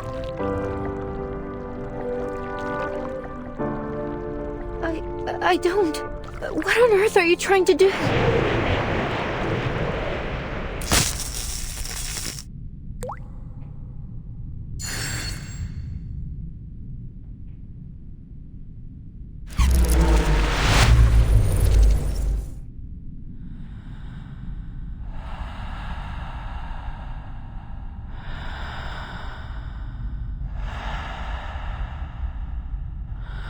Recoleta, it is the cycle of fate that has brought you to the Panopticon of Komala in Ushuaia. Now, return to the rise and fall of sanity. Return and become a character once more. You've been searching for its ending, but how could you possibly find it when you're no longer inside the story? I believe that this time, you will witness the grand finale with your own 2 eyes. No more sadness. No more loneliness. The answer you've long sought lies in the inevitable final row of the die. So, the jailer is the bank clerk, and Erd is the blind weaver. But what about Roberta, Garcia, and Octavia? They weren't even assigned roles. They were just playthings, helpless in the face of fate. What right do you or I have to decide what happens to them? To dictate their gains and losses? But they couldn't possibly understand such a thing, could they? To you, it's just a story. But to them, it is the manifestation of bittersweet destiny. Do you think hiding behind the guise of fiction absolves you from the reality that you've turned the Panopticon into a living hell? Yes. You're the only one who truly understands the rise and fall of sanity. Goodness knows how many manuscripts I sent out that never received a reply. I was so grateful to you for your replies, for understanding my novel. Those things were more precious to me than any sunrise over the Andes. Had I known that your feedback was created in such a way, and at such a cost, I would have preferred not to receive it at all. Don't you get it? Even if they don't understand my novel, the people I meet are still my friends. Whether we took a long journey together, or we simply chatted for a few hours. We formed an inseparable, miraculous bond. They're a part of me. How could you treat them like fictional characters? It's disrespectful to my work, and to life itself.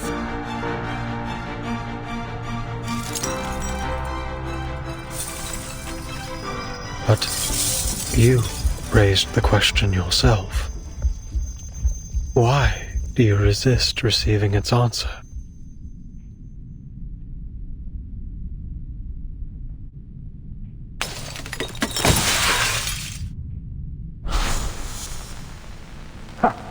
They're always like this, aren't they? They throw a question at you, only to abandon it along with the fading of the era. This storm will spare no one. You've known it all along, Adam.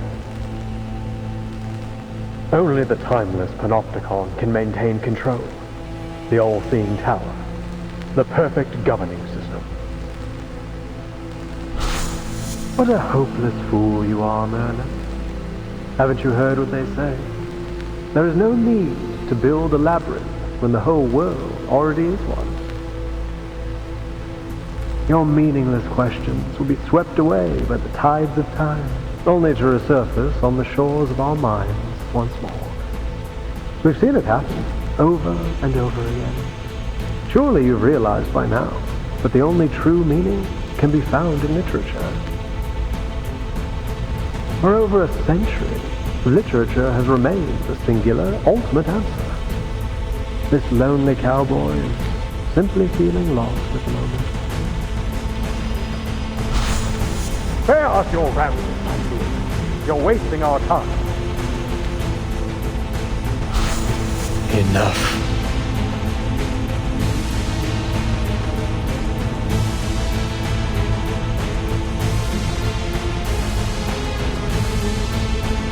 Aleph seems to be in a terrible state. We have to be careful. Something isn't right about that dye.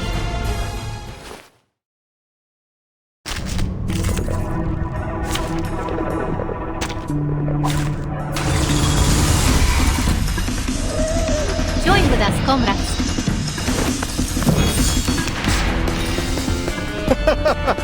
Go ahead. Keep the story going.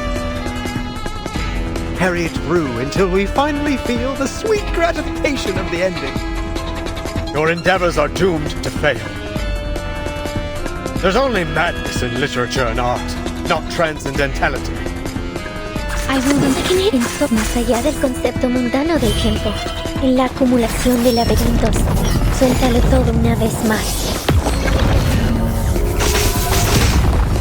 Sharp Fang. A truly villainous moment. Nuestro adversario es el tiempo.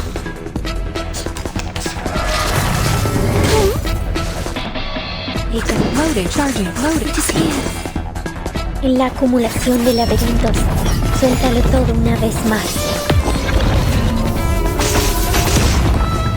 The light that illuminates all. Barrage. Eliminate target.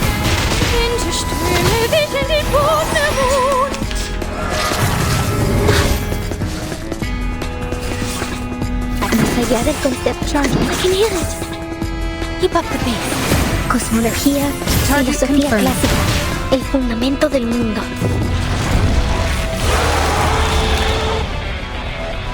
Faraday's miracle. Oh, this villains! It is here. En todos los mundos. I will remember your sacrifice. I, Robot, child of science.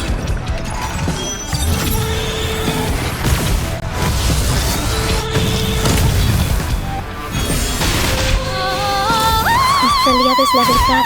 Barrage.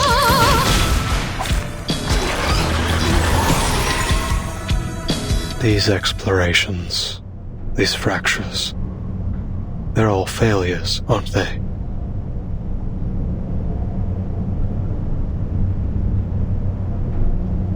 In this infinite expanse, I feel nothing but infinite sorrow. Keep going. For our dream.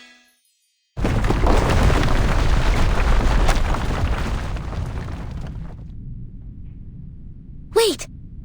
Mr. Olive? Are you human?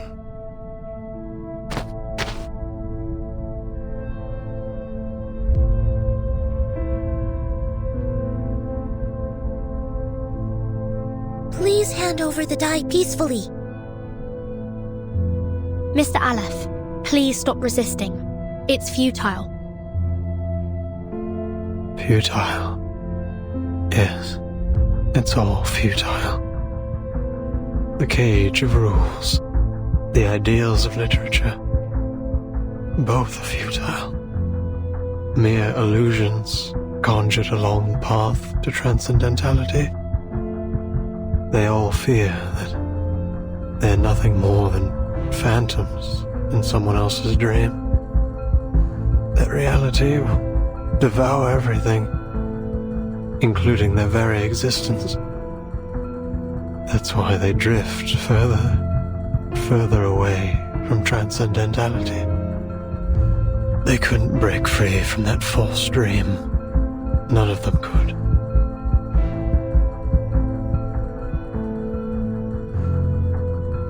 Both the physician and the idealist walked toward their own destruction, just as I expected. But your novel still has hope, Recoleta. Its ending hasn't been written yet. We cannot deny that it may be the answer to achieving transcendentality. You're not going to stop, are you? Not until you get your answer. Sinetto, we have no choice but to seize the die from him by force.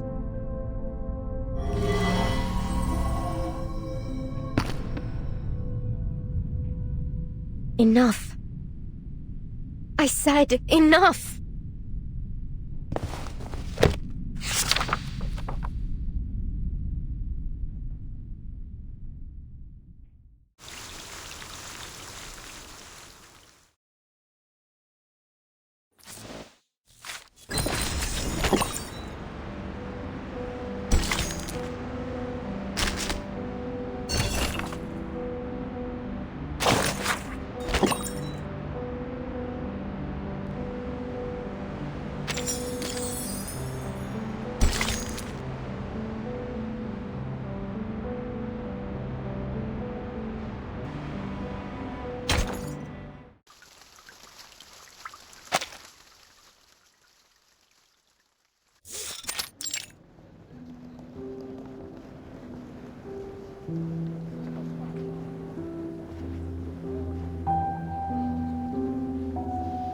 I'm afraid we can't publish your novel in its current state, Recoleta. We look forward to seeing more refined work from you in the future. Ah, Senor Cruz! What a pleasure to see you here. I'm an editor from the Naranja Dulce publishing house. Could you spare a moment to discuss the copyright for The Bluebird? We're huge fans of your children's literature.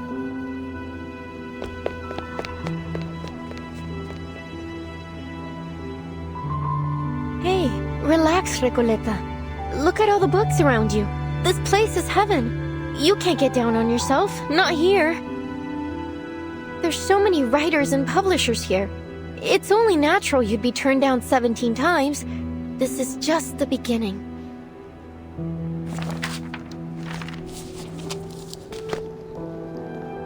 Now, which section should I visit next? Oh, this brochure might help.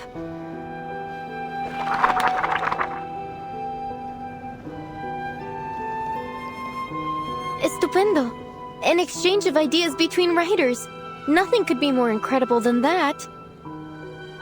I recall James Joyce was inspired by a letter he received from Henrik Ibsen.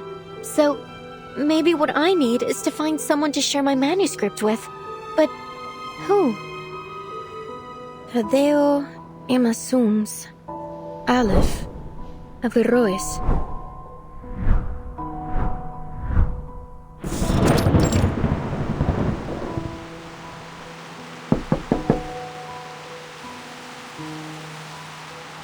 Oh, it's you, senor. Don't worry. I promise I'll catch up on the rent next month. Although I must say, this apartment's hardly worth the price. The cracks on the walls must date back to the last century. Make all the excuses you want, Ingrid. If you don't pay the rent soon, you'll either end up in that crumbling colonial building on the corner or on the street, selling oranges at the San Telmo market. By the way, Julia told me you lost your job at the textile factory. You under some kind of can't work in one place for more than 3 months, curse or something, señorita. Oh, you don't even want to know about the terrible things that happened in that factory.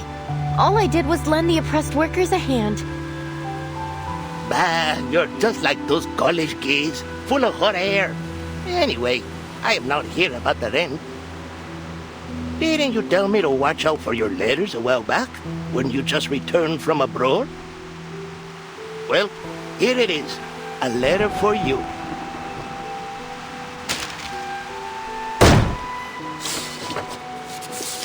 Dios mío! Someone actually wrote back to me! The This is incredible! Oh, thank you so much for bringing it to me, senor.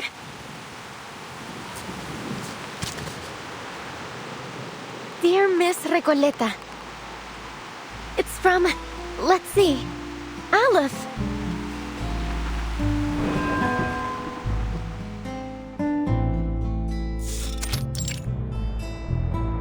Hey, I've been watching you. You're not local, are you? What are you writing? Oh, hola. You're right. I just arrived in Buenos Aires 3 days ago. My trip's been a lot like a Copes tango performance, full of twists and turns, but nothing much worth telling, really. I'm actually writing a reply to my pen pal. Long story short, I sent him a manuscript of my novel, and to my surprise, he actually wrote back. Amazing, isn't it? In our recent letters, we've been discussing how my novel lacks a key character to drive the story toward a decisive ending. So we've been debating whether to introduce a new ghost to act as a turning point for the story. Oh, so then you're a writer? Hey, Pancho, come over here.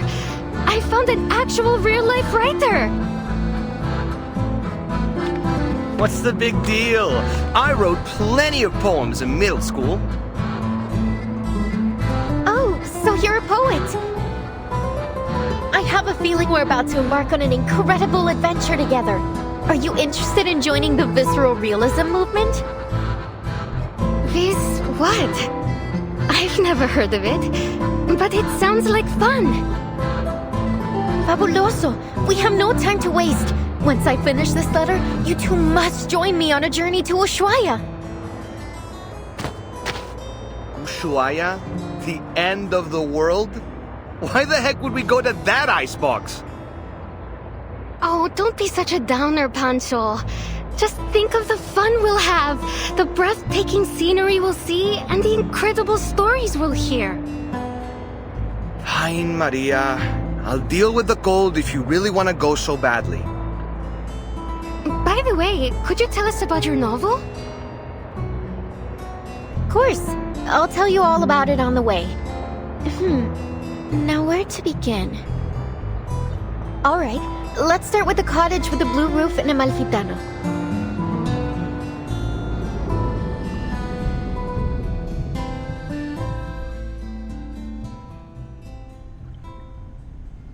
It's been 6 months since we first exchanged letters. Since then, I've been traveling. First from Chile to Mexico, then from Mexico to Argentina. And I've never stopped writing. I'm not really sure what the purpose of my novel is. I just keep writing and writing. I can't stop. What power does literature hold? What responsibilities? Perhaps only by continuing to write will I understand one day.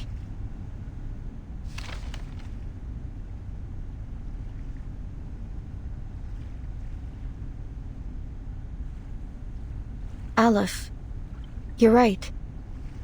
I do want an ending to my novel. But not like this. You really have no idea, do you, Recoleta?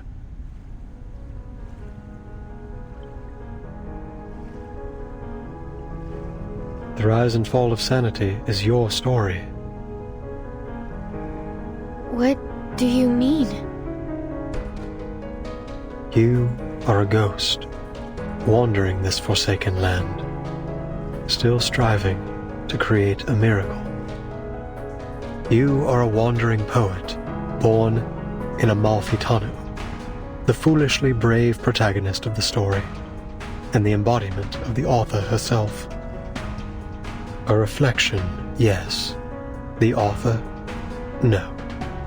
You are simply a figment of her imagination, a manifestation of her dream to wander. Have you not realized it? The literary pursuits and romantic adventures you described, they are merely faded memories from 1975. The poets who joined the visceral realism movement with you left Latin America long ago. Faded memories. As for the novel, It's yours now.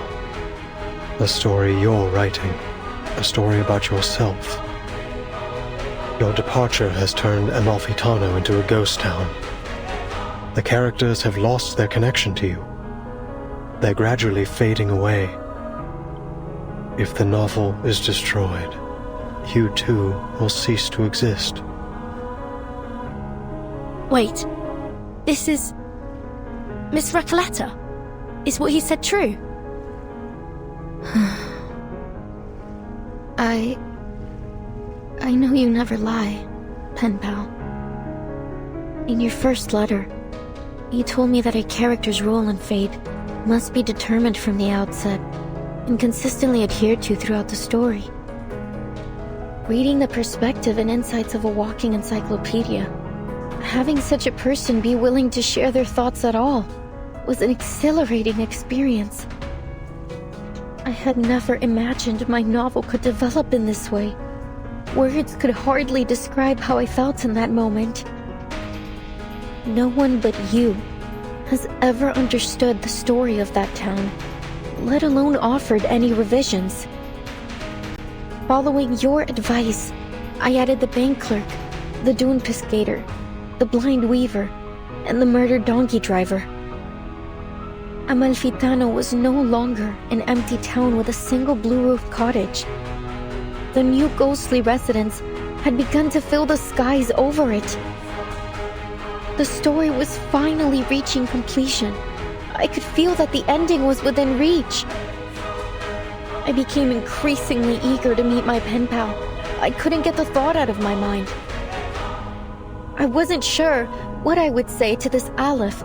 A simple thank you, perhaps, or maybe a discussion about the future of Amalfitano with its sole reader. Or maybe I'm no different from everyone else, led up the garden path by fate.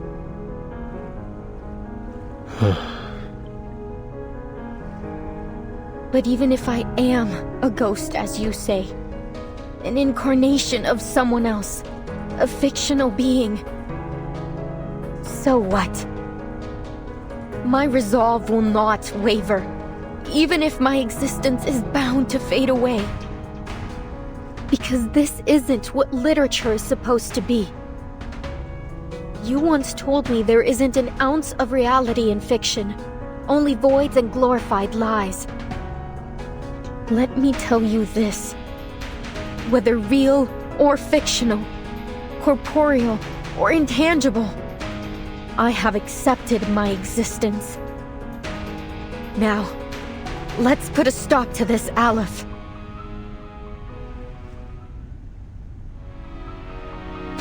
The inmates aren't characters in my novel. They're people trapped in a prison, just as you are.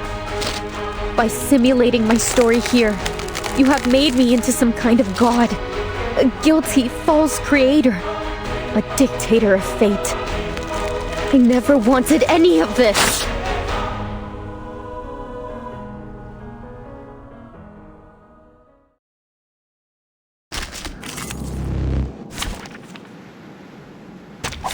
I have all the essentials for writing poetry. You, me, and our opponent. ¡Lo veo! ¡La frecuencia perfecta! ¡La admirable aleatoriedad del destino! Creo que lo he encontrado. La fuente del dado de Babilonia. Las deudas de los muertos. Esas facturas. Todas han sido hechas trizas. ¡Ya no estoy atrapado!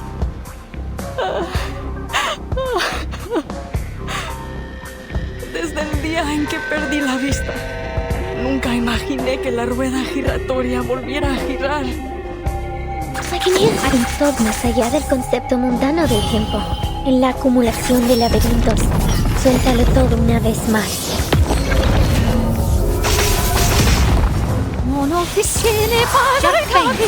Cosmología, filosofía clásica. Do I have to do this?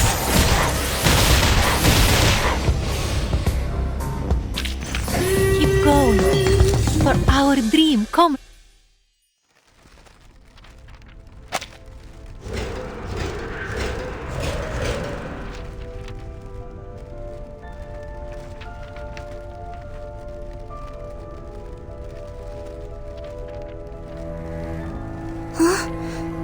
Miss Recoleta has vanished. Did she really cease to exist like Aleph said? Recoleta.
Qué sueño más extraño.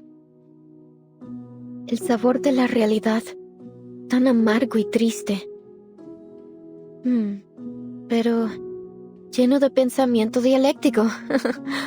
Tal vez la gente del panóptico reflejaba mis pensamientos internos.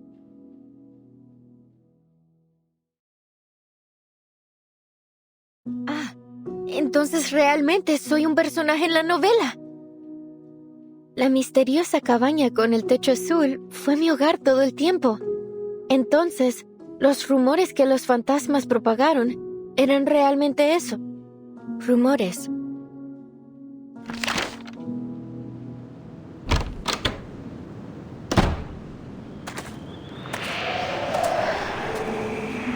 Bienvenida de nuevo a Amalfitano, querida escritora. Gracias, querido ícono del capitalismo. Pero, ¿no desgarré esta novela en pedazos? Verás, Amalfitano es una dimensión más allá de la vida y la muerte. Este pueblo es un reflejo de tus pensamientos internos. Es incorpóreo. No puedes desgarrar algo incorpóreo en pedazos. La literatura es infinita y atemporal, como un río que fluye a través de la vida y la muerte. No me extraña que seas mi personaje favorito. Nunca dejas de iluminarme. Desafortunadamente, la literatura es una vocación peligrosa e inútil. Nadie entiende realmente, ni siquiera recuerda tu trabajo. ¿Recuerdas el dicho? Los únicos verdaderamente muertos son aquellos que han sido olvidados. Recoleta, desaparecerás para siempre si dejas a Amalfitano otra vez. Será como si nunca hubieras existido. Siempre he admirado tu pensamiento crítico, señor. Encaja perfectamente con tu rol.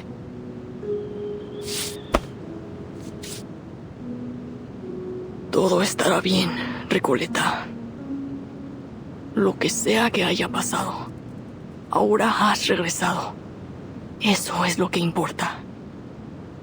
El dado de Babilonia rodará de nuevo, y cada uno de nosotros obtendrá nuestros finales. Así es. Resuelve el asesinato en el bar y pon mi alma en paz. Libera al pueblo de la locura infligida por el antiguo espíritu. Arregla la aleatoriedad del dado de Babilonia y aplana la frecuencia catastrófica. ¡Lánzala una vez más, Recoleta!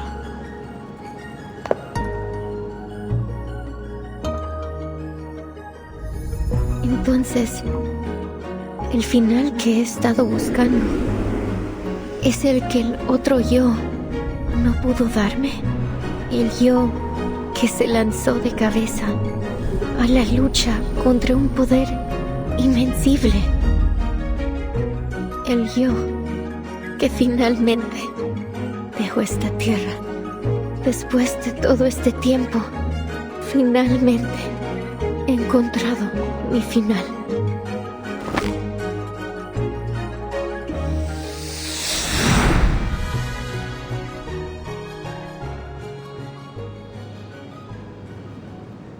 Solo un lanzamiento más y todo habrá terminado.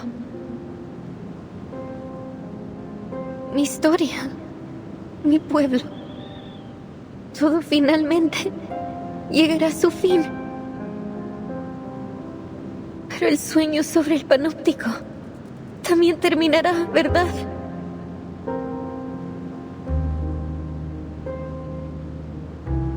Oh, cariño, es solo un sueño.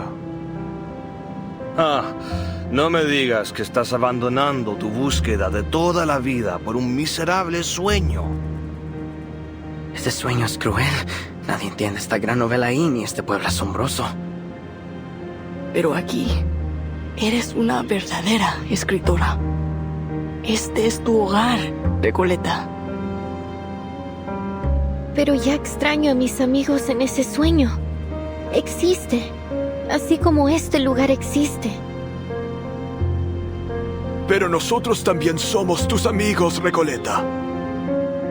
Podrías desaparecer si dejas a Malfitano. ¿Estás segura de que quieres irte?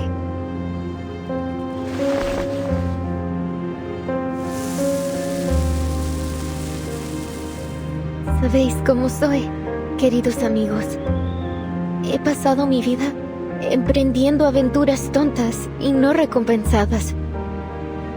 Así soy yo, ¿verdad? Amalfitano es, en efecto, un lugar ideal. Un lugar para vagar, para un viaje corto y para perderse un rato. Y tiene a ustedes, mis amigos ficticios, a quienes quiero tanto. Pero debo regresar a mi sueño y ver a mis amigos ahí. Ellos son igual de importantes para mí.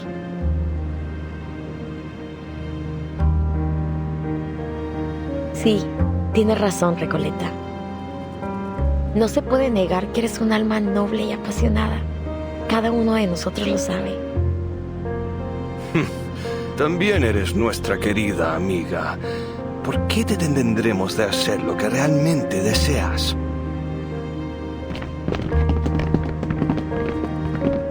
Te deseamos lo mejor, Recoleta. Buenas noches, querida. Que tu sueño sea dulce esta vez. Gracias a todos, mis amigos. Nunca los olvidaré.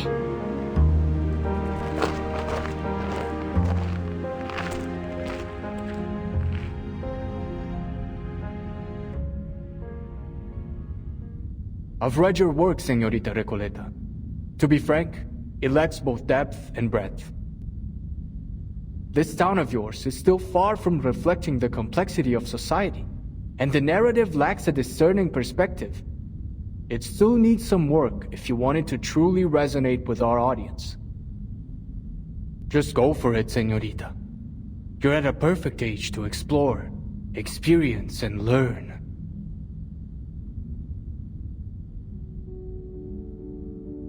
What's happening to me?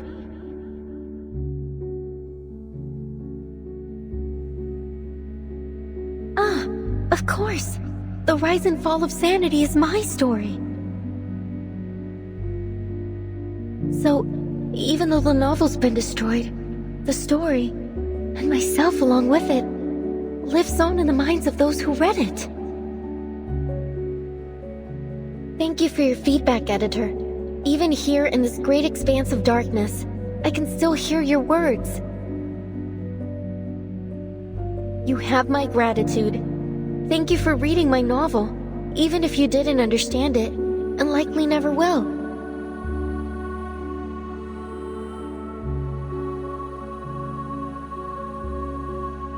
Honestly, I find your story totally fascinating. But I'm still struggling to understand the connections between all these nameless characters. Couldn't you make it clearer? Like a movie? Typical. Trust a writer to try to be all obscure and mysterious. Maria, Pancho, you guys are the best traveling pals I've ever had. Our paths may diverge in the future, but the joyful memories of our journey across grasslands, snowfields, and deserts together will remain forever. It's been great coming along with you. You're totally one of a kind. We'll be waiting for you at my aunt's vineyard. A little sun after a hard day's work will do you good.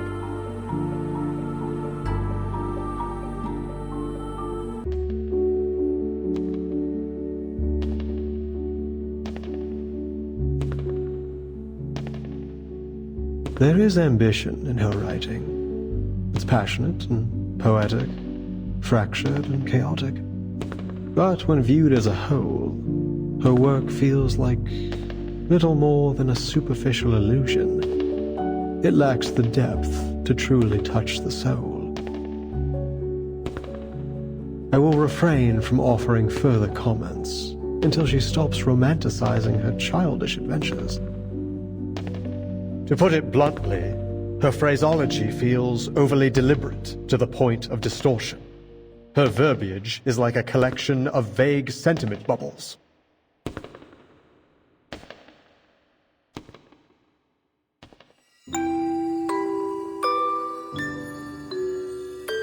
I see, Aleph. Then this is how you really feel about my novel? 1,000 readers will interpret a story 1,000 different ways. Some believe the text itself is dead, and it is the reader who gives it life.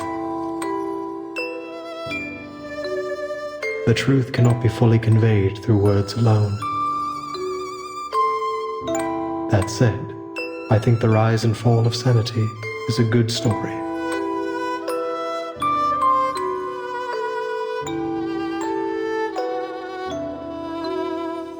Oh, so the Eternal Paradise is a library of sorts, just like I always imagined. Or is this just another reflection of my inner thoughts? I like it here. It's nice being surrounded by literature. But it's time to go back to reality.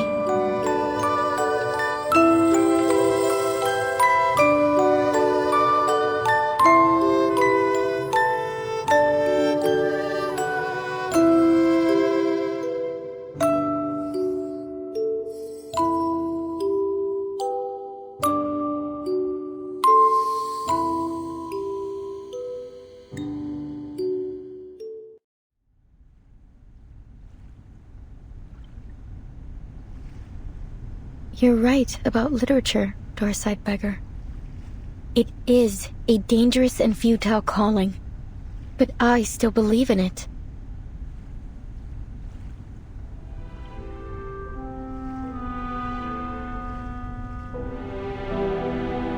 Recoleta, you're back!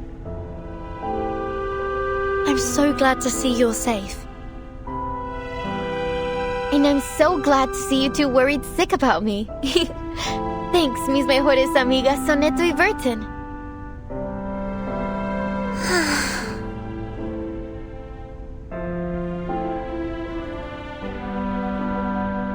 See, Aleph? I still exist. Amalfitano is gone.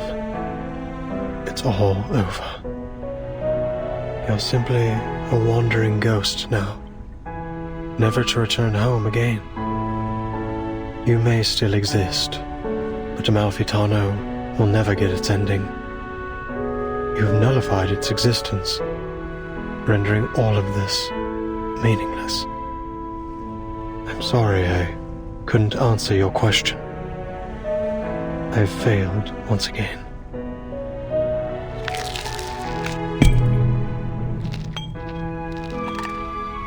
Amalfitano and the Panopticon were two parts of a whole. With Amalfitano gone, Komala no longer has any reason to exist. I'm sorry, Aleph.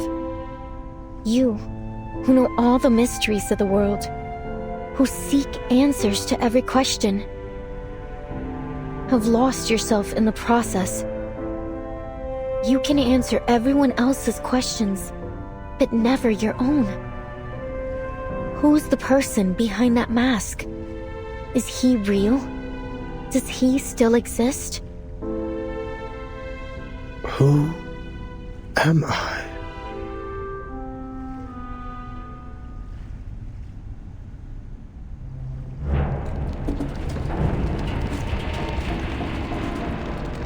Stay vigilant, everyone. This is just like when the idealist and the physician had their meltdown. Only this time, it seems even worse. I think Aleph is trying to tear down the Panopticon.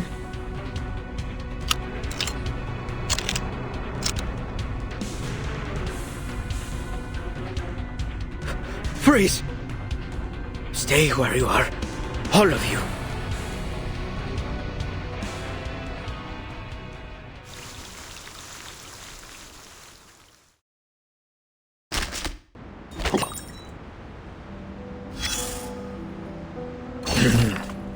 Take a deep breath, soldier.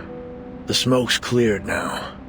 This story, this battle, will soon come to an end.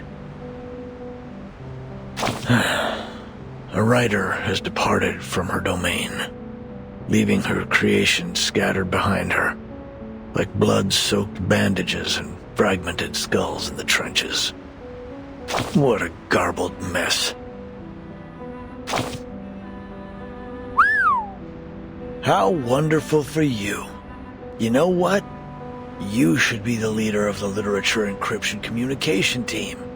Just arm yourself with a dictionary, and even enemies with 45 Maxim machine guns won't stand a chance against you.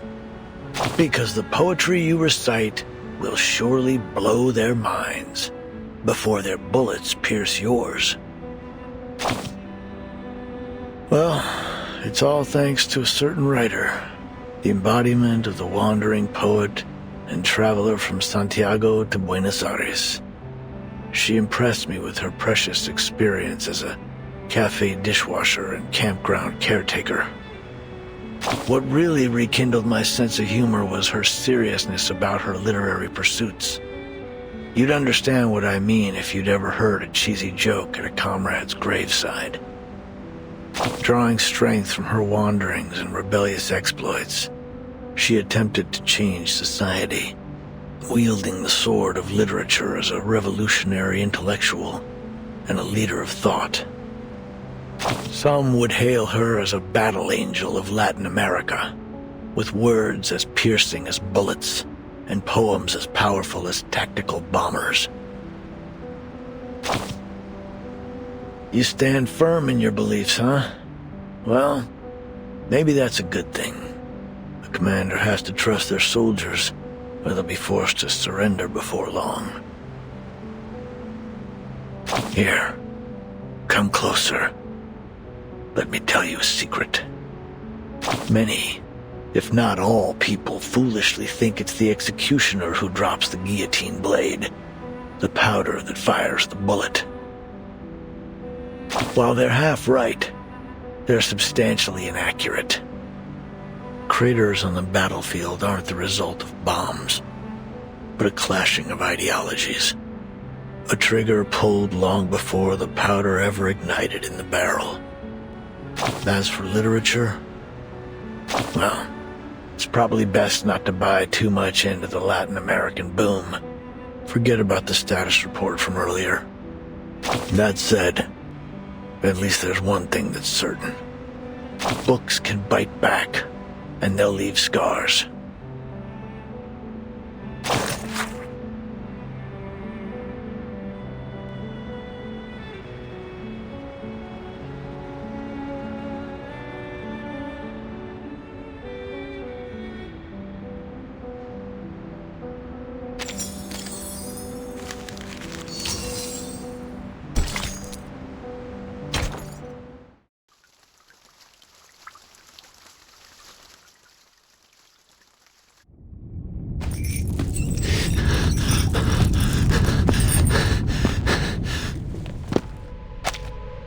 was just setting up my exhibit when everything started shaking.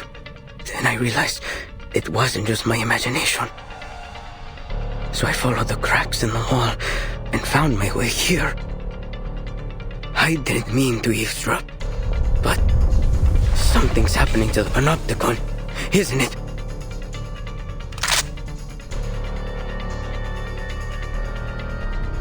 Are you the physician? Or is it Aleph? Whoever you are, please restore the panopticon to the way it was. I'm begging you. You can do that, right?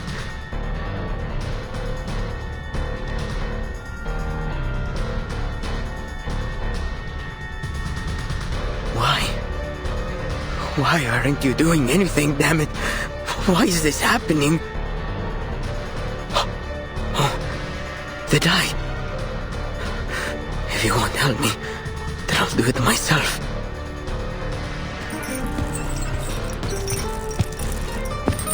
Calm down, Garcia.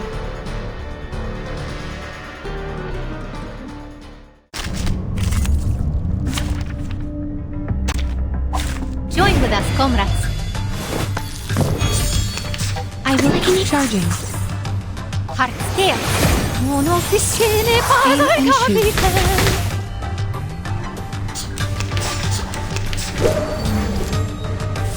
Loading. Charging. Loading. Barrage.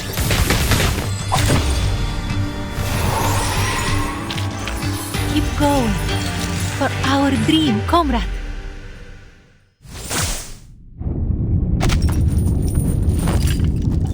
Timekeeper, he's...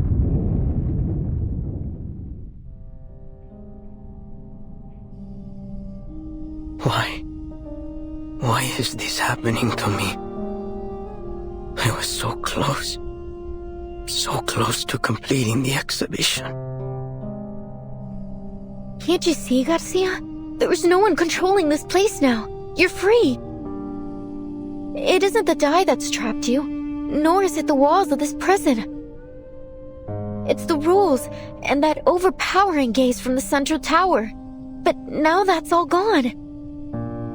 You can go outside. You can set up your exhibit anywhere you want. No need to stay stuck in this.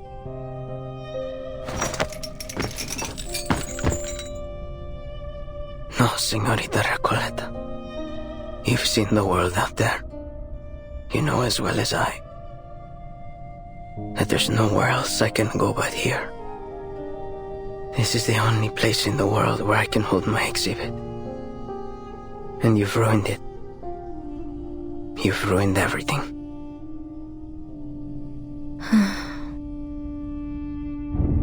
This room's about to collapse. We've got to leave. Mr. Garcia, do you need a hand? I can take care of myself, thank you. I'll go a different way. I have to go back and finish setting up my exhibit.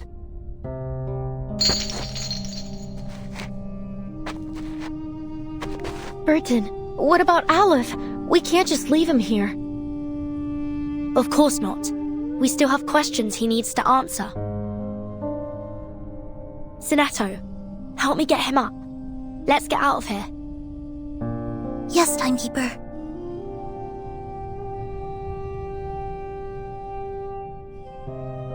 Your words are always at odds with your thoughts. You carry an ocean of questions, yet never reveal even a single drop of them. Why have you never shared your doubts? Why do you stay silent in the face of everything and everyone around you?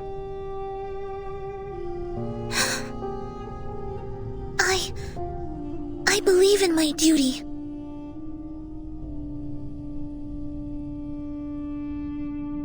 As for you, paracausality researcher, you're different from any other seeker of answers. Even on a desperate, near-hopeless journey, your heart holds little doubt. Perhaps not every question needs an answer, Mr. Aleph.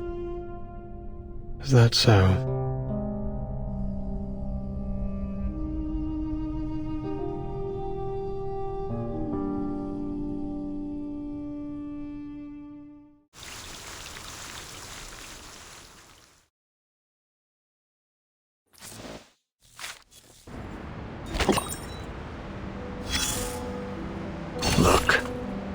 It's sinking. Corpses float on the planks, and the fleeing prisoners are swimming toward the shore. Time to abandon ship. One that was exiled to a desolate corner of the ocean by the resplendent civilized world. It's both a prison and a sanitarium. Are any of your friends aboard? If so, you might find the following report a little offensive. Dregs of society. Human scum. These are the terms used to describe its eccentric passengers. To be fair, they do lack discipline and independence. But that may well be a response to the heavy pain they've endured. Some theorists suggest that they're innocent victims, trapped in the confines between rationality and irrationality, defined and redefined by historians as they please. But let's ditch the theories and simplify things. The moment the shackle called madness was fastened around their necks, whether they were truly mentally ill or not, their lives were forever scarred. And now, the mad passengers are storming the shore. But one can gain immunity through controlled infection. The disease can become its own vaccine. Just be aware of the ignorant commander who defies a wandering lunatic in pursuit of a little knowledge. Let's dig deeper. Scavenge through the messy battlefield for dog tags. Were these people born mad? After watching the inhabitants of this earth tear each other apart in one war after another, I've concluded this. Only knowledge drives people to madness. Ignorance does not. Madness is a side effect of the sedative that is knowledge. As long as those on land continue to consume it, this ship will never be short on recruits. This is a war between madness and civilization. Both sides have leveled accusations, spilled blood, and pummeled each other. And soon, everyone will have leapt into the trenches and been beaten to a bloody pulp. Only a few can escape this fate. Check your 6. The one leaning against the sunken ship, showing no signs of struggle or sorrow. Garcia. The seawater has flooded his windpipe and reddened his eyes. Yet there he is, staring blankly at the shore. He's in his home base. He holds no hope for forgiveness from his enemies. Not in the slightest. He's a one-man army, fighting only for himself. Alone. Now, do a 360 and look again. He's been utterly defeated.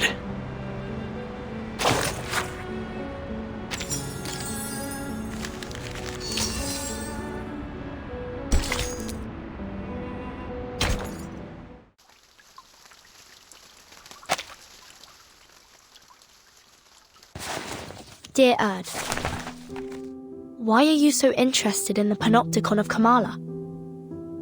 Dear Mr. Aleph, whether as a doctor or a writer, I simply cannot turn a blind eye to the friction around me. Especially the discord and injustice I have witnessed here in Kamala. So, I would ask of you a question. Is there any way to resolve the endless conflicts in this place?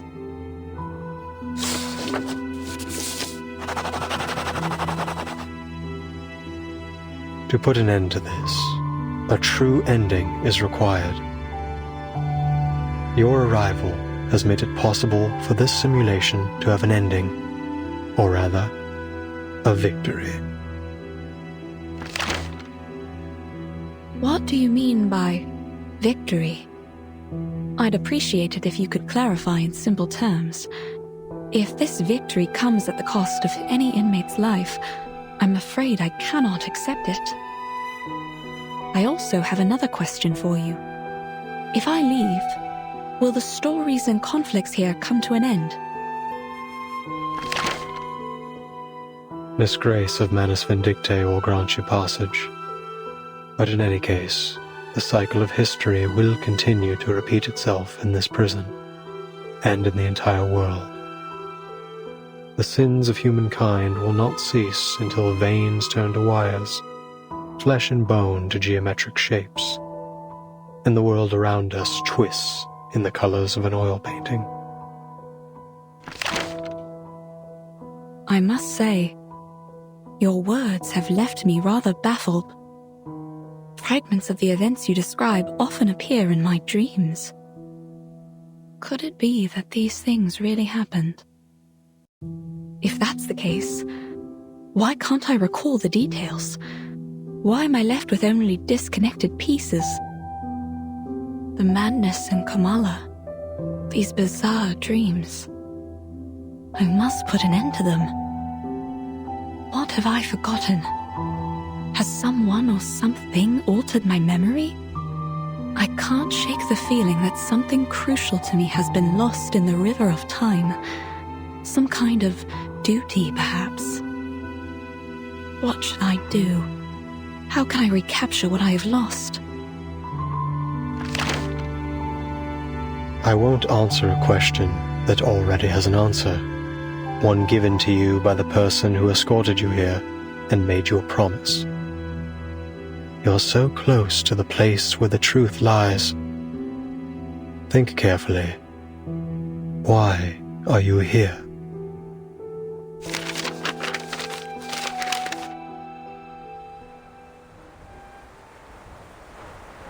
These letters we found have answered a great deal.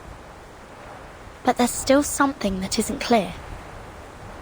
Mr. Aleph, what exactly did the Manus promise Dr. Dorres? An era. A chance for her to remember her duty. An era? You helped her leave the Panopticon in the end. Where did she go?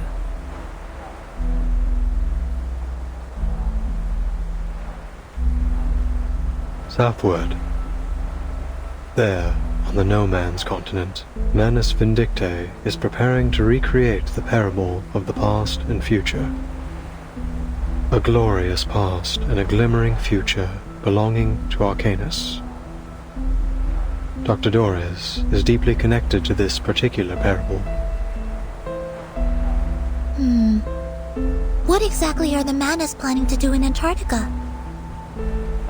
And why would Dr. Dorres go there voluntarily?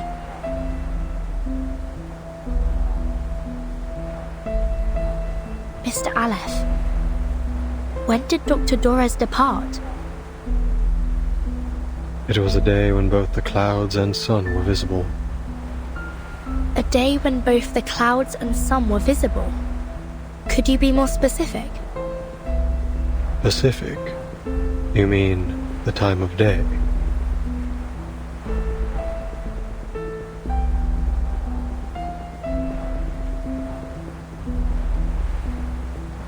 When both clouds and the sun were visible. Hey, Vertin, I think I know. It was 3 days ago. Then Dr. Dorres wasn't going to Comala on the day I met her. She was leaving. She was headed to Antarctica. It was cloudy that afternoon, with a brief spell of sunshine, just like Aleph described. Then it hasn't been long since she left. Excellent news. 3 days. If we set off immediately, we might still catch up to her. But, based on the intel we gathered in Ushuaia, Manus Vindicte bombed the entire port 3 days ago. Clearly, they wanted to prevent any interference from the Foundation. It's unlikely we'll find any functioning ships there. I'll report the situation to the Buenos Aires branch. Timekeeper, I'm afraid we'll have to find another way to get there. I have a boat.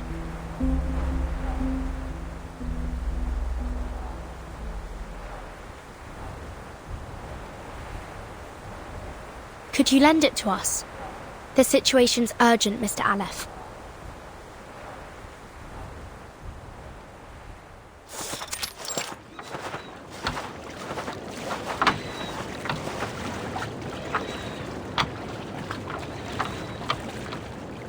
This boat will automatically take you to McMurdo Port, the landing point Manus Vindictae established by the shores of the Ross Sea.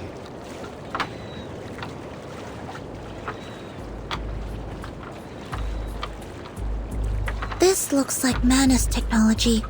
Its arcane energy source is highly unstable. Timekeeper, I suggest we wait for support in Ushuaia. I don't usually agree with Soneto, but I have to admit, I don't have much confidence that a boat this small can actually make it to Antarctica. Mr. Aleph, do you know anything about Manus Vindictae's ritual? How far has it progressed? The ritual could begin at any moment. I believe that's why they left Kamala. Upon departure, one of their members, a woman named Grace, told me they would seal off the sea. Are we too late? If you wish to find Doris, you must follow the same path she took.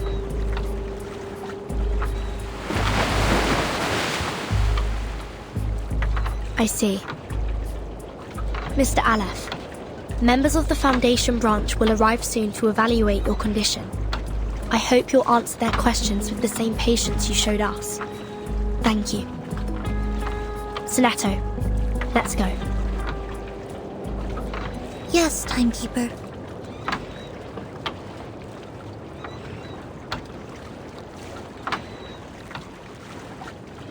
Thank you for your assistance too, Recoleta.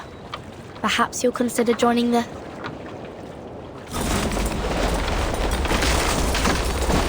What was that? It came from the Panopticon.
With Aleph's control gone, Kamala is collapsing.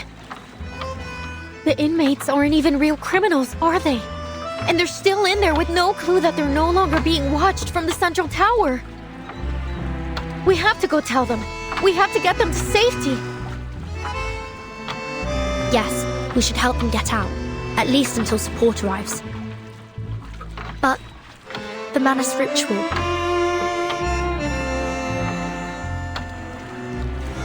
Don't worry. I'll go alone. Huh? You should hurry. When this is all over, I'll write to you, my dear friend. During this journey together, our teamwork has been impeccable. So, you can trust me to do this. I'm not doing it just to help you or the organization you represent. I'm doing it because the inmates are my friends. Okay. I trust you. Take care of yourself, Recoleta. But if the storm truly is imminent, as Dr. Merlin said, then, Miss Recoleta, you'll...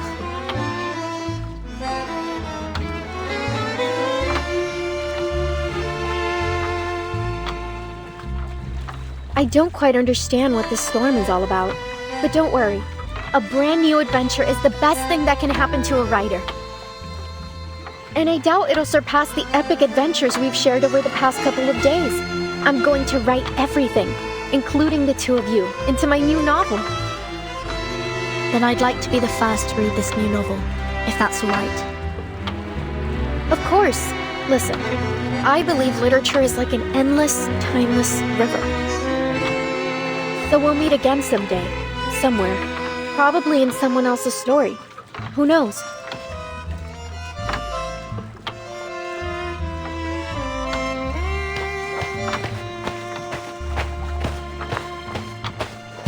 Adiós, mis queridos amigos.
Dr. Merlin. You're Dr. Merlin, right? I finally found you. What on earth happened in the central tower? Right after I left, the whole panopticon started collapsing. The tower's in ruin. I've been looking for you everywhere. Please, sir, come with me. It isn't safe. That won't be necessary. The snow is still falling, yet everything in the labyrinth has already gone up in flames. Fortune, fate, karma, they're nothing but a ridiculous joke. It's over, Jaguar. You have lost your memories, your identity, your name, and now your title. You are no longer a jailer trapped in the panopticon. I don't get it, Dr. Merlin. What are you talking about?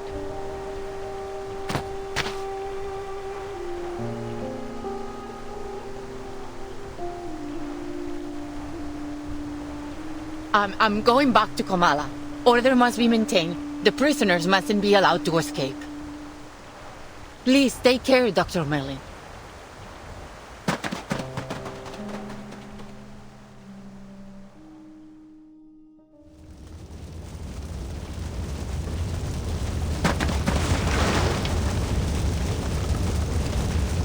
Hey, you! Don't run off like that. It's dangerous.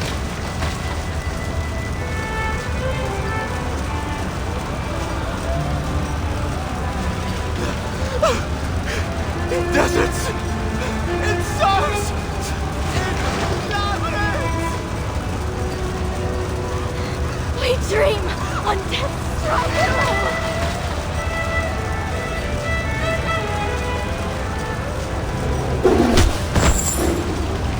Stop! Get me! Let me go!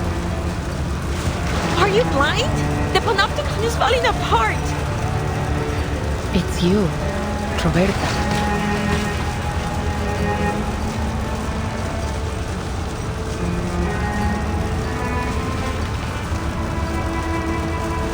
They are all mad! I knew it! They've been insane from the start!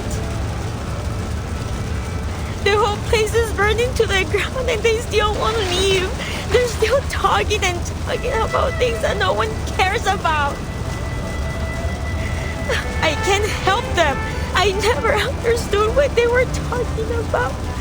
The rhythms, the fractions, the ideologies. Yes, the people were nice. The idealists too, but I've had enough of this prison. I've had enough of the panopticon.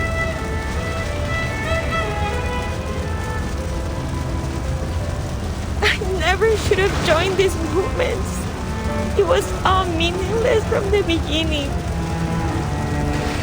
I want to leave this place, go to Spain or France, anywhere but here. I want to go back to Magdalena.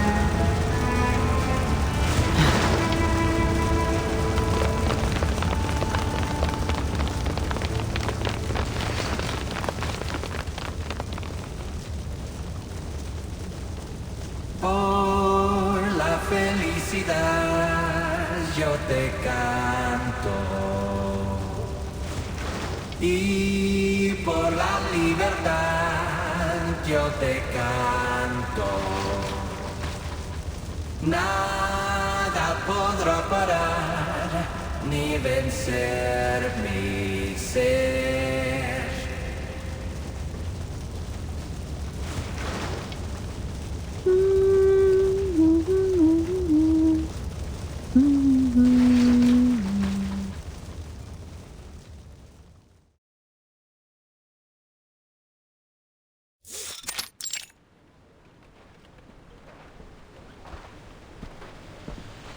But how does literature make you feel? As though I'm a kid looking through a kaleidoscope for the first time. Well, maybe that's not the best way to put it. Perhaps something a little more subtle.